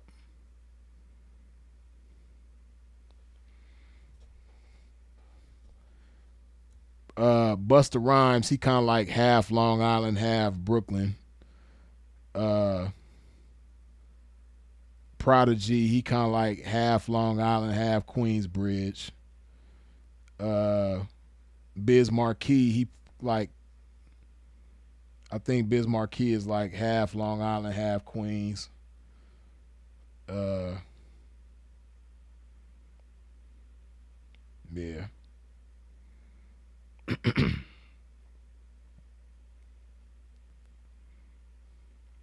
Bill said I was in NY a few weeks ago, Long Island, Manhattan, and Brooklyn. That Thursday before Father's Day, it was beautiful women all over Midtown. My goodness, I'm ready to go back. Like that, man. Even when I was, man, every time I ever been to Midtown, it's a whole bunch of badass, beautiful ass women. Midtown is always flooded with gorgeous women. Long Island's cool. I had the greatest smoothie over there too. They got cool suburbs. It's definitely racist, but it's some cool spots. Yeah, I can imagine that. People don't know, but Brooklyn, Queens are on Long Island. Huh. Oh yeah, Craig Mack. How could I forget? For sure.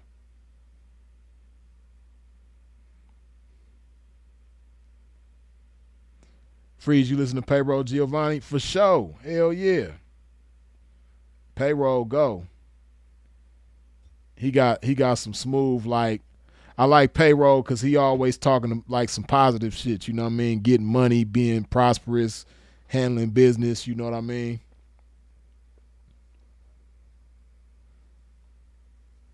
Like Payroll, he got that. He got to me Payroll. He got that motivational type music. You know what I mean? If you ain't in a good mood and you listen to some Payroll, pick your spirits up. He gon' Payroll Giovanni music gonna make you want to get up and go do something. Like if you ain't feeling it right now, if you got to go handle some business, but you like damn, you put on that Payroll Giovanni, he gonna make you get up and go handle your business for sure. Cause that's all he talking about in his music is handling his business, being fly, doing fly shit, having money, being prosperous. You know what I mean? Like yeah, I mess with Payroll Giovanni. He dope. Shout out to Payroll Giovanni. I always thought Harlem was a borough. I just found out it's part of Manhattan. Yeah, Harlem is a part of Manhattan. Uptown. You dig?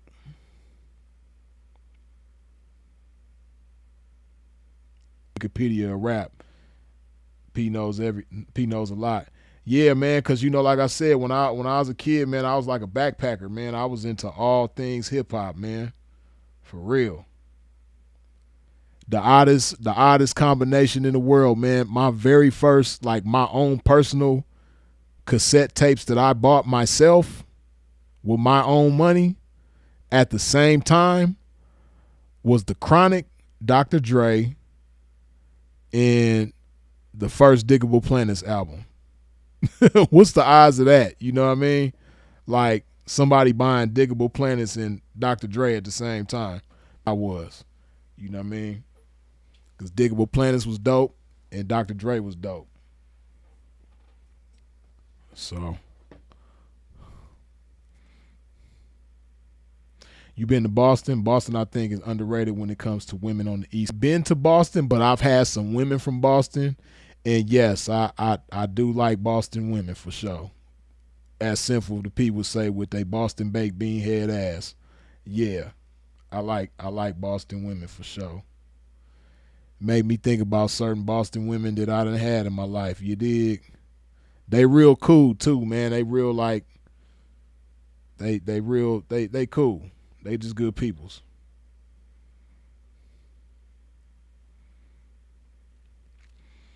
Black side of Manhattan. Yeah. I was staying in Harlem for a minute, and I kicked it a lot in Washington Heights too, man. Shout out to Washington Heights, man. Dominican cats over there showed me a lot of love, man.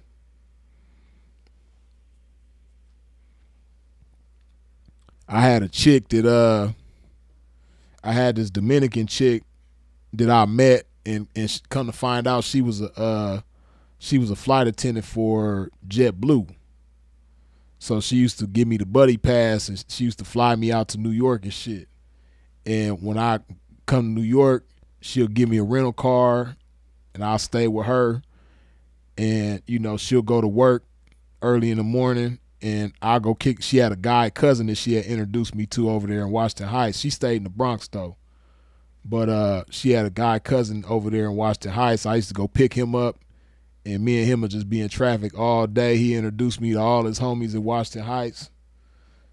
They was off like 160 something in Broadway or some shit.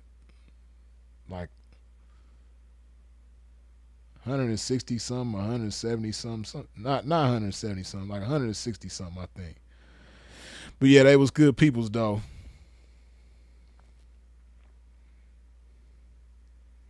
And me and him got along because he tripped off of everything. Like Q-Mac, like how you saying how I know so much about hip hop.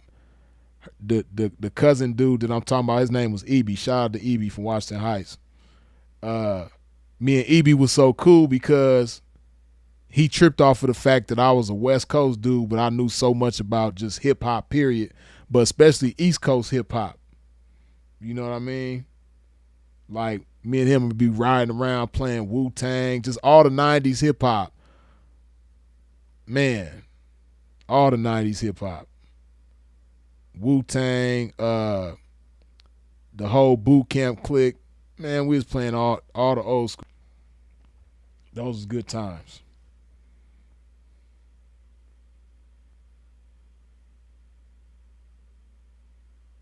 Freeze, you'll go crazy on some Cardo beats. I heard you on one, I believe. Yeah, that Hydrated Game Freestyle is a Cardo beat. A lot of people know it from Primo Rice, but originally that beat is from OMB Peasy. So yeah, but I flipped something to that. But yeah, I ain't gonna lie, I definitely do an album with Cardo. Cardo, he'll Cardo, he's one person that can make me get to work. Like if Cardo was like, Freeze, man, let's do this album, I'm gonna get to work. I'm gonna come with some fire for Cardo ass for sure. He's one person that if he was like, Freeze, man, we finna do this album, man, come on, let's go. I'm like, come on, let's go. When we getting started? Right now, let's go. Come on.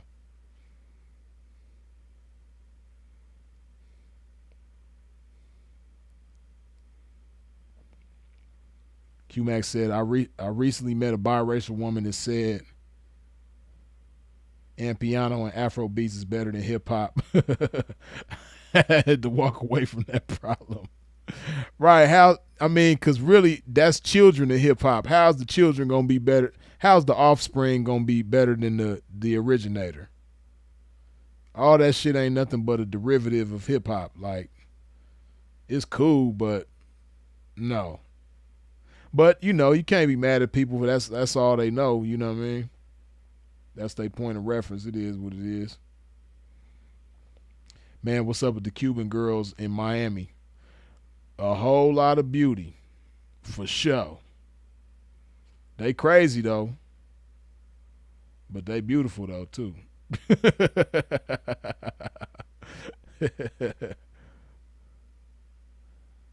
Hell yeah, that hydrated game go.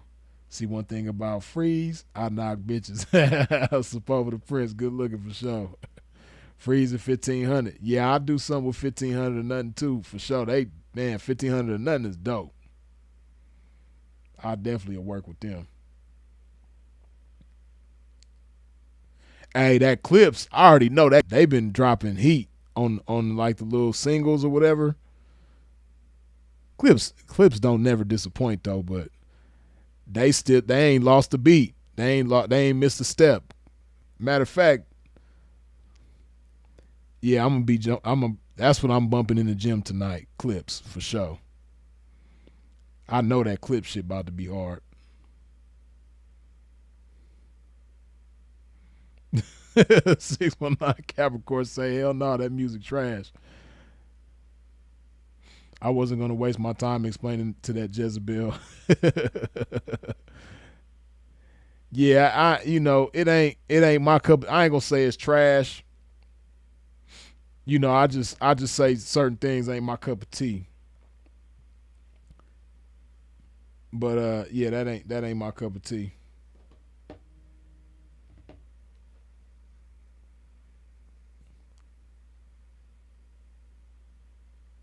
Right, Bill said Clips and Larry drop tomorrow. Shit, really in a hour and 17 minutes. They both about to drop. You dig?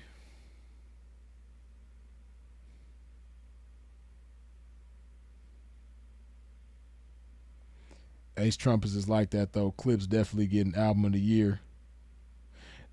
They I could see it. I gotta hear it first, but man, I could see it. You know the Grammys they be doing people wrong sometimes though.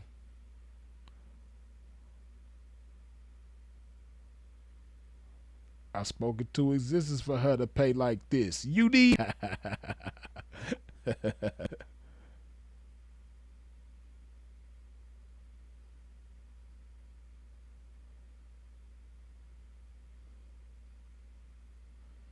Oh snap! DJ Mike figures he must be a Afrobeat DJ or something.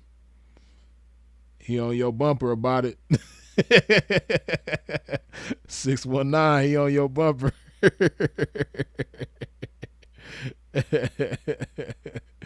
Oh man, he must be the Afrobeat DJ or something.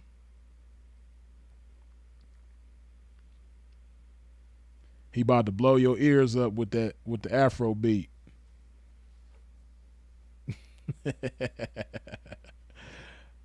Hey, them Afrobeat artists, they be doing their thing though. I can't lie about that. Them Afrobeat artists, they doing it big.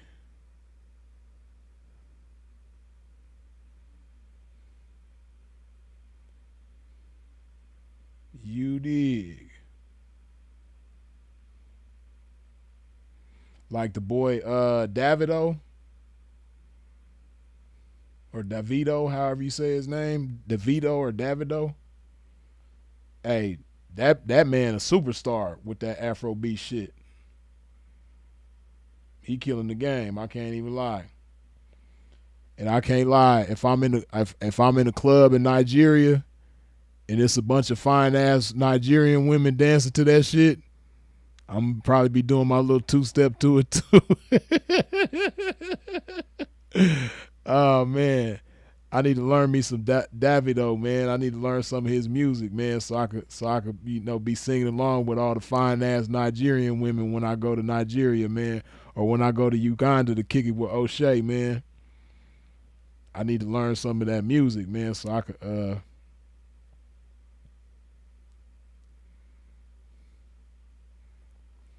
I done heard a little bit of Davido shit. It was cool. Like I don't. I'm not gonna sit here and pretend like I know his music, but I've heard like a couple of songs that was actually cool. I ain't gonna sit here and lie. DJ Mike Figure says, "Nah, brother, it's fire. I promise you, freeze. It's like 2000s R&B sound. Just check it out and just give feedback as support." Yeah, don't get scammed in Nigeria, P. That's what ain't gonna happen. Shit, I'm hip to the Nigerians.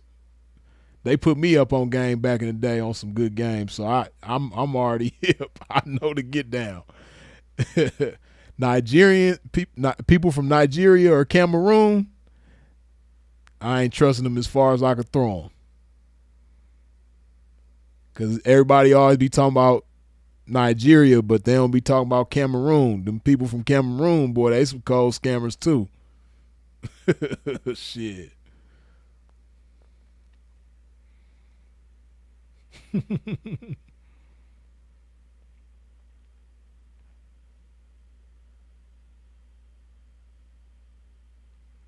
Davido was 2 years ago. Burna Boy is the face now, and Kid got hits on top of his. Yeah, I know Kid, Burna Boy too, but I know Davido is like he's like a staple in that genre. I'll say that. You know what I mean? I know Davido is a staple.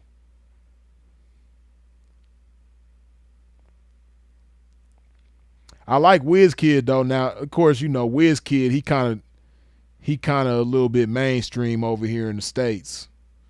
I would say Kid is more mainstream than Burna Boy and Davido, at least from what I know. But see, it depends though. See, that's one thing I ain't gonna lie. That's one thing I miss about Miami, man. Miami, they play all that type of shit down there. And I ain't gonna lie, it be some badass women in the club dancing to all that shit, man. So it'll give you a different appreciation for that type of shit. 619 and Q Mac. Hey, 619 and Q Mac. If we was in Miami right now, man, I'll take y'all to some spots around there, and they'll be playing that Afrobeat shit, and you'll see some gorgeous ass women dancing to that shit. You'll have a whole new appreciation for that shit. You probably ain't gonna say it's better than hip hop. I ain't gonna never say nothing better than hip hop, but you'll have a new appreciation for that shit. You see all them fine ass women dance to that shit in the club for sure. Wayne Wonder, hey, beat buffet. So Wayne Wonder, man, the first time I heard Wayne Wonder, I don't even think that strip club is there no more, but they used to have a strip club. I want to say it was in Queens. I think it was in Queens, but they used to have a strip club in New York back in the day. I think it was called the Golden Lady. I think it was called the Golden Lady. I think that's what that joint was called. It was a little hood spot. It was like a little hood strip club. But that was the first time I heard Wayne Wonder. This was in 2002. That was before that shit even blew up. That No Letting Go, No Holding Back. Man, I heard that shit. I was like, man, this shit hard. With my West Coast ass. This shit hard.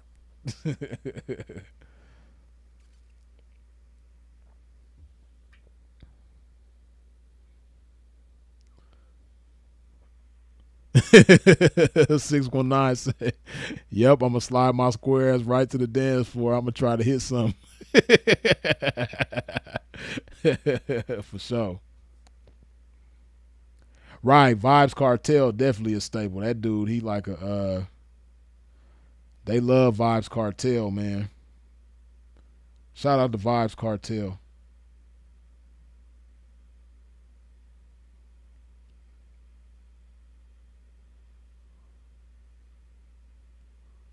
Right, top five greatest intro that Wayne Wonder No Letting Go. Yeah, when that shit come on, man, it just set the tone immediately. Freeze, you chilled in Queens, NYC. Yeah, I done been through that Queens, man. I done been through all the boroughs except for Staten Island. Next time I go to New York, I gotta go check out Staten Island just to see what it's about. I gotta do something unique to Staten Island. Like I gotta eat some go to a Staten Island, something that's a Staten Island experience. You know what I mean? I gotta go do something Staten Island next time I go, cause that's the one borough that I haven't been to with Staten Island. So I gotta go check out Staten Island. Maybe go take a picture in front of the Wu Tang, the Shaolin Projects. You dig? Be on some tourist shit. You dig?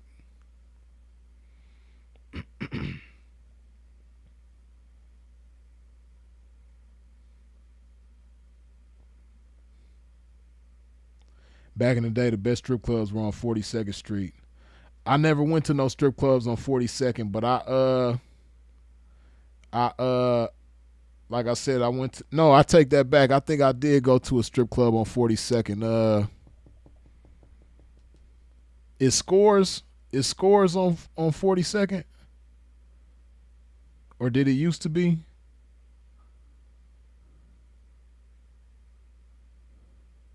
QMax said, y'all know about Shensia. I know she fine as hell, but I don't really know nothing about her music though. She gorgeous. That's about as much as I know about her. You did. She looked like gold mines and great times around here, but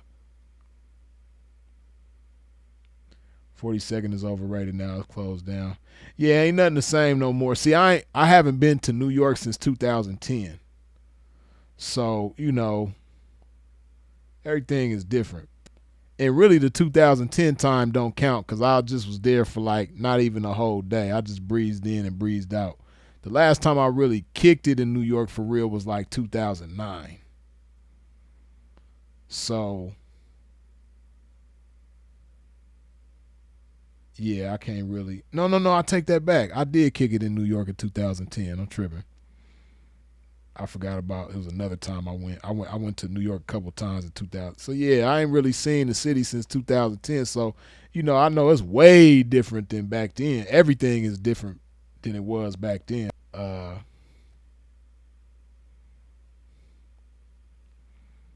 Act Now 77 music ain't bad. Nah, bruh, Staten Island is the stepchild of New York City. Man, I ain't gonna do that. Everybody always be giving Staten Island a bad rap. You know what I mean? It's some good people come out of Staten Island. Shout out the whole Wu Tang Clan family, and shout out True Life. True Life is from Staten Island too.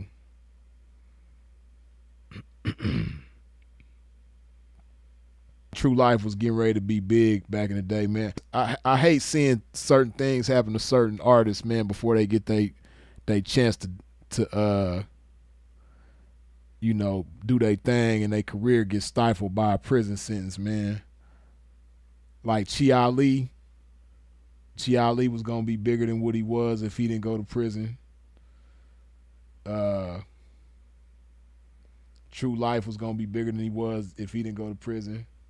Bobby Smurda whole shit got messed up by going to prison. Uh yeah, it's a lot of people, man. Even as far back as Cool C. A lot of y'all don't know about Cool C, but he's still locked up. You know what I mean? Cool C would have been a lot bigger if he never went to prison too. Uh oh, Max B for sure. Out of everybody that was just named, man, none of them like Max B. Man, there's so many people who done stole from Max B, man. I hate that shit. Man. As much as y'all love French Montana, everybody who love French, man, as much as y'all love French, boy, y'all would have loved Max B. I hope when Max get out, man, he could just somehow come back and do his thing, man. Cause Max B got that star power. I mean, like he just, certain people is just a natural born star. You got some people that are talented, but they not really like stars. And then you got some people that are just like Max B is a star. He just he's one of them people that I already know wherever he go, he commands attention. You know what I mean? Like Max, man, I hate that he went to prison. And then the whole case really sound like some fluke shit. Like it sound like some book. Like he wasn't even supposed to. I just don't like that shit.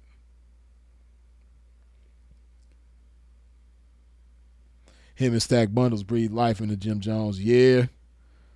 Rest in peace, Stack Bundles, man. That boy was hard, man. I used to like Stack Bundles, man. He just had a. I was watching some Stack Bundles videos like a couple months ago, man. It just took me back to a different time, like seeing his videos, the way he was dressed and just like the whole style. Like it just took me back to the 2000s, you know what I mean? Like, man, Stack Bundles was hard though.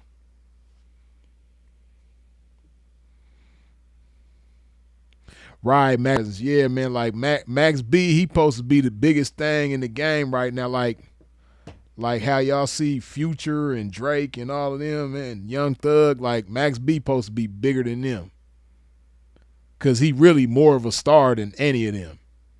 Like Max, man. Cause see with him it's more than just talent. It's like a whole persona. You know what I mean? Like he got like that. He just got a whole persona that's just like star power. It's more than just the music with him. You know what I mean? He funny as hell. He gonna make you laugh. His music is dope. And he got personality, man. Like yeah, man. And I hate how everybody just be stealing from Max B. And don't be giving him credit. Are you up on this rapper from Seattle named Anthony Danza? Yeah, man. Hell yeah, I'm up on Anthony Danza, man. I rock with Anthony Danza. He got heat. I like that Burger and Hunting Fish Club with Young Doe and Jay Stalin. If y'all ain't heard that album, man, that album is hard. Anthony Danza, he dope with the beats and the rapping. But he got an album with Young Doe out of Denver and Jay Stalin called the Bergen Hunting Fish Club. That album is hard. I think it came out last year, if I ain't mistaken. Hey, Freeze, you know what I was really surprised by? Your knowledge of rock music. As a music lover myself, I thought that was dope. You had mentioned lyrical people are in that genre. Yeah, man. You know, and it's funny because I remember after that live when I named, it was certain other bands that was coming to mind too, man. It was dope. But yeah, man, I listen to everything that's just dope, man. But like you said though, and like I said back at that time, yeah, it's a lot of good rock bands that are dope lyrically. That's what I was telling what was P Wine calling them? Quarter P. Young Quarter P, man. Where Young Quarter P at, man? I hope he doing all right, man. But yeah, I was trying to get him to spark his creativity by just listening to other music then. Cause I think he was listening. What was it? Juice World or something? It was somebody. I forgot who he sounded like when he was rapping. I think it was like Juice World or Trippie Redd or somebody like that. I can't remember.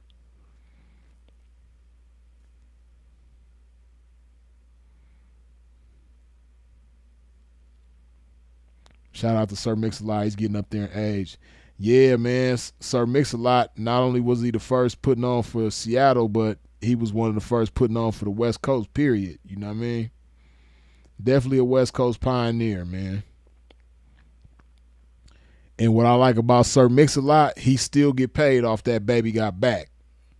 He done made a game on, man.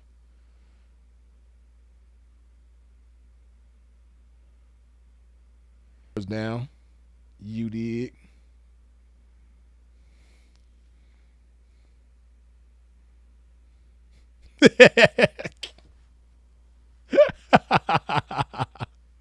Mr. Reed, you ain't have to do him like he ain't sound like no tongue. He wasn't that bad, man. Oh man. Not the dude who sounded like Choke No Joke. Nah, man, he ain't sound nothing like no Choke No Joke, man. Don't do him like that. Oh man. It's funny because I forget what recently was Sinful, where he was he was threatening to play Choke No Joke on y'all. Oh man. I think he was saying to get the likes up. If y'all get the likes up, he was gonna start playing some Choke No Joke. Hey man, that it like I done heard some whack ass rappers in my day, man. Choke No Joke, he gotta be like he for sure top 3 worst rappers I ever heard in my life. Like Choke No Joke. It's funny because before I ever heard his shit, you know, Sinful used to always he used to always threaten y'all to play Choke No Joke. And I used to think to myself, I used to laugh. I was like, man, this shit can't be that damn bad. Then I heard that shit. I was like, God damn, this fool is garbage, man. Oh man. Choke, man. I hope he don't never. Whoever recorded him, they need their ass whooped. Whoever let him in their studio and record that shit that he recorded, man, that engineer or whoever, that man, they need their ass whooped, man. Choke No Joke should not. He should be banned from all studios, all recording equipment. He shouldn't even be allowed to go to Guitar Center and buy or order equipment online. He shouldn't be allowed to go into nobody's recording studio. Choke No Joke should be banned from recording music anywhere at any time. Like, that's how whack he is.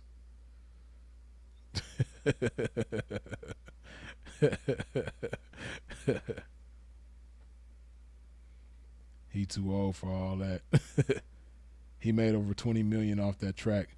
Right, Sir Mix-a-Lot. Yeah, I think he made I think he made even more than that, if I ain't mistaken. But yeah, he get paid a lot of money though, for sure. Right, he trespassed, man. Got his picture in the front, man. If you see this man, don't let him in.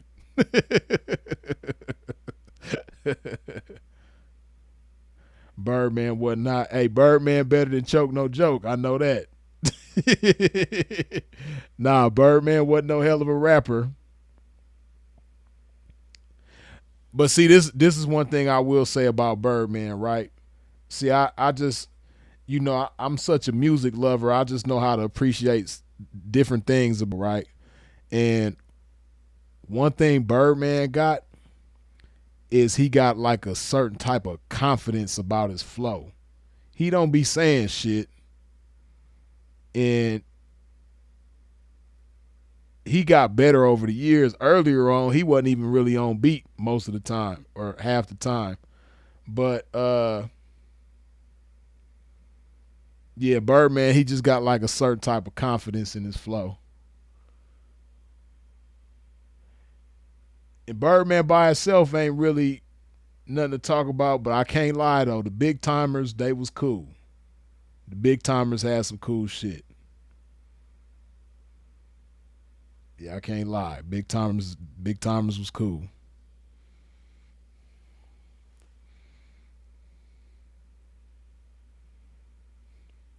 Right, Birdman got that accent and simplicity, but he got a certain type of confidence in his flow. Like that shit makes a difference, man. Cause you got some people that are dope ass rappers lyrically, but they don't have that confidence in their flow where you like believe what they saying. You know what I mean? Like Jay-Z is the ultimate example of that. Like not only is he dope lyrically, but Jay-Z got that confidence in his flow that's just like, you know, it secures whatever he's saying. Got that too. Messy Marv got that confidence in his flow that's just like, you know what I mean? And you know, but somebody who don't have that confidence in their flow, but this dope lyrically, is like a Lupe Fiasco. He got bars. He dope as hell lyrically, but he don't have that confidence in his flow. You know what I mean? He just rapping. So you know it's a difference, man. Like when you got that like confidence in your flow, it just makes a difference. Like that conviction in what you saying. Like you mean what you saying and you believe firmly what you saying. You know what I mean? And you gonna make other people feel what you saying. Like you ain't got no doubt. You ain't got no doubt that you the dopest at what you do. Like nigga, I'm the coldest.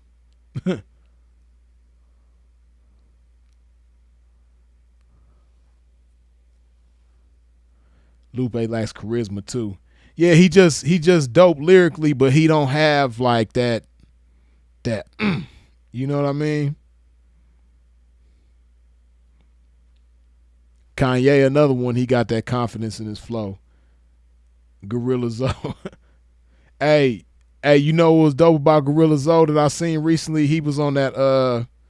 Y'all probably been seeing that lately with the brother that be riding around in the old school, and he'll have like different like old school artists singing or rapping in the passenger seat while he driving them around. I seen Gorilla Zoe on that, and he was pretty dope. It was cool. I just seen Jazzy Faye on there, and I couldn't even watch it because his stomach was so damn big, man. I was like, I can't even watch this shit, man. Jazzy Faye, he definitely needs to get in the gym.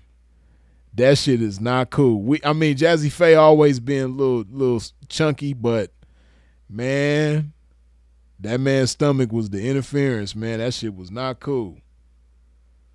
But Young Dro was recently on there. Young Dro was cool. Murphy Lee was on there. That was dope. 2 Chainz was dope. 2 Chainz was dope because he had the Isley brothers on there with him. You know what I mean? The Isley brothers was on there just themselves, and then they was on there with 2 Chainz. That was dope. Who else done been on there? I know I'm forgetting some people.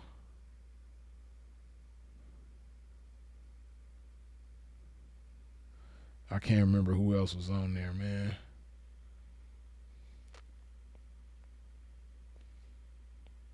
Hamilton K, what's up with it?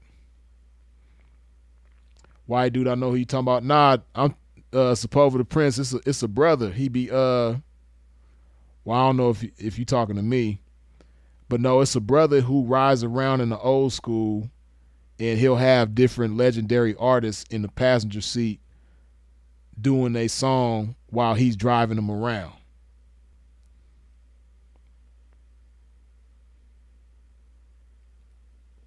Tupac and Big L, two of the best Harlem born. Yeah, Big L, man. That's another person, man, that was supposed to be bigger than what, man, got taken away way too. Right, Big L and Mac Dre were good MCs, but they passed too early. For sure, man. Big L so hard, man. Big L, he really slept on, man. A lot of people still to this day don't know how dope Big L was.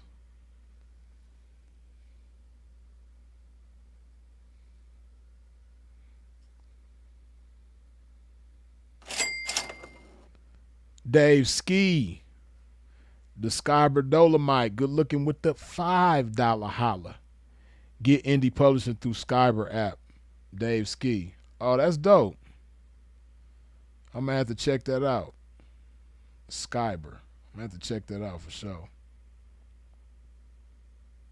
Fuck all the glamours and glitz. I plan to get rich. I'm from New York and never was a fan of the Knicks. And I'm all about expanding my chips. You mad cause I was in the van with your bitch with both hands on the tits. Coleon hold the throne that you know in your heart. I got style plus the way that I be flowing is sharp. A while back I used to hustle, selling blow in the park. Man, Big L was hard, man. That was my guy.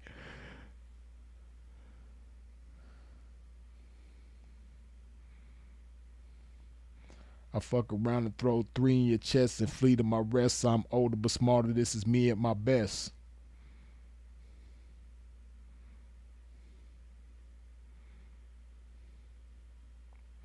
P, you gotta do more of these lives, man.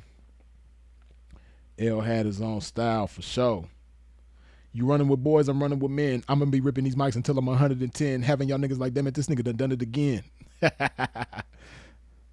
No love for city cops. Throw slugs at idiots. Yeah, Big L was hard, man. That made me want to go listen to some Big L now. I ain't bumped L in a minute, man. Cadillac Chronicles. There you go. Anton, yeah, you got it. That's exactly what I'm talking about. Cadillac Chronicles. I follow him on TikTok. I don't even really follow too many people on TikTok, but I seen them on there and followed them. Because I don't really be on TikTok like that, but I follow them on TikTok. So, yeah, but I like that concept too. I got caught up talking to someone and didn't get to finish my thought. But referring back to the rock bands, I remember you had mentioned Incubus in that live. I saw them live last year. They were dope as fuck. Yeah, man. Yeah, Incubus was dope. I used to like Incubus. You know what got me? Cause like, so even as a kid, it's certain rock bands that I used to, like. When I was a kid, I liked the Foo Fighters. I liked Soundgarden. I liked Nirvana. Even Audio Slave when Chris Cornell left Soundgarden and created his new band Audio Slave. I liked Audio Slave too. Uh, uh, Puddle of Mud was dope, you know. But what so it was a lot of rock bands that I liked before I went to prison. But when I went to prison, I started listening to even more rock, especially classic rock, because when I went to prison, I had got a job as a porter in the visiting entrance, and I had a coworker. It was just me, and he was an OG essay from San Diego, and he was an older cat, so that's the old classic rock, and he put me up on a lot. Me and him worked together for probably like 3 months, and then he went and got another job in the dairy. But during them 3 months that me and him worked together, that's all we listened to every day was classic rock.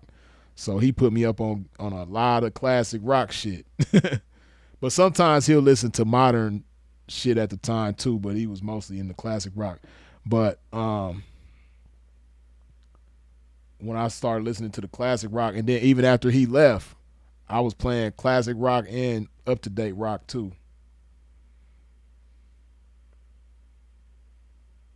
Yeah, Korn was dope. Coldplay was dope.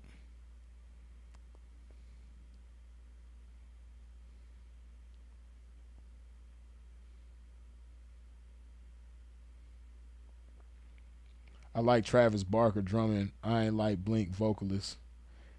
Yeah, I can understand why you didn't like they vocalist. Like he got kind of like a I don't want to say like a whiny. He got like a high pitched type of voice, kind of. Not even high. I don't know how to describe it, but I know what you mean. Though I can see that. I get that. Offspring was dope too. I used to like Offspring.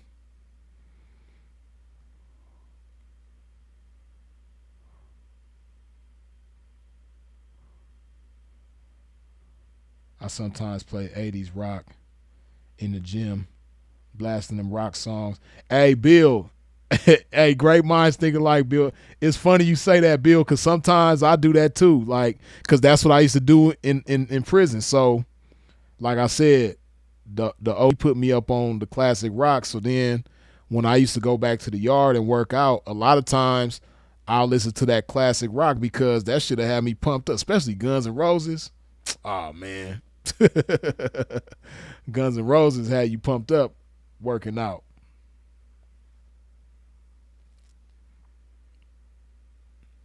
System of a Down had you pumped up working out. What about country music, Freeze?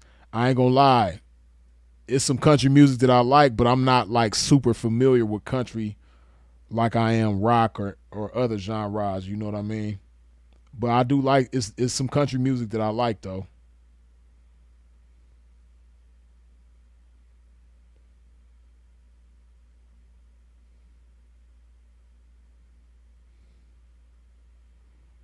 If you play high school football, you def heard Queen in the weight room. Yeah, for sure. Bobby Allen for sure.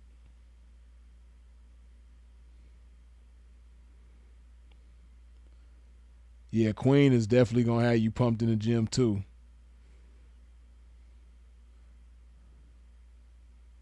I gotta try that. I never listen to rock in the gym. Yeah, I like to listen to certain old school shit, man. Sometimes I'll go in there and put on some Parliament Funkadelic. I like working out to that shit too. James Brown, certain James Brown, like the up tempo James Brown shit. Yeah.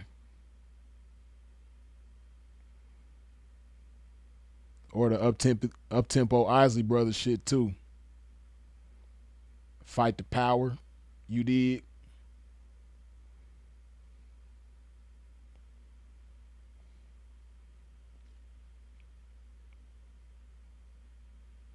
George Strait had a few joints, but most country I can't get into. Nah, I like certain country music. I just haven't like really given it a chance, gotten into it.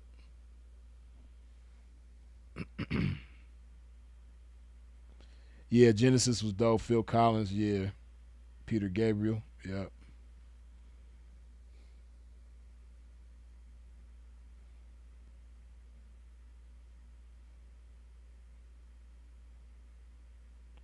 I even like certain ska bands like 311. 311 is dope. And of course, Sublime. You dig?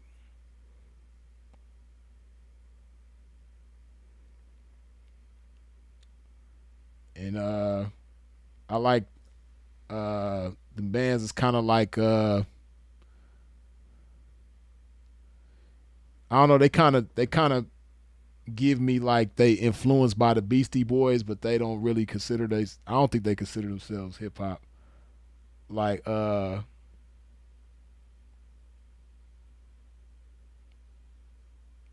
Cake is dope. They got some good shit. Weezer is cool. Beck, yeah, Beck. I like Beck.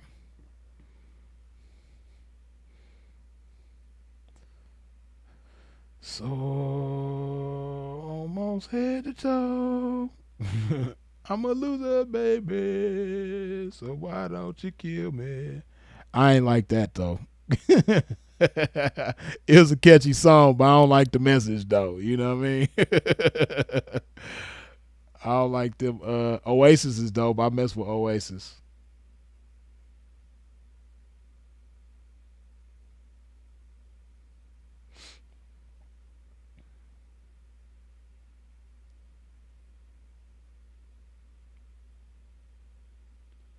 Yep, Wham.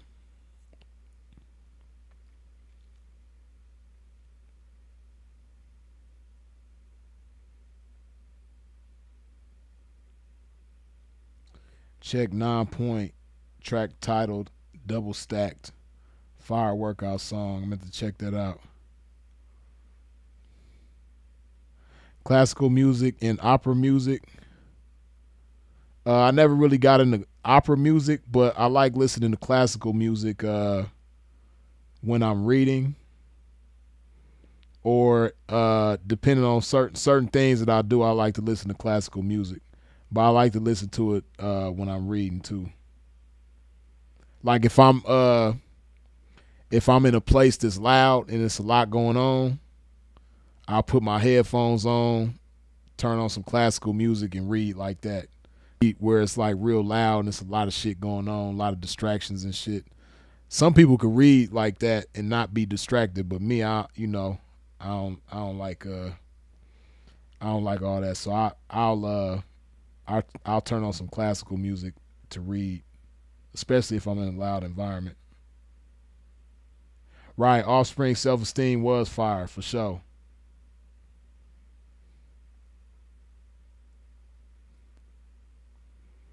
I even liked White Stripes. White Stripes had some cool shit too.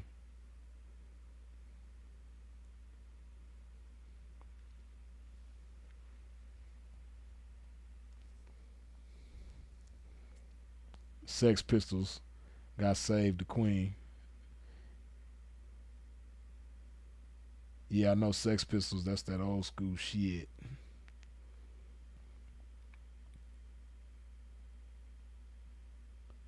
I was trying to get back into playing the violin. Paganini Caprice number 24 or Tchaikovsky 1812 overture is good.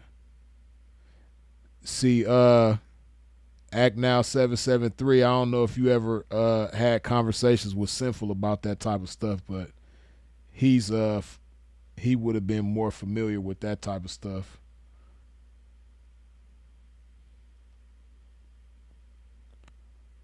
Y'all ever heard Ice T's Punk Band? Yeah, man. Body Count.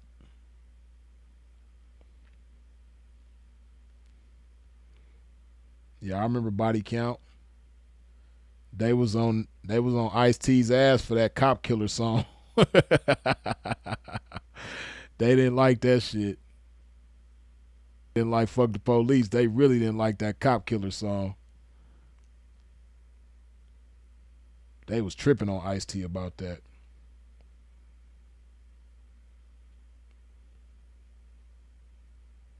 I think the controversy around the song made it even more popular than it probably would have been without the controversy.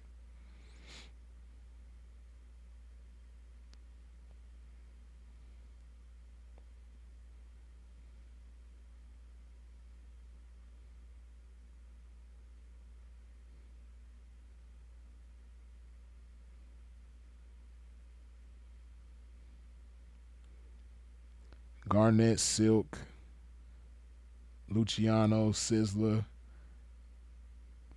Capleton. Check those artists. King's music. For sure, for sure.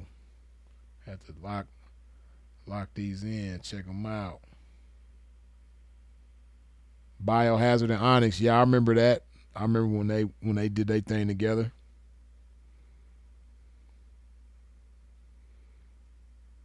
They had that Judgment Night shit.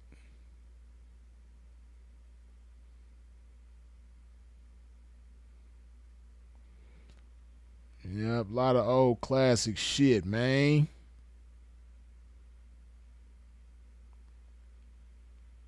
Freeze, I know you like that SOS band. Of course.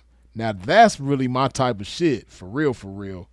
Shit like SOS band, that's really my type of shit. Atlantic Star, you know, Shalimar, that's my type of shit. Cameo, I'm into that for sure. DeBarge, all that. That's my type of shit for sure. You dig?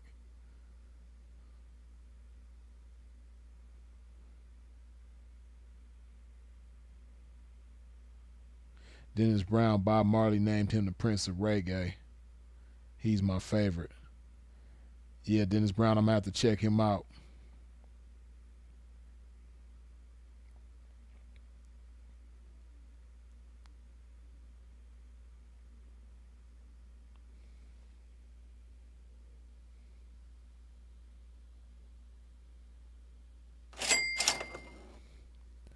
Daggin Horning, good looking with the 28 Canadian dollar holla. Blessings, P. Blessings to you as well. Appreciate you. Confunctions, Sepulveda the Prince. You already know, man. They West Coast legends, man. Got to be on the Confunctions. I mess with the Barcades too. You dig? Yeah, all the old school soul R&B music, for sure. For sure. I'm with all that. You dig?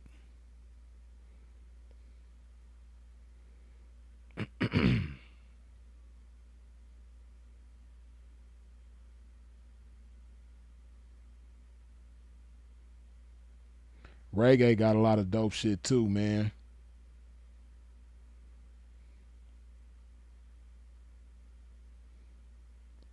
For sure, for sure.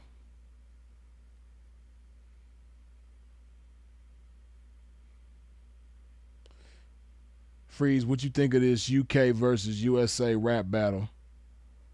I haven't heard about that, but man, come on now. Man, I ain't even like I ain't even really been, active with the rapping myself, but man, I could battle the whole UK by myself and win. Ain't nobody messing with the US, especially New York. Like, I just give props where it's due. I'm from the West Coast, love the West Coast. We got a lot of dope ass lyricists that, a lot of people don't give their props to. But pound for pound, there's no place in the world that's messing with New York lyrically.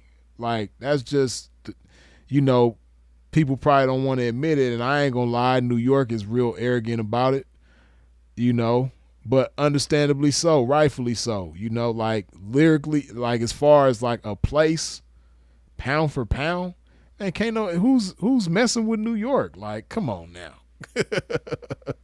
You know what I mean? But I could take the fade by myself and do the UK by myself. Come on, man, stop it. and the UK got some people that I like. You know what I mean? I like Nines. I ain't heard nothing from Nines lately, but Nines is dope. Uh,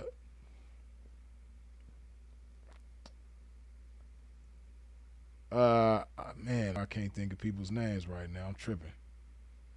But nah, UK got some rappers that I like. You know what I mean? But nah, man, they ain't messing with no damn US. They better battle somebody else. Like,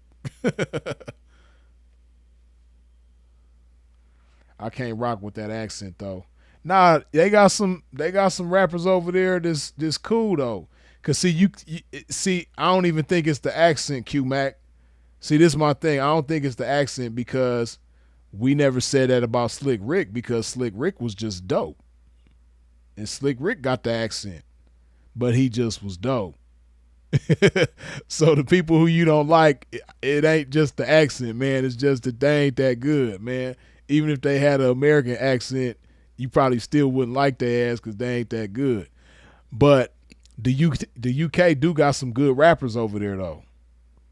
You know what I mean? It's probably just the ones you don't like. You trying to blame it on the accent, but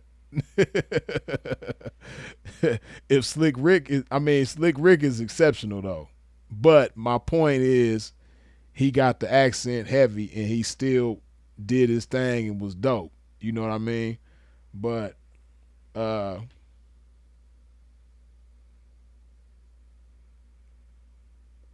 stop it. The UK are our little brothers when it come to rapping. They ain't even our little brothers. They like our great nephew. You know what I mean? Like, everybody is the great nephew. You know what I mean? Like, you can't even call them brothers because that's like siblings. That's almost like equal. Like, nah, they not even. They like the great nephew. You know what I mean? We like they great uncle. And it's no disrespect to nobody. They cool. You know what I mean? Like I said, the UK got some rappers that I like. Nines is the only one I could think of right now by name. If you listen to Nines, a lot of y'all will probably like Nines. He dope. I ain't heard nothing from him lately. I know he was kind of buzzing in like the 2010s, probably like I want to say 2015, 2016. Nines was buzzing at that time. Uh, but I can't remember. I can't remember the other people's names that I listened to that I liked. Yeah, Supposed the Prince, they the great nephew, man. Like, come on, man. They get an E for effort, though. I like their confidence for even entertaining the thought, though, that that they could take on the U.S. with the rapping. But man, can't nobody. We don't even have to put the whole U.S. in it. Just New York by themselves. Like, no, there's no. New York is a part of the U.S. So that shuts everything down right there alone. Like, can't no, like there's no place in the world that's messing with New York. You have to check out pre-drill UK rap. That's when it was really fire.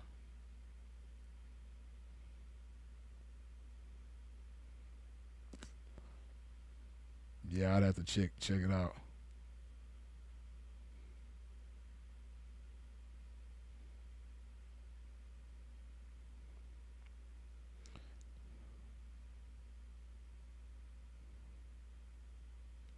Nah, huge on gigs. I like Skepta.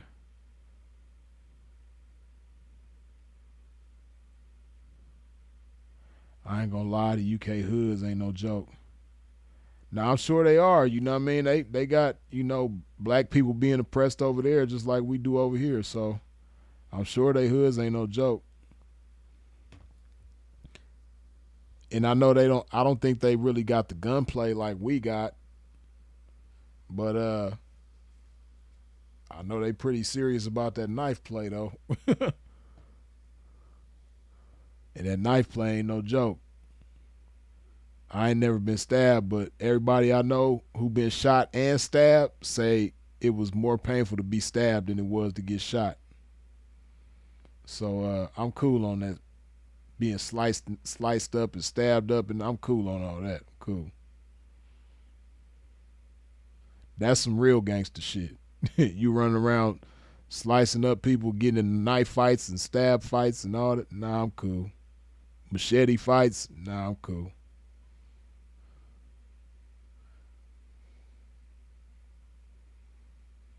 Right, guns are illegal in the UK, but they use Rambo knives and machetes.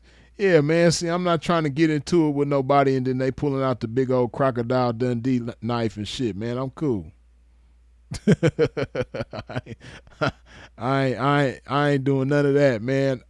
If when I go to the UK, I'm not arguing with nobody. I'm whatever disagreement we got. You got it. You right. I'm wrong. We cool. Cause I'm not going to jail over there. That's one thing. I be tripping off of that. Who was that recently? Somebody else got in trouble in another state for some weed. I mean, another country for some weed. Man, why they be doing that? Who was that? Somebody in the comments, y'all probably know who I'm talking about, man. I can't remember who it was, but somebody else just recently got in trouble in another country because they had weed on them. People are stupid. After you seen what happened to Brittany Griner, why would you go to another country and have some weed on you? Stupid. Man, who just got in trouble for that shit? Challenge you to a fencing match on the street. Nah, I ain't doing no fencing. I ain't doing no fighting. I ain't doing no stabbing, slicing. I'm cool on all that. Let me see.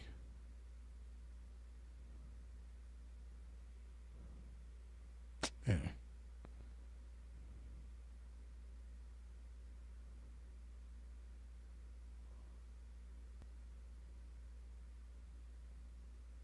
Trying to see who that was. It was I want to say it was a celebrity or somebody. Somebody just recently got in trouble over there, man. In another, I can't remember what country it was, and I can't remember who the person was.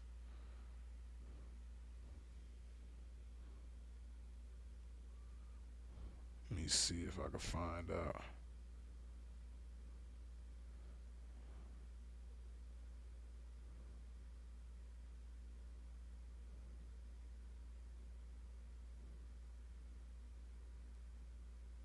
Maybe that's who it was. Jared Shaw, an American basketball player in Indonesia, was arrested and accused of attempting to smuggle and share cannabis candy with teammates. Indonesia has strict anti-drug laws, and if found guilty, Shaw could face a life sentence or even a death penalty. See, that's what I'm saying. Like, what? This is crazy. I think that's who it was too, the Jared Shaw, because he got caught in May of 2025. I think it did happen in like May. If found guilty, he could face life in prison or the death penalty. See, people be going to other countries, man, and not respecting people's shit. Like, you gotta respect people's shit. This is their law. You're not in America no more. That's crazy. For some marijuana candy, he could potentially be put to death.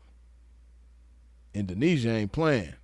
Well, I'm so glad I don't do none of that shit, boy. I go to Indonesia, I'm cool. You know what I mean? That last thing they gotta worry about is catching freeze with some drugs. You know what I mean? I'm cool. Yeah, support the prince for weed. About to get high with Christ. Yeah, I think that's who I just seen. Let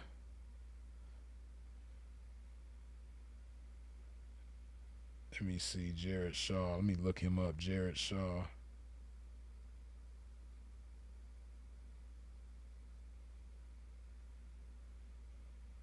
Stupid. Boy, you stupid. That's crazy. He from Dallas, Texas. 34 years old. But I guess he was playing ball over there in Indonesia. Like, he was playing in the league over there, I guess.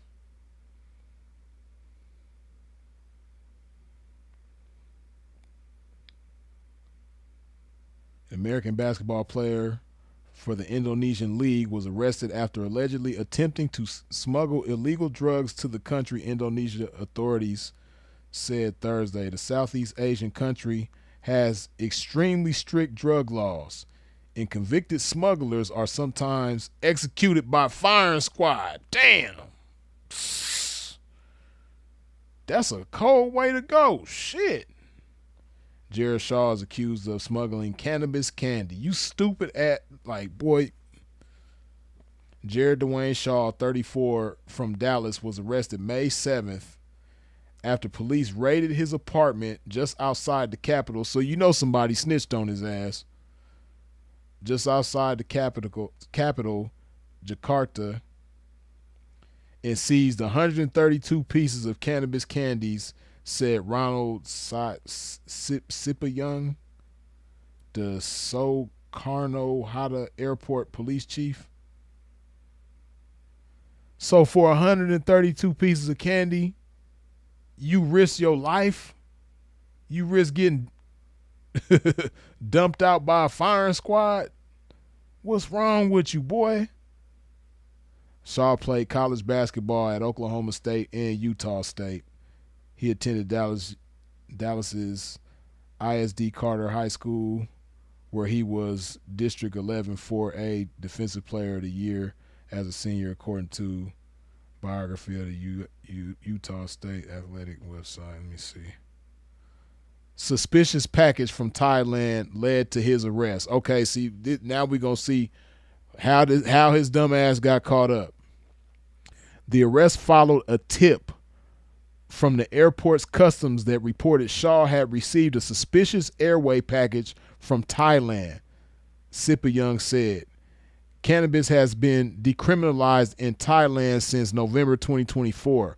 Oh, so he thought his smart ass was going to get it from now it's decriminalized in Thailand. Oh, so I'm good. Next country over? Okay, cool.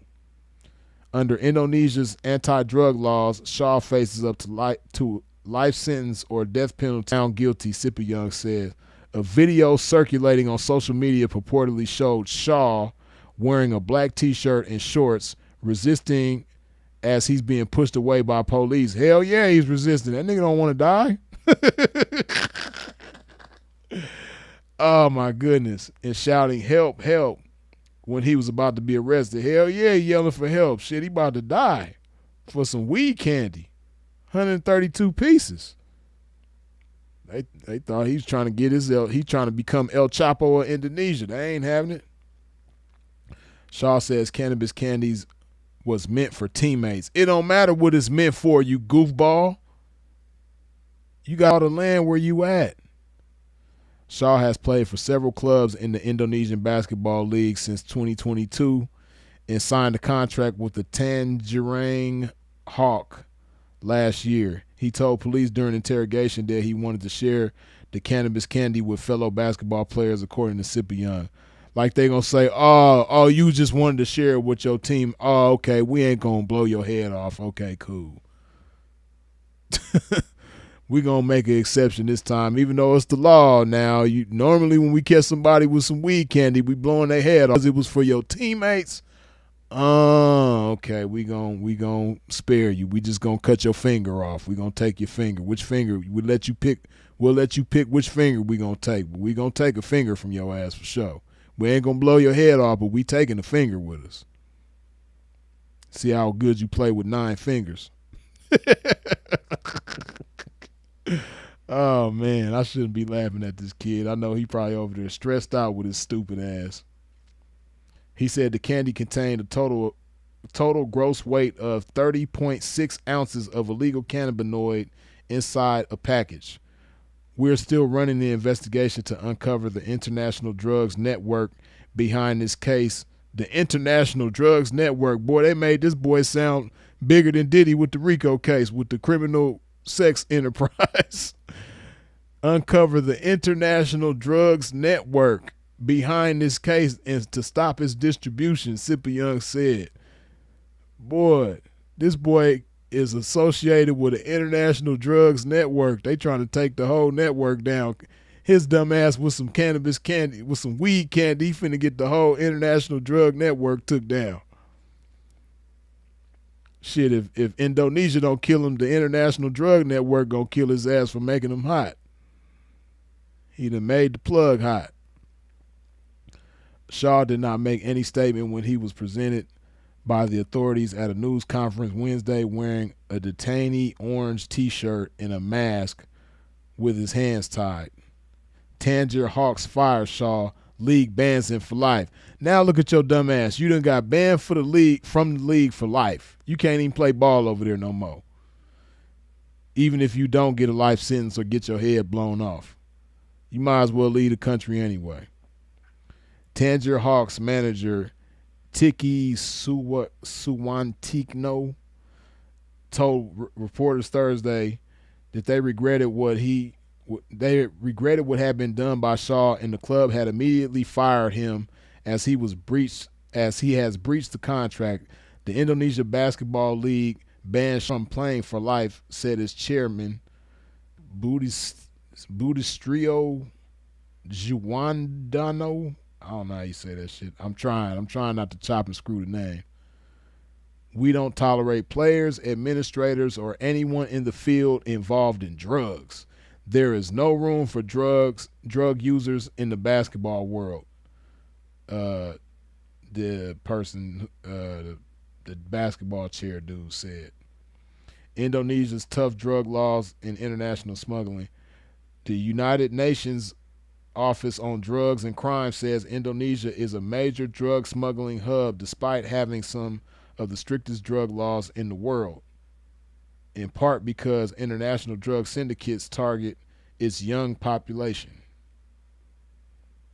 About 530 people are on death row in Indonesia, mostly for drug-related crimes, including 96 foreigners. The Ministry of Immigration and Corrections data showed Indonesia's last execution of an Indonesian and 3 foreigners were carried out in July 2016. Sheesh. 530 people on death row, 96 of them foreign. Boy, that's crazy. This man about to be on death row for some weed candy. And he been playing over there since 2002. So you've been staying in Indonesia. You've been living over there since 2002. How do you not know the risk of trying to smuggle some weed in there for you? And I believe it probably was for his teammates. I'm pretty sure he wasn't trying to become Boston George over there with the weed or nothing like that. But I'm pretty sure it was like for his teammates, like he said. But you goofball. Nigga, this is your life. You put your life on the line for 132 pieces of marijuana candy? What is wrong with you? I know his daddy probably somewhere like, boy, this boy always been stupid. Man, shit crazy. And I'm not laughing at like, I'm just like amazed at how stupid people can be. Like, how can you be that dumb? But the internet makes people that dumb. The internet will make somebody be so dumb that they don't even understand the law of the country that they living in. Like, even the state where you from, Texas, weed is illegal. They not going to blow your head off or give you a life sentence for weed, but weed is illegal in Texas. It's illegal where you from. Even though people still smoke weed in Texas, but it's illegal still. So, like, I don't know, man. And I would imagine this probably ain't the first, because he's 34 years old. So I'm pretty sure this isn't the first foreign country that he's played basketball in. And I'm pretty sure he done traveled to other countries in the world. So you should understand that different countries have different laws. Just like you understood that weed was decriminalized in Thailand, you should have understood that they will blow your head off for some weed candy in Indonesia. How you know what's the laws in a different country, but you don't know the laws in the country that you're living in?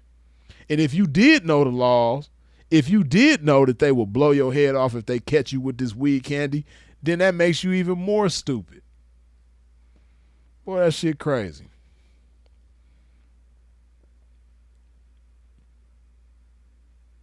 Yeah, they said 530 people on death row for most of them is for drug charges, and 96 of them is foreign. 96 of them is from a foreign country, and out of them 96, I bet you a good 50 of them is from the U.S. with they stupid ass.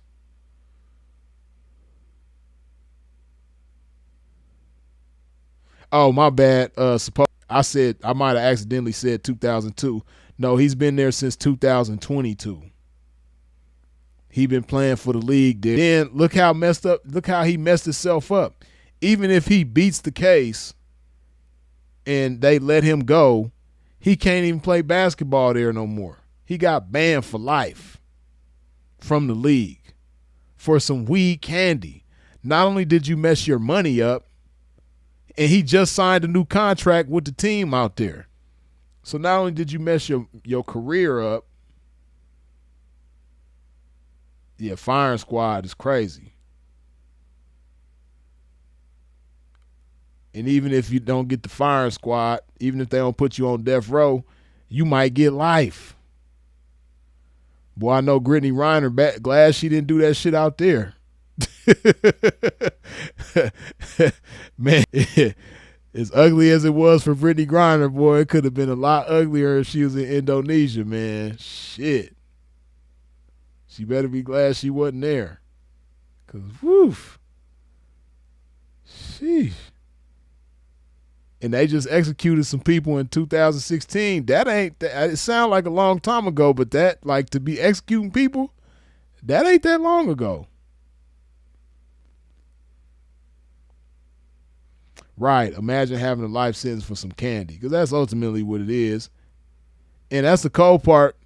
It probably ain't even no hell of a strong ass candy, because they got some candy that'll mess you up.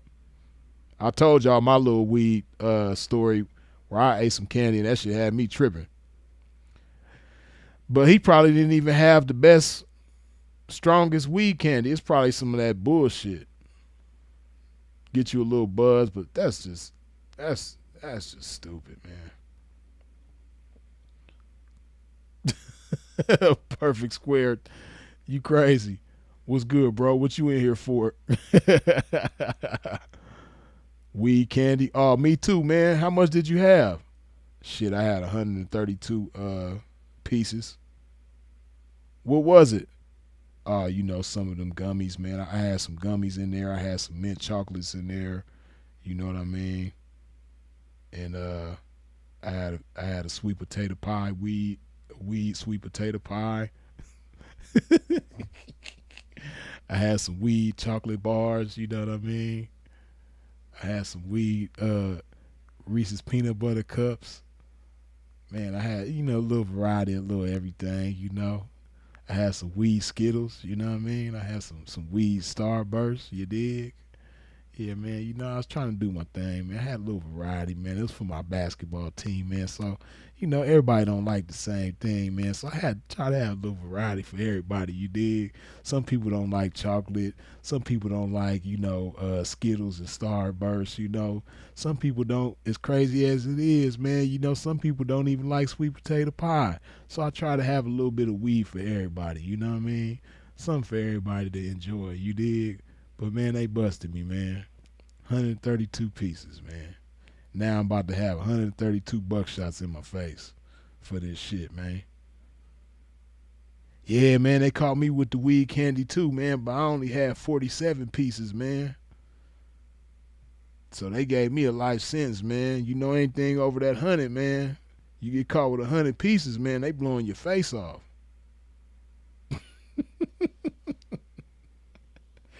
Oh man, blessings to that young man. I hope he get off, man. But boy, you got to be the dumbest criminal in history. Like seriously though, you have to.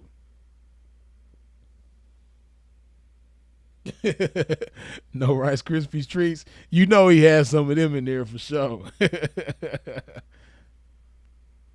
How did he pass? They said a suspicious package came from Thailand because last year in November they decriminalized weed in Thailand, which I didn't know that. I guess that's kind of good to know, especially because you know, see, this is good information because a lot of Americans be going to Thailand now. Like Thailand is a hot spot. You know, if you be on social media checking it out, a lot of people be traveling back and forth to Thailand. A lot of people even move to Thailand from the U.S. So it's good to know because I'm pretty sure even before it was decriminalized, a lot of dumbass people was taking their ass over there with weed and shit. But it's just good to know. And then if it's like that, like if you just need some weed that bad, if I'm not mistaken, I think Indonesia is like the next country over from Thailand. Just take your ass to Thailand for a couple days, you know, smoke some weed or eat some edibles or whatever you're gonna do, and then take your ass back to Indonesia. That's stupid. Or even better, just don't mess with no marijuana at all. Don't mess with no cannabis at all. Passport bros love Thailand. Yeah, for real. It's a lot of women traveling over there too, doing their thing. But yeah, the passport bros, they really love Thailand. Thailand and Colombia is like the two top spots, but they do love that Thailand. Right, Thailand is trick land for the passport bros. You know for sure they doing they tricking, man. They spending that good $60, you know, for the woman of their dreams for the night, you know. Cause the cost of living over there is super cheap.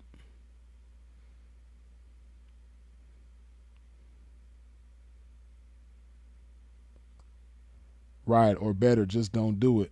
I've been sober off weed and alcohol for 5 years now. You ain't got to put yourself in situations like this.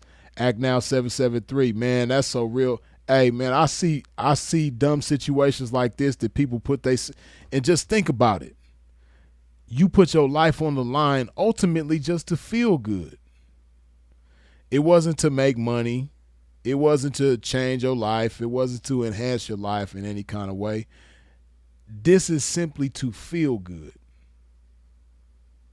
And it's like so fleeting. The sensation is so fleeting. It don't last long at all. But that life sentence lasts a long time though. You know what I mean? Especially you an athlete, you play basketball, you young and healthy, you probably gonna live to be 130 years old. You know what I mean? And you gonna spend the next 95 years in prison because you wanted to eat some damn weed edibles in Indonesia. And I don't know, man, like it's a part of me that wants to say he didn't know, but then it's another part of me that's like, man, how do you live in a country for 3 years and you don't know that these are the consequences for having cannabis over there or any kind of drugs? How you not know that? Oh, that shit's stupid. Stupid. If I'm getting basketball money, I ain't gonna be thinking about weed, especially in a country it's illegal. Shaking my head. Mind your business for real. Hey, and then not just that, it made me wonder. Let me see. I wonder if his contract, if we could find out how much his contract was for.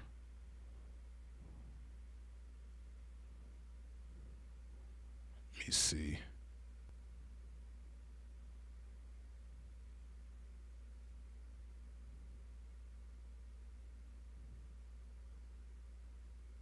I'm trying to see.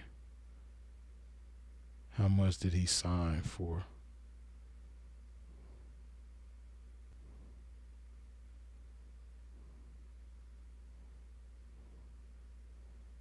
I'm trying to see.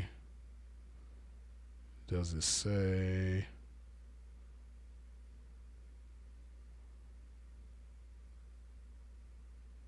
I'm trying to see. I don't see nothing that says how much his contract was for. It's like as soon as you put his name in the case, that's the first thing this shows. That's the only thing they talking about. This boy is the marijuana case, life sentence, death penalty, life sentence, death penalty.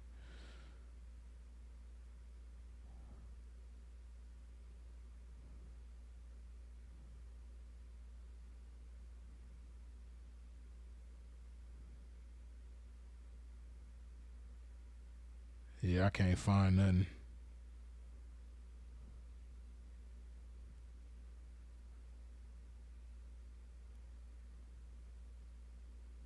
Well, let's see.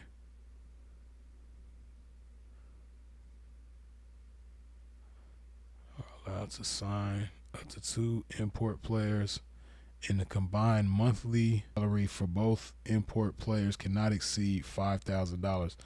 Okay, so I guess the teams in that league. Wait, let's see. The average basketball player, the average base salary for a basketball player in the NBA league is reported to be 129,000 per year. That's the average, and he's imported from the U.S. So, but see, they saying for like if you so if you from another country, each team can only have up to 2 players imported from another country, and both of those players' combined salary cannot exceed $5,000 per month. So he's making between $2,500 and $5,000 a month.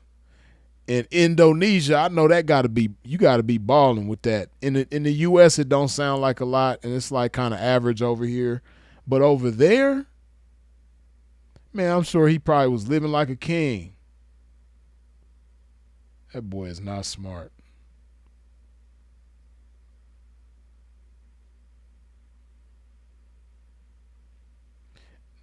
Been on your channel for 2 months now. Keep going, Freeze. Daniel, appreciate you, man.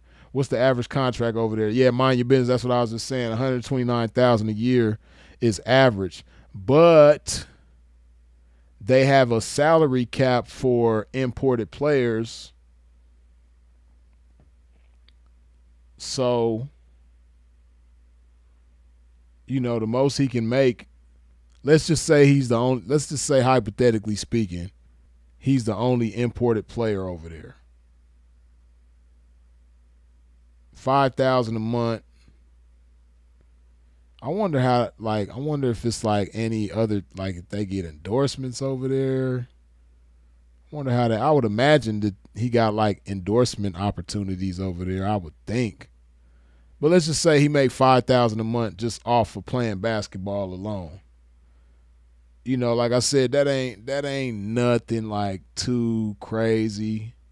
60,000 a year at the most. 30,000 a year at the least. But even if he only making 30,000 a year, he in Indonesia, it don't sound like he got no kids over there. So it's just him by himself. Yeah, I'm sure he making some cool. He was living good. Had to be.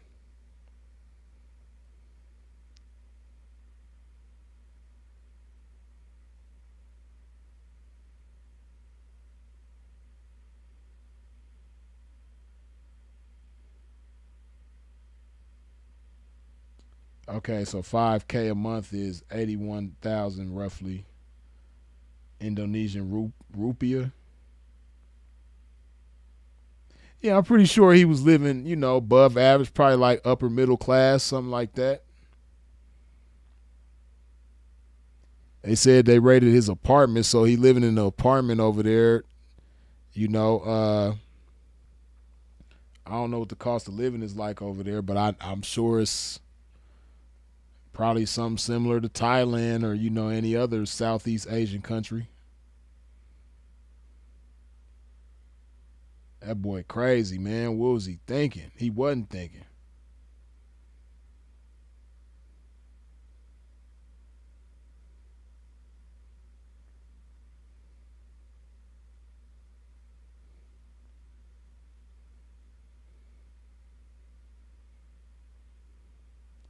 Obama lived there when he was buried. Yep, with his CIA stepfather. I didn't know he lived in Indonesia.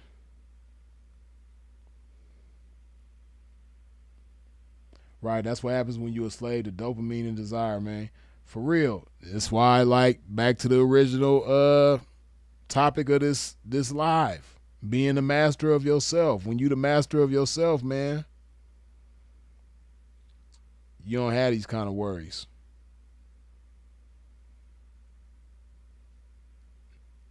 This man could potentially be killed by a firing squad for some damn weed candy.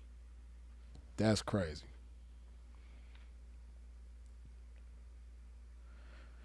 But yeah, man, even if he was making 5K a month, that's not bad over there. Like, I'm pretty sure, he probably single. He probably getting his trick on, messing with the little Indonesian women, getting some mushu over there, you dig? Putting his trick hand down. Having different Indonesian women at the crib every day, going to the massage parlors, getting happy endings and things like that. Pretty sure he was, doing his thing. But, man, now you sitting in a jail cell and you might not get out. But from the way it sounds like, they got 530 people on death row. They haven't executed anybody since 2016. But the way they execute people was brutal. That's crazy. Firing squad? I didn't even know it was places in the world that still did that shit. Firing squad. That's cold. I guess that's probably better than getting hung, though. Both of them is like, sheesh. That's a messed up way either way, but I guess a firing squad is probably better than getting hung. I don't know, though, man, because, man, That fire squad crazy too. Damn, shit. I'm so glad I don't do drugs, man. I'm just so glad I don't do drugs, man. When I go to these other countries, man, I do not have those things to worry about. Pimp just got to stay sucker free. You know, I don't trust people anyway, like just off of, you know, face value or just nothing like that. I'm cool. So I didn't know that's still legal anywhere on earth. See, I don't like in the US, I don't even know if it's like a legality thing. I just think people just, you know, they just don't do it no more. They probably do have laws against it now though, but um I just thought that cuz that's just like with the electric chair. That's some crazy shit too, really. But when they came with lethal injection in the gas chamber, I think it's only like a couple of states that still it's I think it's still like one or two, might be like two states that still do the electric chair. I can't remember which states they are, but most places that still do executions, because you know capital punishment ain't even a thing in a lot of states anymore. But for the states that still do have capital punishment, most of them do their executions by lethal injection, and it's some that still do the gas chamber, but most of them are lethal injection. And it's crazy because I remember I was looking that up one day. Like the lethal injection is really just an overdose on drugs. They just give you like a deadly, lethal dosage of drugs, like a drug cocktail together, and they give you a lethal dosage of that shit. They just give you too much drugs, and you out of there. I don't know if it makes you have a heart attack. Oh no! I take that back. I think what happens is it puts you to sleep first. I think when you get lethal injection, I think it puts you to sleep first and then it kills you. So that's probably like, even though it's still like, man, it's a cold way to go either way. But lethal injection is probably like the most pleasant way to go if you gotta go. Six Hustle says last firing squad execution in the U.S. was on June 18th, 2010, when Ronnie Lee Gardner was executed by the state of Utah. Damn, that's cold. Firing squad? That shit just sound like some 1800s type shit.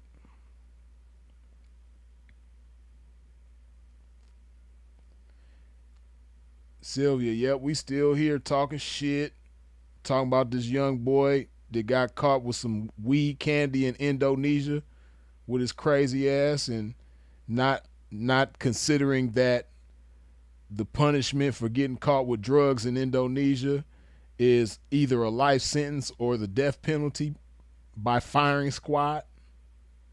Boy, crazy. Just imagine a firing squad still, you can still survive that. That's what I'm saying. Like if they don't hit you right, you know, shit, it might be miserable. What if they light your ass up and you still alive, and then you like live for some days after that or some shit, or you a vegetable or something? I don't know.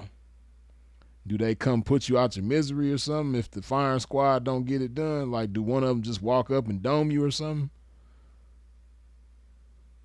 That's crazy. You got to make known when you live, man. Lavish, man. Shit, we been live. Damn, we been live 6 hours. Shit, it don't even seem like it, man. We just been talking shit. The camera went out on me. We still been live.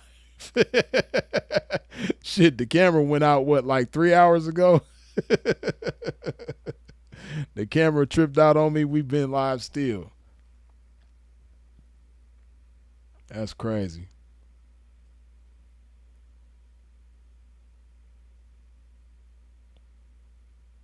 Ozzy, appreciate you. Freeze, thank you for going live. Much preferred than recordings. I appreciate you.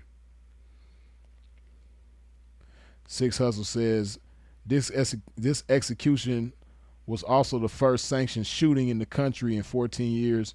Utah is one of only 3 states, also with Nevada and South Carolina, to have ever used the firing squad as a method.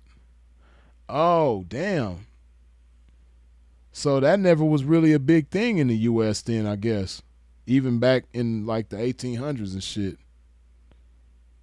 Yeah, see, I think back then, like before they came with the electric chair, I think the electric chair and I can't remember which one came first between lethal injection and the gas chamber.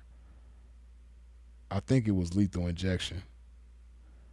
But lethal injection and electric chair, they both been around almost as long. The electric chair came first, though, I think. They both was like late 1800s, I think, if I am mistaken. But I think prior to that, the U.S. was more so into hanging people.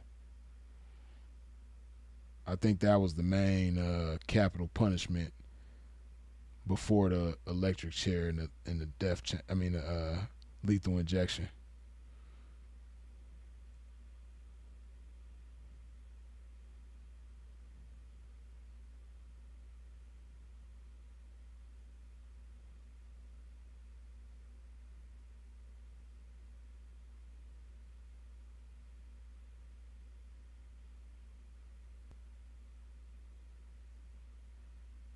Why though? You know the consequences and still do the actions.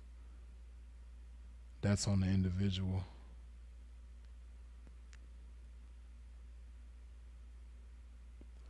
Yeah, man. Somebody had just requested a firing squad though. Wow.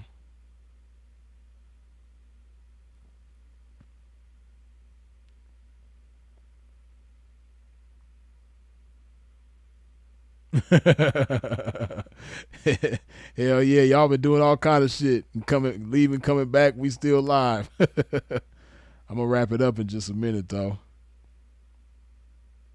cause I still got to take my ass to the gym and gets it in. I seen it just now. South Carolina just got it May 27th, 2025. What, firing squad? Oh, is that what you saying, Sylvia? Somebody in South Carolina requested it? Damn. Give me the firing squad. That's how I want to go. Like a G. Don't give me no electric chair. Don't give me no lethal injection. Don't hang me. Give me the firing squad. You a cold piece if you request that. Nah, I don't want none of that weak shit. Don't give me that other shit. Nah. Give me the firing squad. Fire mine up. That's cold. Magic Chris, good looking with the $2 holler. Much appreciated.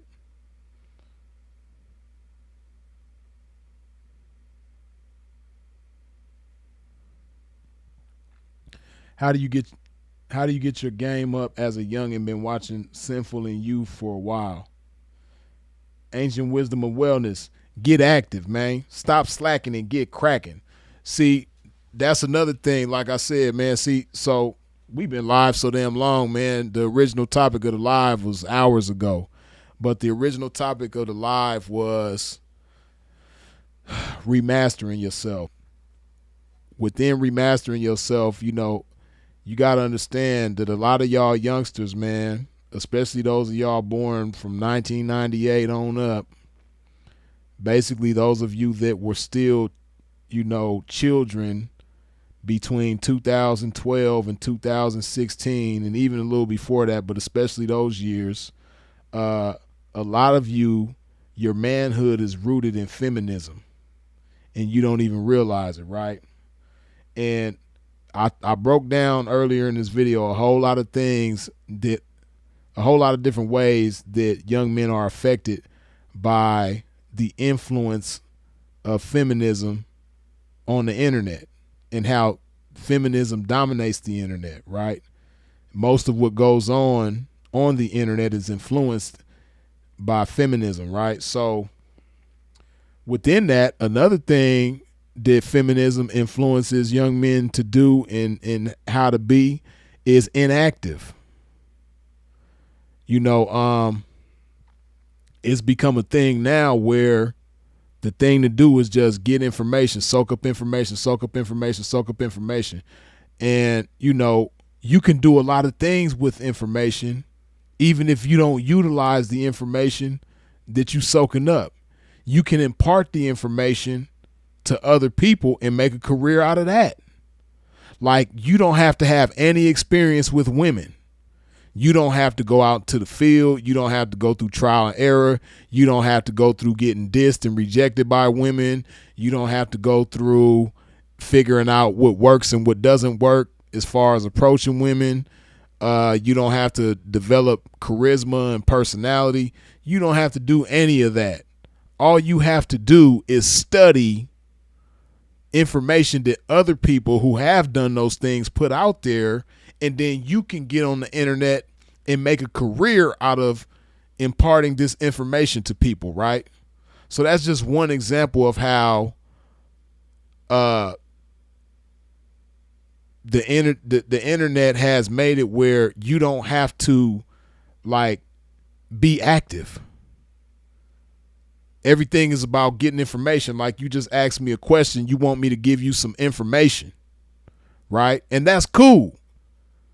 Getting information is beautiful, right? And the internet is beautiful for that. It's beautiful that you can get on the internet and acquire information that a lot of us had to. The only way that we could acquire it was through trial and error. It's beautiful that you can get on the internet and just, get something. Then now they got Chat GPT. Man, that shit is so crazy. It's off the chain. But the thing is, at some point, you have to get active. You know what I mean?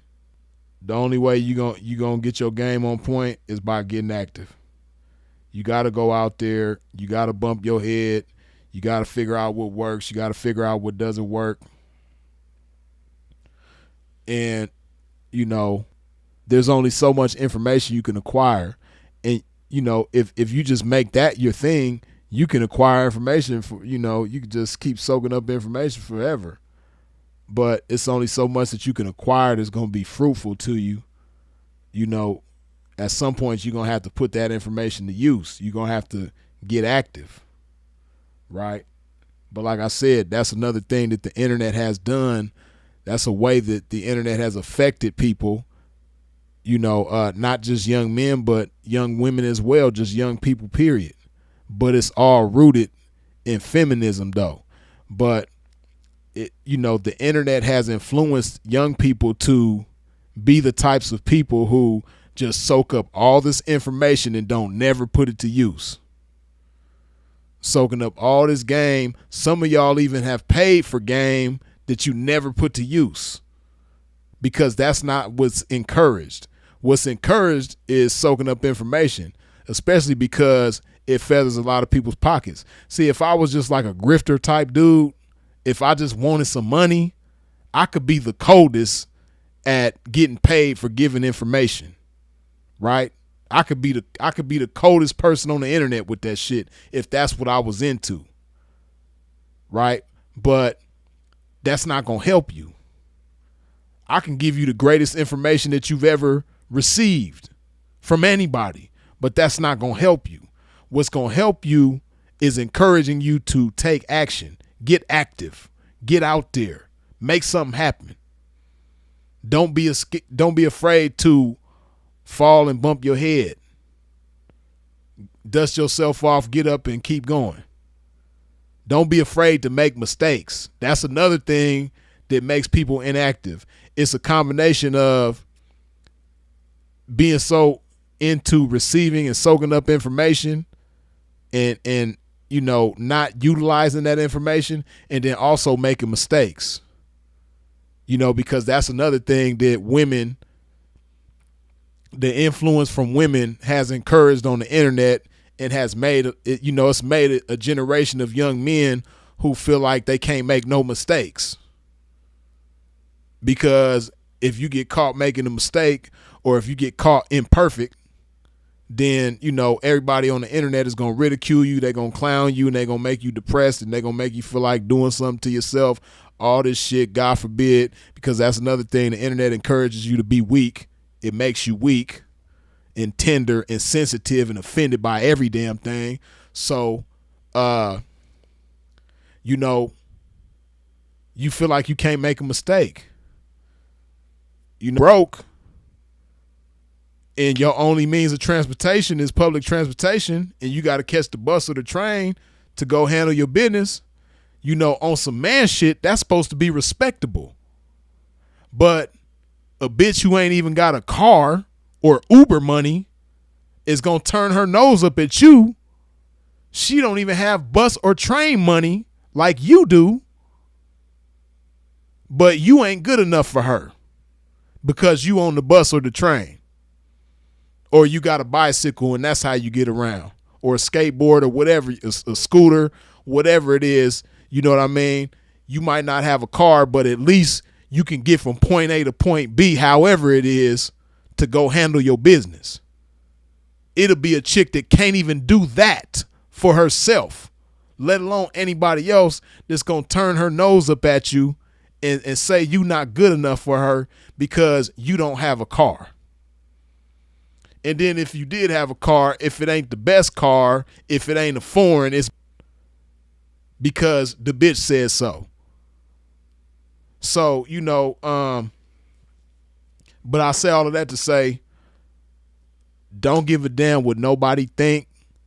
Don't give a damn what nobody got to say about whatever it is that you doing, as long as you a man and you standing on your two and handling your business. Hey man, get out there and get cracking.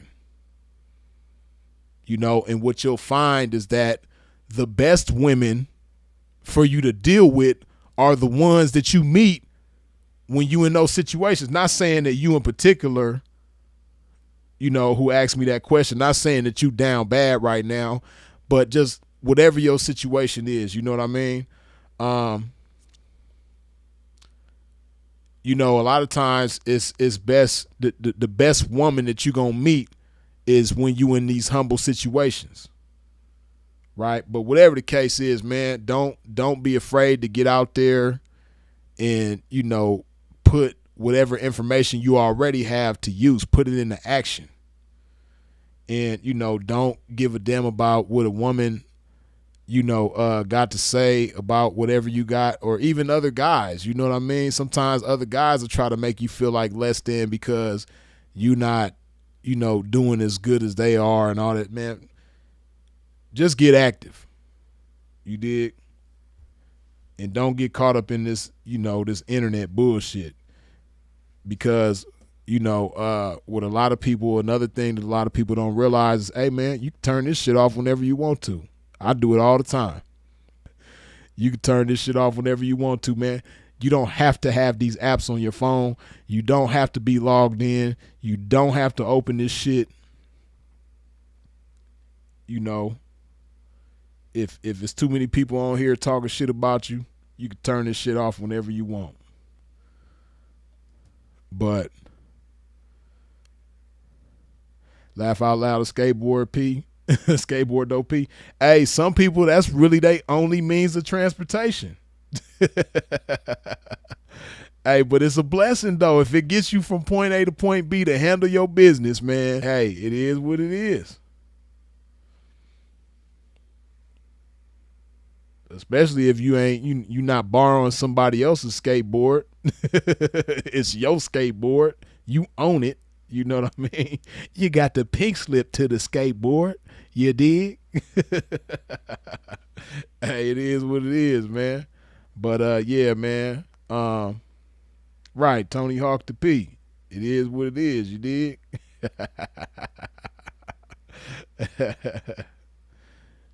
Unique, I see you. Sexy Slim Goddess, I saw you in here earlier too. I forgot to acknowledge you. I don't know if you still here.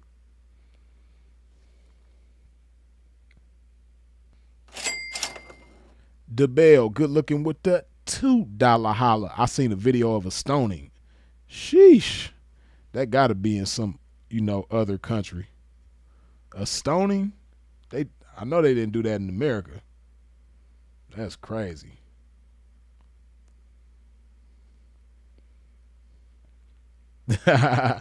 Daniel, the rebirth of Reverend Ike. Nah, man. Shout out to Reverend Ike though, man. I like Reverend Ike, man. I know a lot of people didn't like Reverend Ike, but he was he was a charismatic dude. A lot of people didn't like him, but then a lot of people did like him too, though. And that's what a lot of people don't talk about, man. They don't talk about the people that did like Reverend Ike, the people obviously made a positive impact on. So, but yeah, shout out to Reverend Ike, though.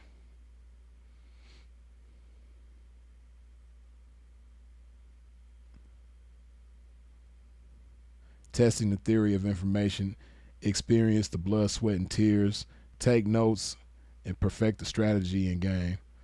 Sylvia, indeed, you dig, you already know, though. PB giving game for hours. Yeah, man, Pimp do this shit in his sleep, man. You dig? Ike, the dude who looked like Little Richard. I wouldn't say that he looked like Little Richard. Um, Little Richard was he was flying his own way too, but Little Richard obviously was, more feminine. Not that he was wearing feminine type clothes or anything, but yeah, Reverend Ike was fly though. Reverend Ike used to put that shit on. You dig? Reverend Ike was fly for real though.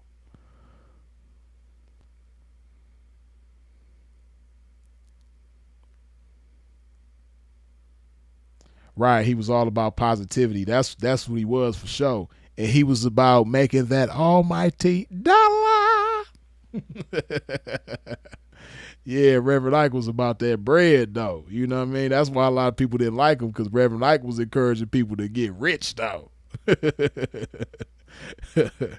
Reverend Ike was encouraging people to go get that bag.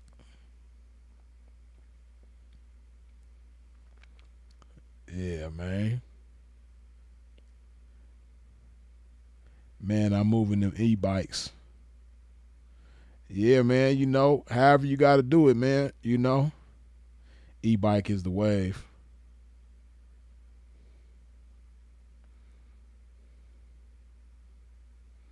Whatever you got to do, man, by any means necessary.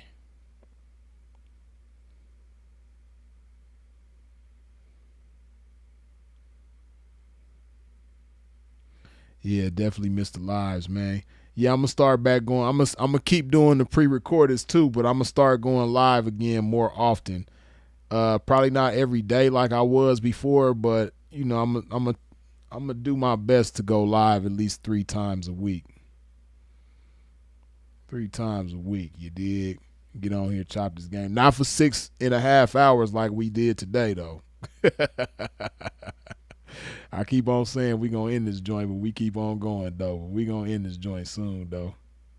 6 hustles, 25 push-ups every freeze video for sure. Dig that. Yeah, man. We gonna get your push-up game back right. I know I've been off for like the past week or so, but we back to it though.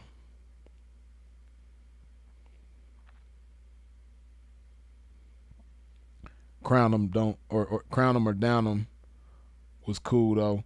Yeah, I might bring that back too. I might start doing that. I ain't gonna lie, I put a lot into those videos though, man. That the videos are kind of for me to do, but I enjoy doing them though. You know, they take a little time to do though.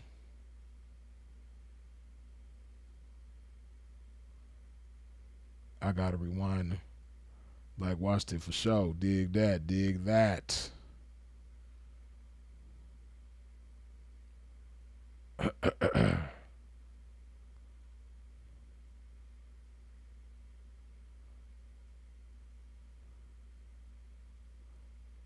Kyle Osiris says, when you get the time, P, review Willaire the Trick interview on Soft White. Willier. Is that the big dude from Texas? He got an interview on, I think that's his name, ain't it? Willionaire or some shit like that. I didn't know he did an interview on Soft White Underbelly. Let me see. Hold on.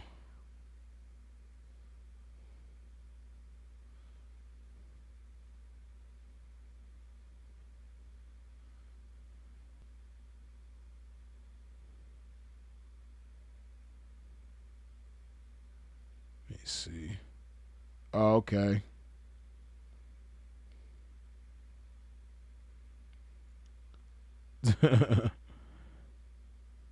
The Super Trick, Willionaire. Oh man. Yeah, I guess I could check that out. That sounds like it'll probably be fun. I didn't watch the I seen that he had did something with Ken on what's, I forget what it is. Forget the name of it. But yeah, I didn't watch. I think I watched maybe like the first 5 or 10 minutes of it, but I didn't watch a whole lot. I didn't finish it for sure. You know what I mean? But I guess I could watch a Soft White Underbelly interview and do a review on that. I could do that. I could do that. I didn't even know he did an interview with Soft White until you just said.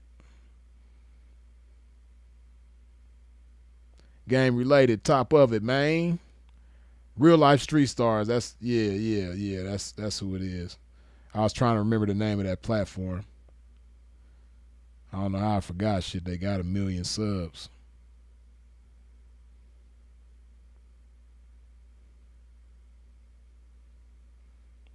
Big homie. Damn, I went on a bike ride. Y'all still here pimping? Everybody that did that, man. People that went to the store. People that went and did all kind of stuff and came back, and we still here. We gonna wrap it up in a minute though. Ken versus the Super Trick. Yeah, I didn't watch the whole thing, exposing the truth, but yeah, I guess the Super Trick got an interview on Soft White Underbelly now, so I'm gonna check it out and probably end up doing a review on it. We'll see how it go.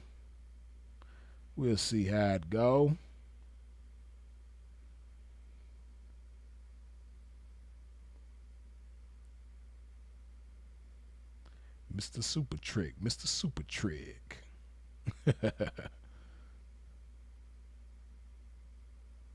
Right, Lojo, I do need to start that up too. I only did the first episode, etiquette's a fly in this series. Yeah, I need to get that back cracking too for sure.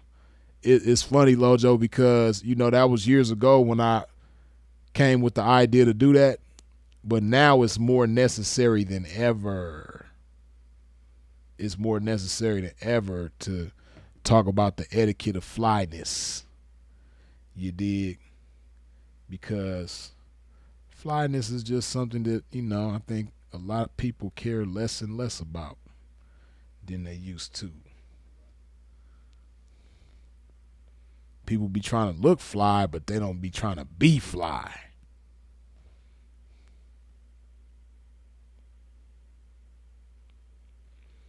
Soft White Underbelly did an update, was with the 13-figure-old chick and her mom. Now the 14-year-old got it. Wow, damn. Hearing that, man, that's crazy. That girl got a baby. It's probably by a grown-ass man. That shit crazy, man. Damn.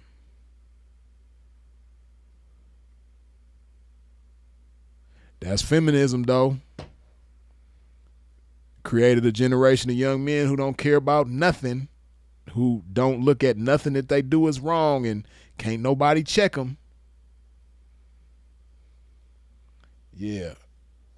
The influence of, rogue women put that in him. created that young man, whoever put that baby in that little girl, man. That's crazy. That is crazy. She got a baby now. I did not know that, man. That's wow. Damn. Mm.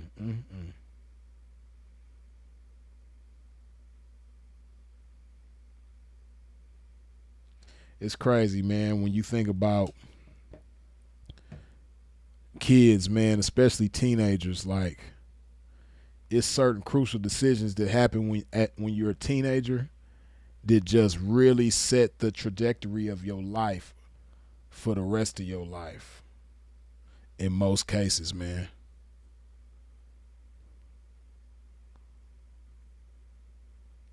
Like, I think about certain things that I was into as a teenager, and who me being, interested in certain things, who that got me associated with, and what that led to. Man, it's a trip.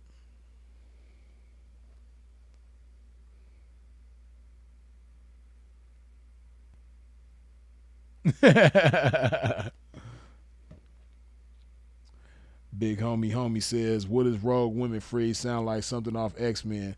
Now, when I say Rogue Women, I'm talking about like the women who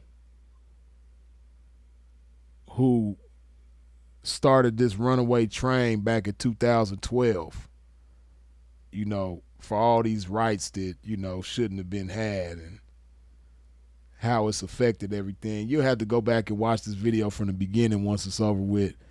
And you don't have to watch the whole 6 hours, but for sure the first hour and a half was breaking down how a lot of young men in today's times, especially those born after 1998, the majority, their manhood is rooted in feminism and they don't even know it. A lot of shit that they do, a lot of the ways that they think, a lot of their outlook on life is rooted in femininity. They supposed to be men, but they don't even understand that they quote unquote manhood is rooted in femininity or feminism. Excuse me. Not femininity, feminism. Definitely a difference. Yeah, you and me both, Sylvia. She said, I hate to be a young person in 2025. Me too, because I wouldn't be no better more than likely, you dig? I mean, hopefully I'd still have my father if I was a young person at this time. If I could still have the same dad, I probably wouldn't be so bad off. If I was a young person in this times, if I could have the same dad and the same mom, same mom, same dad, I probably would be cool. But sheesh. Most of these young people right now, their parents come from the crack generation. A lot of their parents is crack babies, or they might not be crack babies, but they grew up in a household that has something to do with crack, whether their family was on crack or they was doing crack or something. A lot of young people right now are the offspring of crack babies. Crack babies had it rough. So, and then on top of that, you get dealt this raw deal, this bad hand of a society. It's all bad. But man, we can stay on here forever, man. But Pimp gonna go ahead and wrap this thing on up, man. Let me put some love in my body before we go. Hydrate my game one time. Man, we've been on this thing almost 7 hours, man. What's wrong with y'all, man? Letting the Pimp be on here this long, man. Y'all should have been told me, Freeze, get off here, man. Gonna be on here till you 63 years old.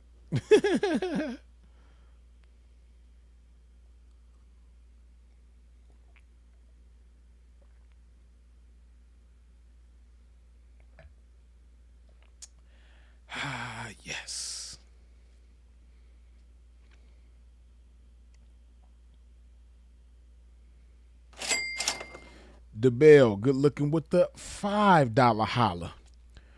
Freeze, is Puff the first dude in history to get a Fed charge for tricking on grown men?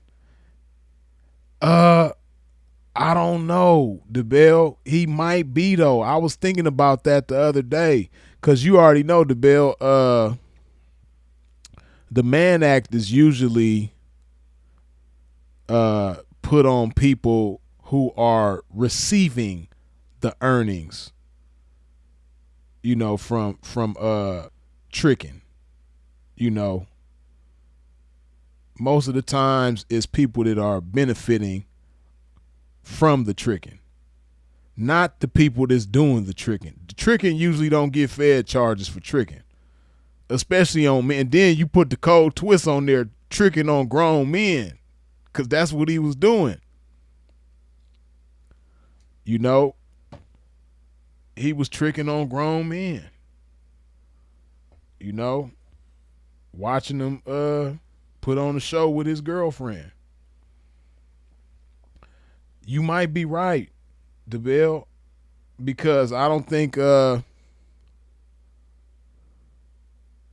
don't think anybody has ever been, put in that kind of twist like how they put Puff in and then convicting him. I mean, fortunately, he didn't get convicted of the RICO in the Isnex trafficking. Fortunately, I'm glad he didn't, even though a lot of people was, mad and punching the air because he didn't get convicted of that shit. But I'm glad he didn't get convicted of it, man. And I'm scared of the fact that he got convicted of this because it's scary for tricks. You know what I mean? We're going to talk about that in the near future, man. But, hey, man, but see, again, back to the original topic. This is the results of the influence, the dominant influence of feminism, not enough influence of masculinity. You dig? But yeah, we're going to talk about it, man. It's straight gay by tried, then Diddy. Y'all cold, man. I ain't going to do Puff like that, man. But yeah, man, as always, I appreciate y'all tapping in with a pimp. I appreciate you for sharing this video. I appreciate all the questions, input, comments, jokes, feedback, insight, education, all that good stuff from the comment section. You dig? I appreciate you for subscribing. I appreciate you for hitting the bell when you subscribe.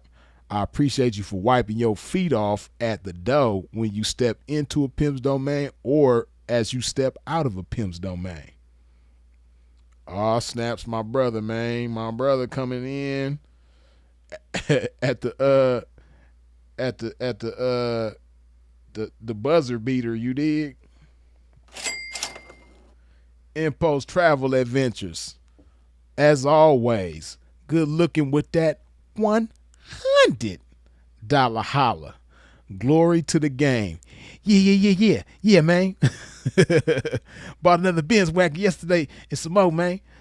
Class reunion tomorrow. I'm going to let the gang use me to inspire folks tomorrow. Blessings. You dig? Yeah. International, though. International, though. You like what you see, don't you? Hey, that's what's up, though, man. Congratulations on that Benz wagon, man. I know you making that thing look real good, though, man. See, let me tell y'all about Impulse Travel Adventures, man, for those of y'all who don't know about this brother, man. This is a very fly young man. And see, some people, they need the G-Wagon for help or the Benz wagon for help. You know what I mean? Impulse Travel Adventures helps the Benz wagon. You dig? Some people need things to make them fly. And then you have people like Impulse Travel Adventures that makes the things fly. You dig? So, he's more help to the Benz wagon than the Benz wagon is to him. You dig? But they complement each other, though. You dig? Either way it go, he gonna make it fly. Whatever the man touches, fly. You dig? Turn to your neighbor and say, whatever the man touches, fly. You dig? But yeah, bro, I appreciate you as always, man. Right, as Sinful would say, making the game look good. That he does. You dig? But yeah, man, I appreciate y'all once again for your support in every which way that you comes with it. Y'all already know who it is and what it is. Freeze is it. If you out in traffic moving around, please do so in a safe fashion. And as always, long live the incomparable Sinful to P. We out.